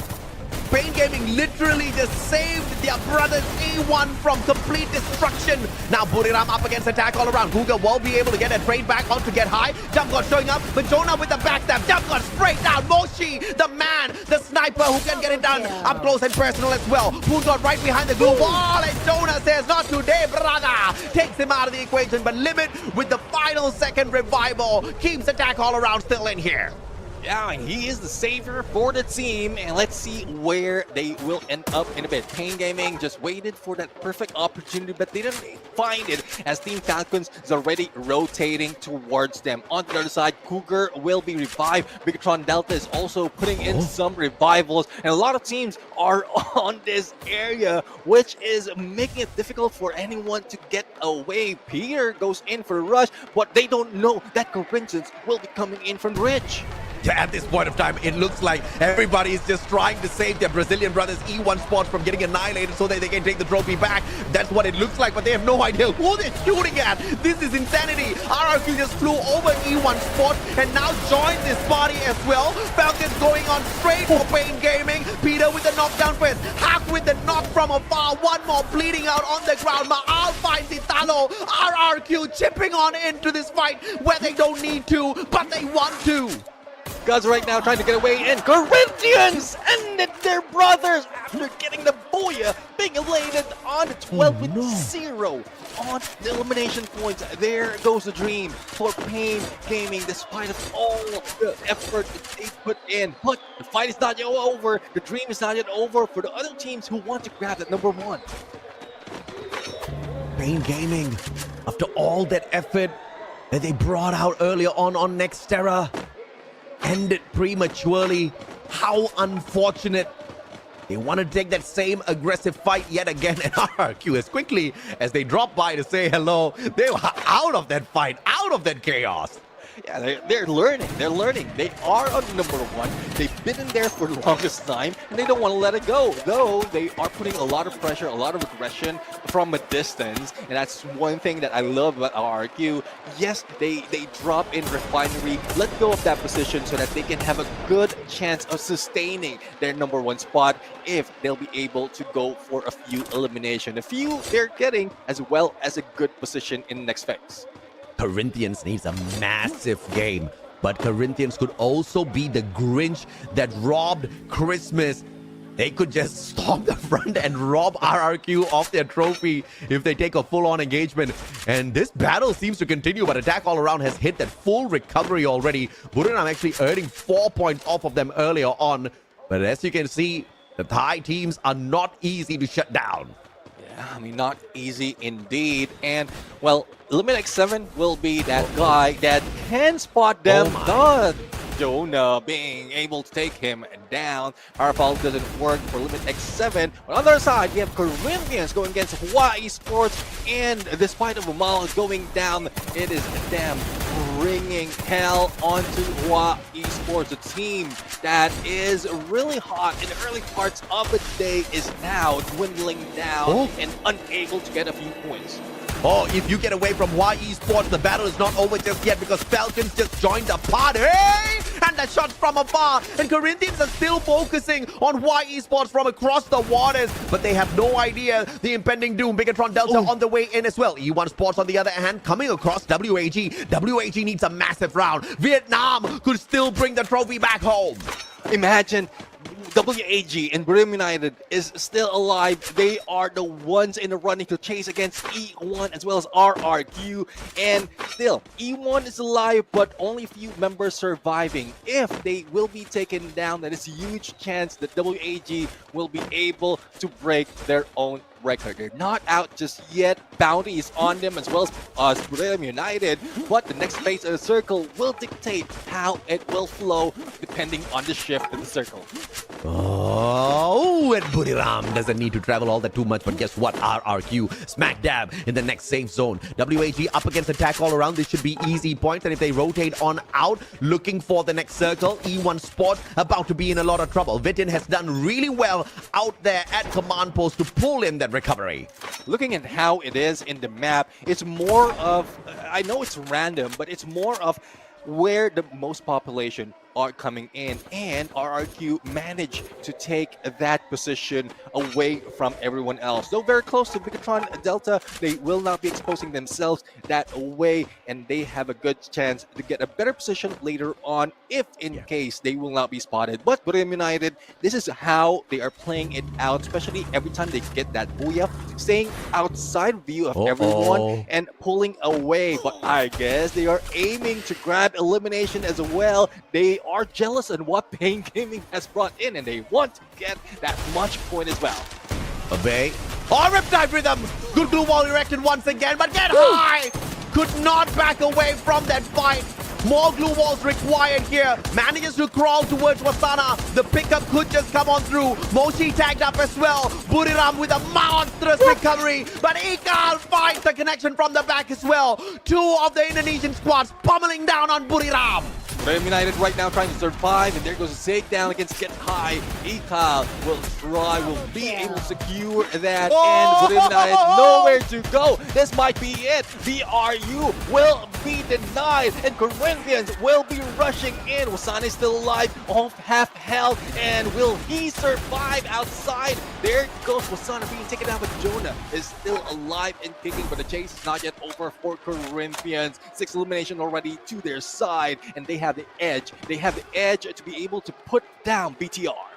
The enemy of my enemy is my freaking best friend.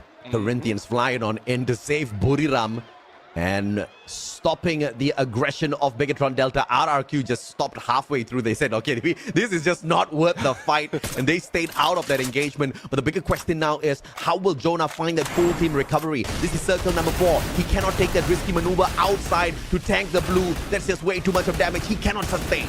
Yeah, that's something that he needs to think of, or if he can play it out, which is a little bit risky to survive as a solo player. But that might be it. If they put in so much already in terms of numbers, then they have a good chance. But 5 points. 5 points for Brim United. That is one less the number of points to be able to take out RRQ in number 1 spot, and RRQ is not yet eliminated from this fight. So it looks like RRQ, if they maintain being silent and then take advantage of all the engagement, that is a good chance for them to be the champions. The plan is working out for RRQ. Just shut up, stay quiet, find the circle, and win the trophy, baby! Indonesia could just pull this off, but WAG just flew into their death. That launch pad worked against them. Fluxo and E1 both showing up on the elimination feed. It's attack all around to bow out first. And it looks like WAG's X-Ball did not take that launch pad. He still survives for the time being. Bigatron Delta, they bow out. WAG still stands a chance. He still has a chance unless X-Board doesn't have any heal on him, and that is one thing that they need to work on. Fluxo slowly going in onto the compound of RRQ. X4 managed to take down one of the players of E1 and then flies in, but that is a different team. That is the wrong team to target. Fluxo right now will need to move in. This is a 4th phase going to 5th. It would hurt and they don't want to stay behind, and WAG might spell the end of their battle. They have no way to go into the next phase without any contention. Falcons needs a massive round here. X-Boss still alive, but this is just a mission impossible for the man. Riptide Rhythm finds X-Boss as well. Defense is down, and WAG is eliminated. Valiant effort indeed for Vietnam. This is the furthest they have come on the global stage, and I could not be more proud of the region and WAG for what they've achieved thus far. But that is the end of the road. RRQ, on the other hand, trying to end Y Esports, but perhaps Y Esports has got one last hurrah in them to end the hopes of RRQ.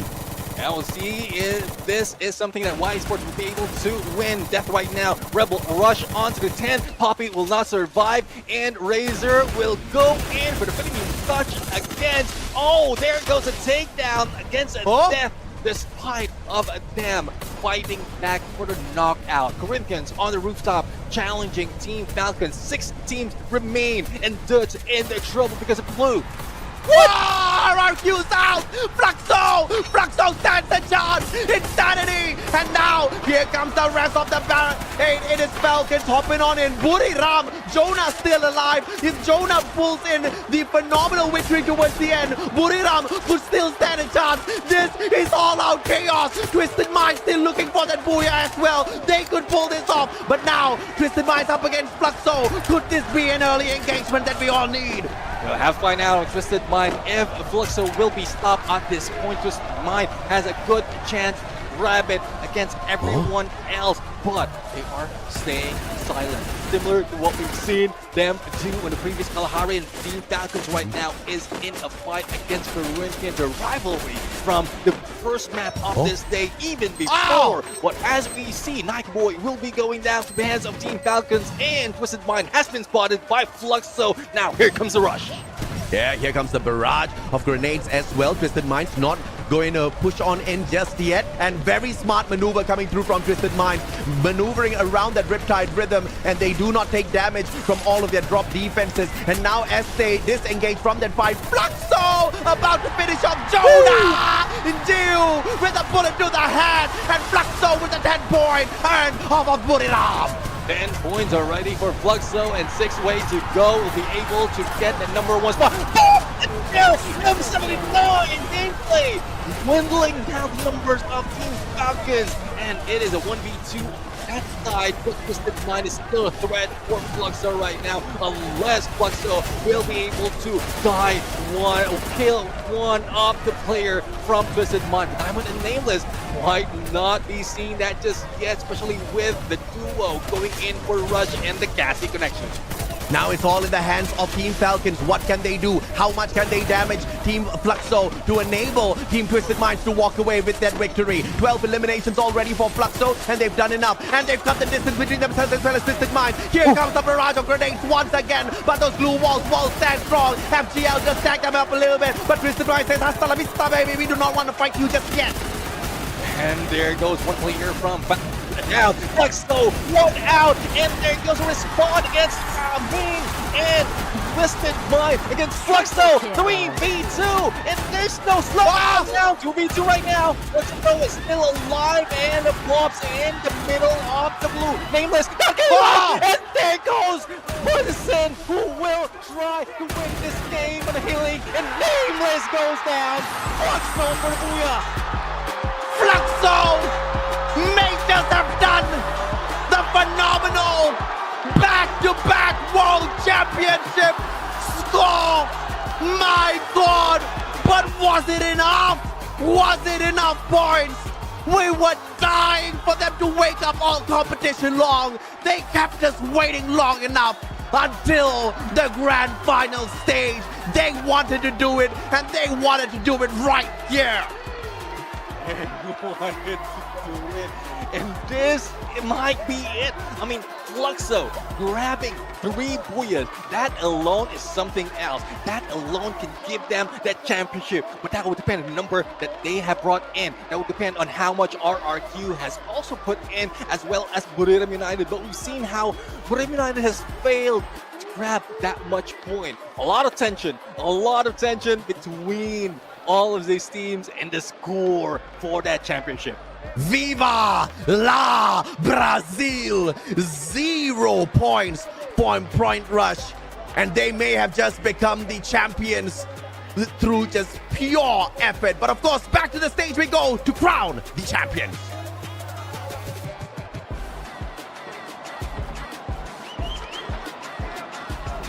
Arena Carioca, pela segunda vez consecutiva, estamos fazendo história aqui na Arena Carioca, do Rio de Janeiro. Grita junto comigo, Fluxo, equipe campeã do Free Fire World Series. Parabéns! Oh my gosh, cannot believe it! The champion is Fluxo!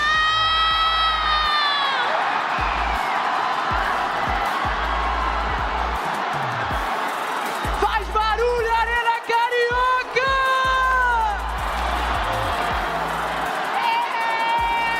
Sou brasileiro, com muito orgulho, com muito amor.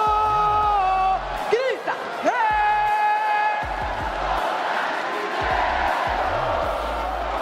Arena Carioca!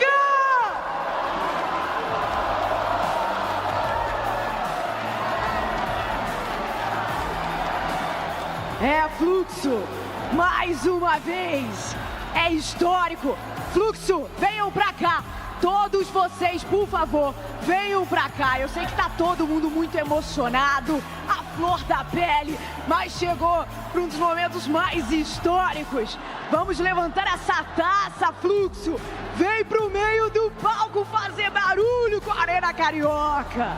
É, Carol Bombichel, eu imagino que você esteja emocionada, mas mais uma vez, equipe brasileira levantando essa taça. E em casa, meu amor, essa taça vai continuar no Brasil. É Brasil, Marcão! Arena Carioca, nesse momento, o Brasil é o Free Fire e o Free Fire é do Fluxo! Por favor, podem se posicionar. Fiquem à vontade na contagem, tá bom? Vão lá pra frente, o espaço é de vocês, o troféu é de vocês. E Arena Carioca, vamos contar juntos, hein? Vamos contar juntos. Por favor, vamos para um dos momentos mais históricos do Free Fire. Um dos momentos mais históricos do esporte eletrônico. Vem pra cá, meninos. Vamos contar juntos. Arena Carioca, vamos contar. Por favor, podem se posicionar, porque pode subir. Porque em 3, 2, 1, Fluxo, equipe campeã do Free Fire World Series. Parabéns!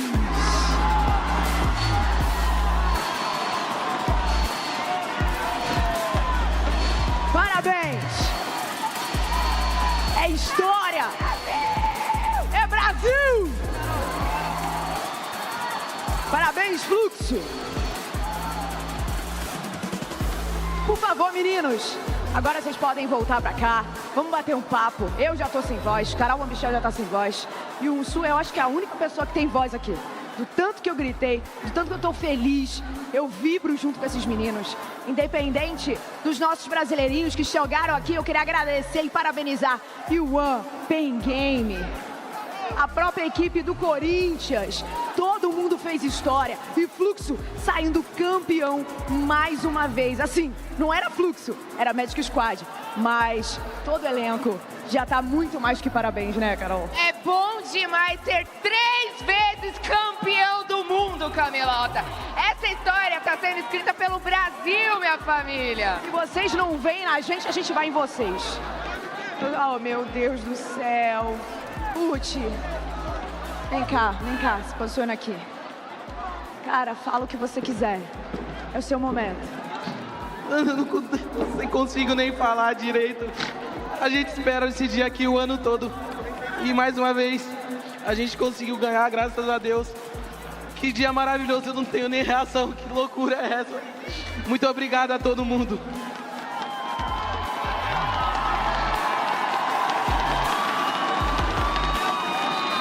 Posso entregar, Camilota, o prêmio? Carol, fica à vontade. Seguinte, somos 3 vezes campeões do mundo agora. Só que vocês, pela segunda vez, e eu acredito que o sabor de ganhar dentro de casa é diferente. Fala tu, Capita. Com certeza é diferente, é uma emoção única. Ainda mais que minha família tá aí. Não dá pra ver mais eles, mas eles estão em algum lugar por ali. Então, agradecer a minha família que veio torcer e a minha outra família que tá aqui dentro desse palco. Hoje é um dia histórico, hoje é um dia que Deus abençoou.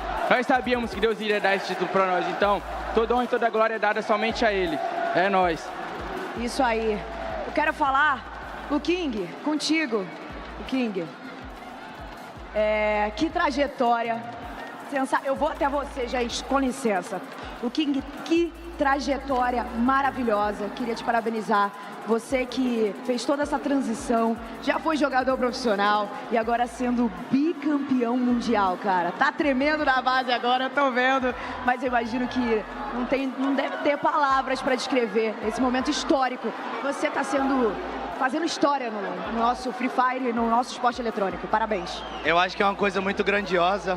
Eu acho que quem tá aí fora tinha que ter pelo menos um sentimento desse. É o que eu desejo a vocês nesse momento. Porque o sentimento que a gente tá passando aqui é indescritível. Eu tô tremendo até agora.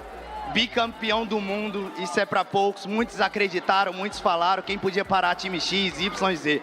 Uma coisa que eu tenho para dizer que eu falei para eles ontem, eu falei, eu não quero saber se é 10 pontos, 20 pontos.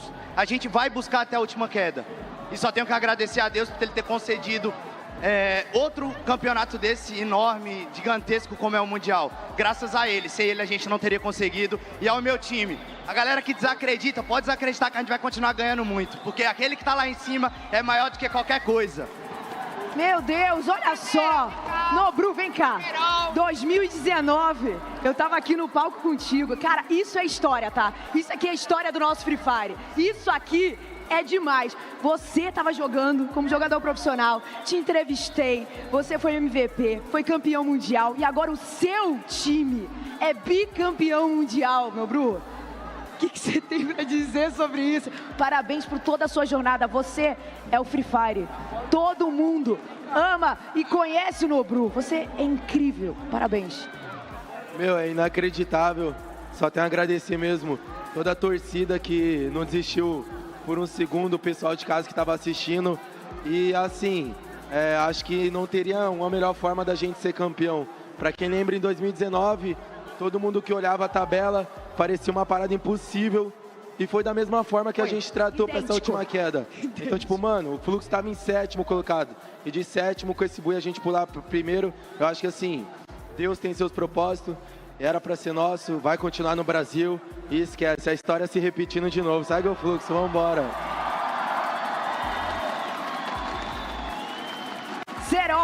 Serol, Carol Michel já tá ao lado do Serol. Serol é outro também. É o dinossauro do esporte eletrônico. Já tá há anos com a gente.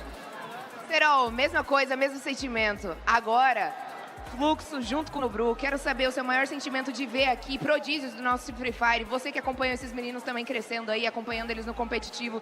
Você pôde com certeza passar sua visão de jogo, sua visão como jogador também. Quero saber qual é o seu maior sentimento nesse momento. Assim, eu sou do Rio de Janeiro, né? Minha cidade. Estivemos aqui em 2019, fomos campeões mundial junto. A gente montou nosso time, conseguimos hoje aqui ganhar novamente. É um momento muito feliz. Eu não sei nem como explicar. Eu tô meio emotivo que você pai agora, né? Amelie, Carol, um beijo. Lindas. Amo vocês. Eu queria só declarar esse título à minha filha que vai nascer, tá ligado? E, pô, obrigado à rapaziada que pôde me dar esse prazer, mano. Isso aí vai ficar pra mim, tipo, marcado na história e muito obrigado, mano. Muito obrigado mesmo. Tamo junto. Perfect, Camilota. This moment right now, I just would like to translate to all Perfect. the other regions that are watching here us. So the main feeling here is for sure happiness. Nobru and Serol, they have made history here in Free Fire World Series, and they are two-time champions, but this time in the other side with the Fluxo team. They are very emotional, and Serol would like to dedicate this victory to his family and he's not yet born. Every region, right?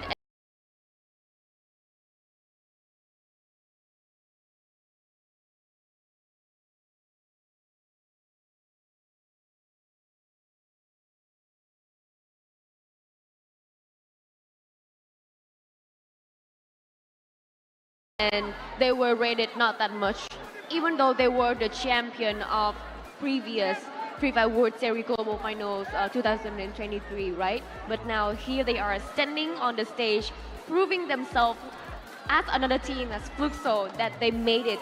So I just want them to make them their announce to the world. Perfeito. Aí eu só gostaria que vocês fizessem o anúncio oficial de vocês para o mundo. Ela está dando todos os parabéns. E nesse momento, todas as regiões do mundo inteiro estão assistindo vocês. Então, por favor, falem para todas as regiões do mundo. Qual o sentimento de vocês nesse momento? Assim, é como eu disse, é um momento muito feliz, tá ligado?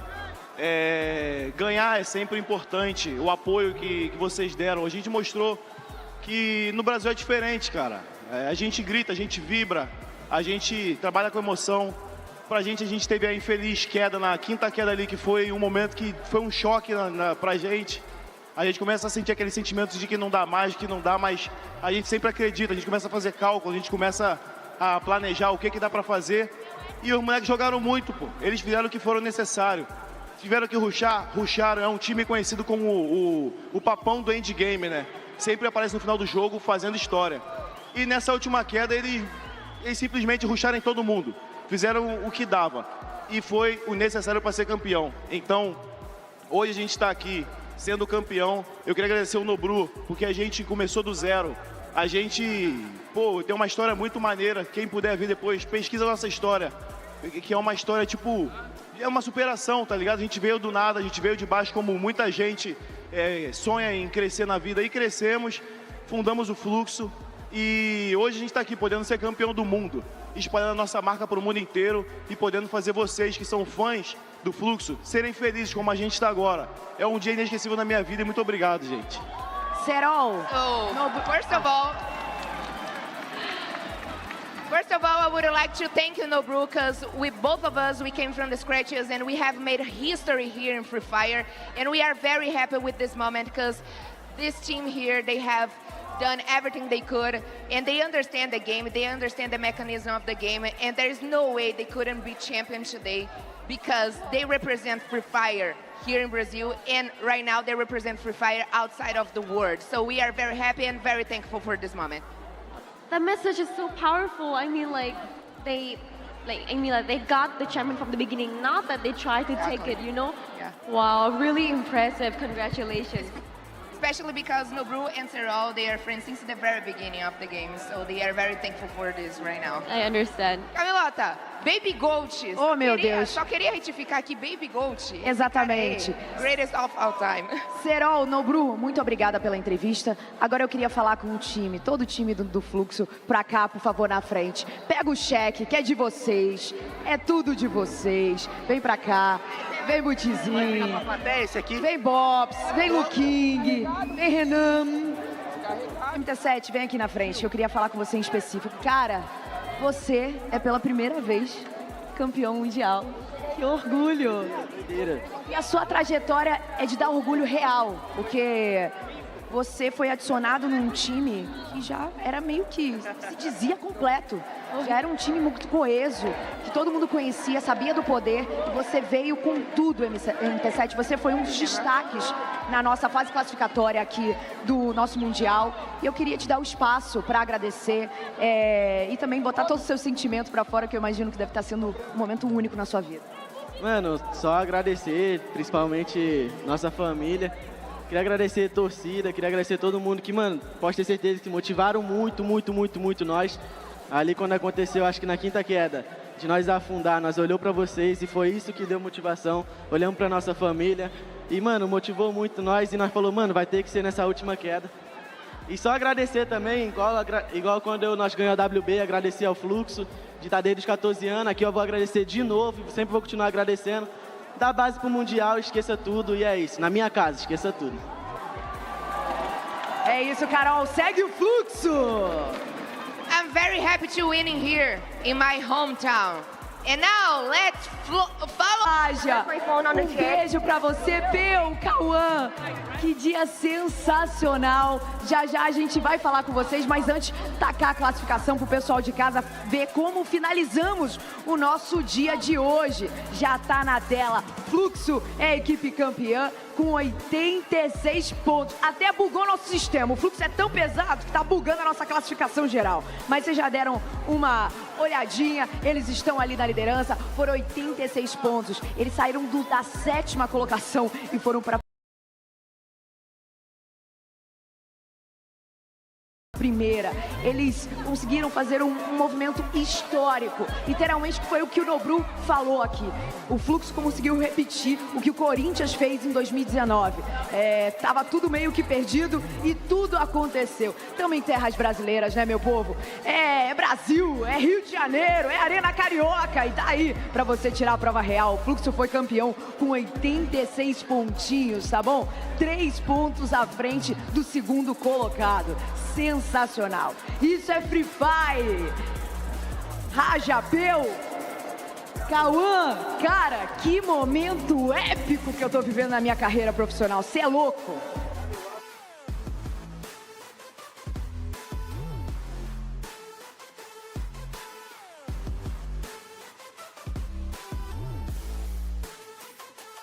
Fluxo has done it. Brazil has done it once again. And this is something that we didn't expect, though the Booyah has been grabbed twice before that final match, but it seems like before it... To check each and every single nook and cranny, eliminate squad after squad, player after player, and to score the biggest booyah of the day to secure the trophy for themselves. And RRQ were just 3 points behind them. Buriram were just 8 points behind them. But what's even greater is RRQ and Buriram had the most number of head start points from Point Rush.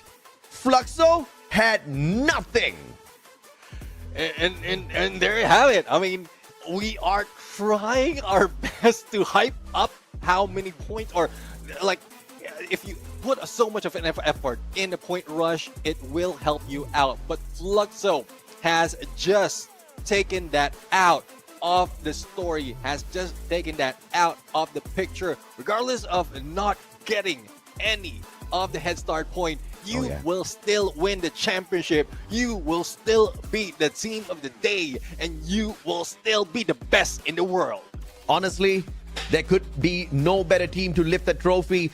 I mean, just with all of that tears, all of that emotion on the stage, you know Brazil bleeds Free Fire. This is the game that has made so many people not only millionaires in their own individual countries, but it has made so many people live for something that they can truly cherish. And these boys have been spending years investing their life and life energy into this game, and it has paid off not once, but for 3 of them twice in a row, making history. The only team to technically win a world championship back to back in the world of Free Fire. It may be with a different brand, but it is still the same monstrous boys. And obviously, it was possible for anyone to do it. RRQ was so close. Buriram was so close. E1 was so close. But it was Fluxo to get the job done when it was truly needed.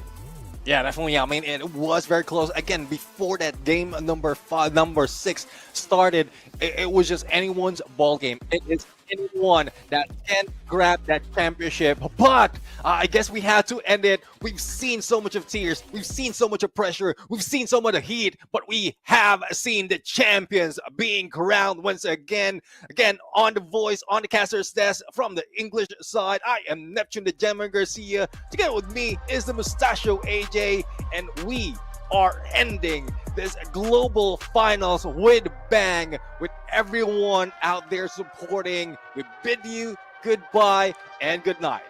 Till the next one.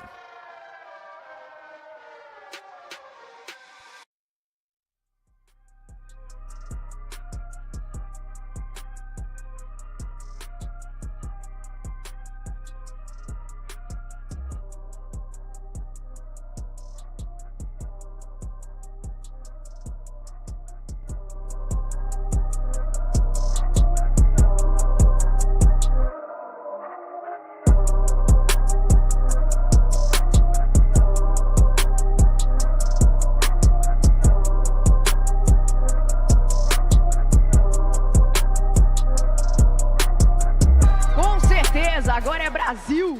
É Brasil demais. Carol Bombichel e Yansu, thank you so much.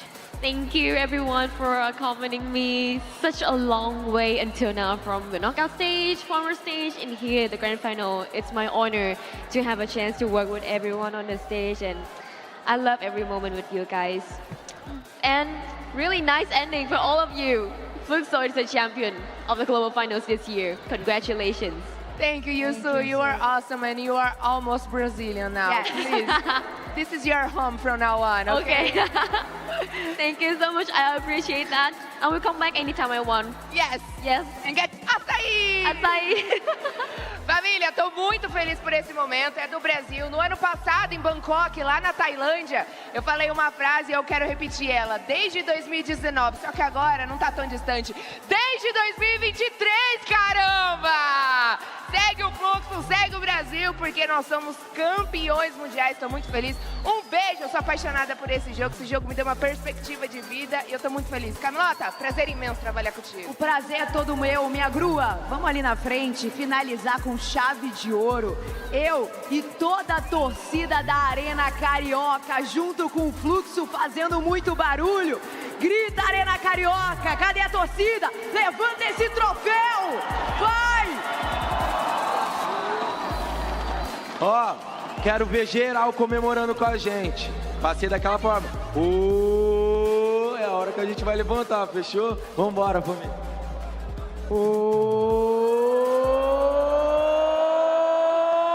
Segue o fluxo! Equipe campeã do Free Fire World Series, eu e você. Famoso encontro marcado no ano que vem. Um beijo e até lá!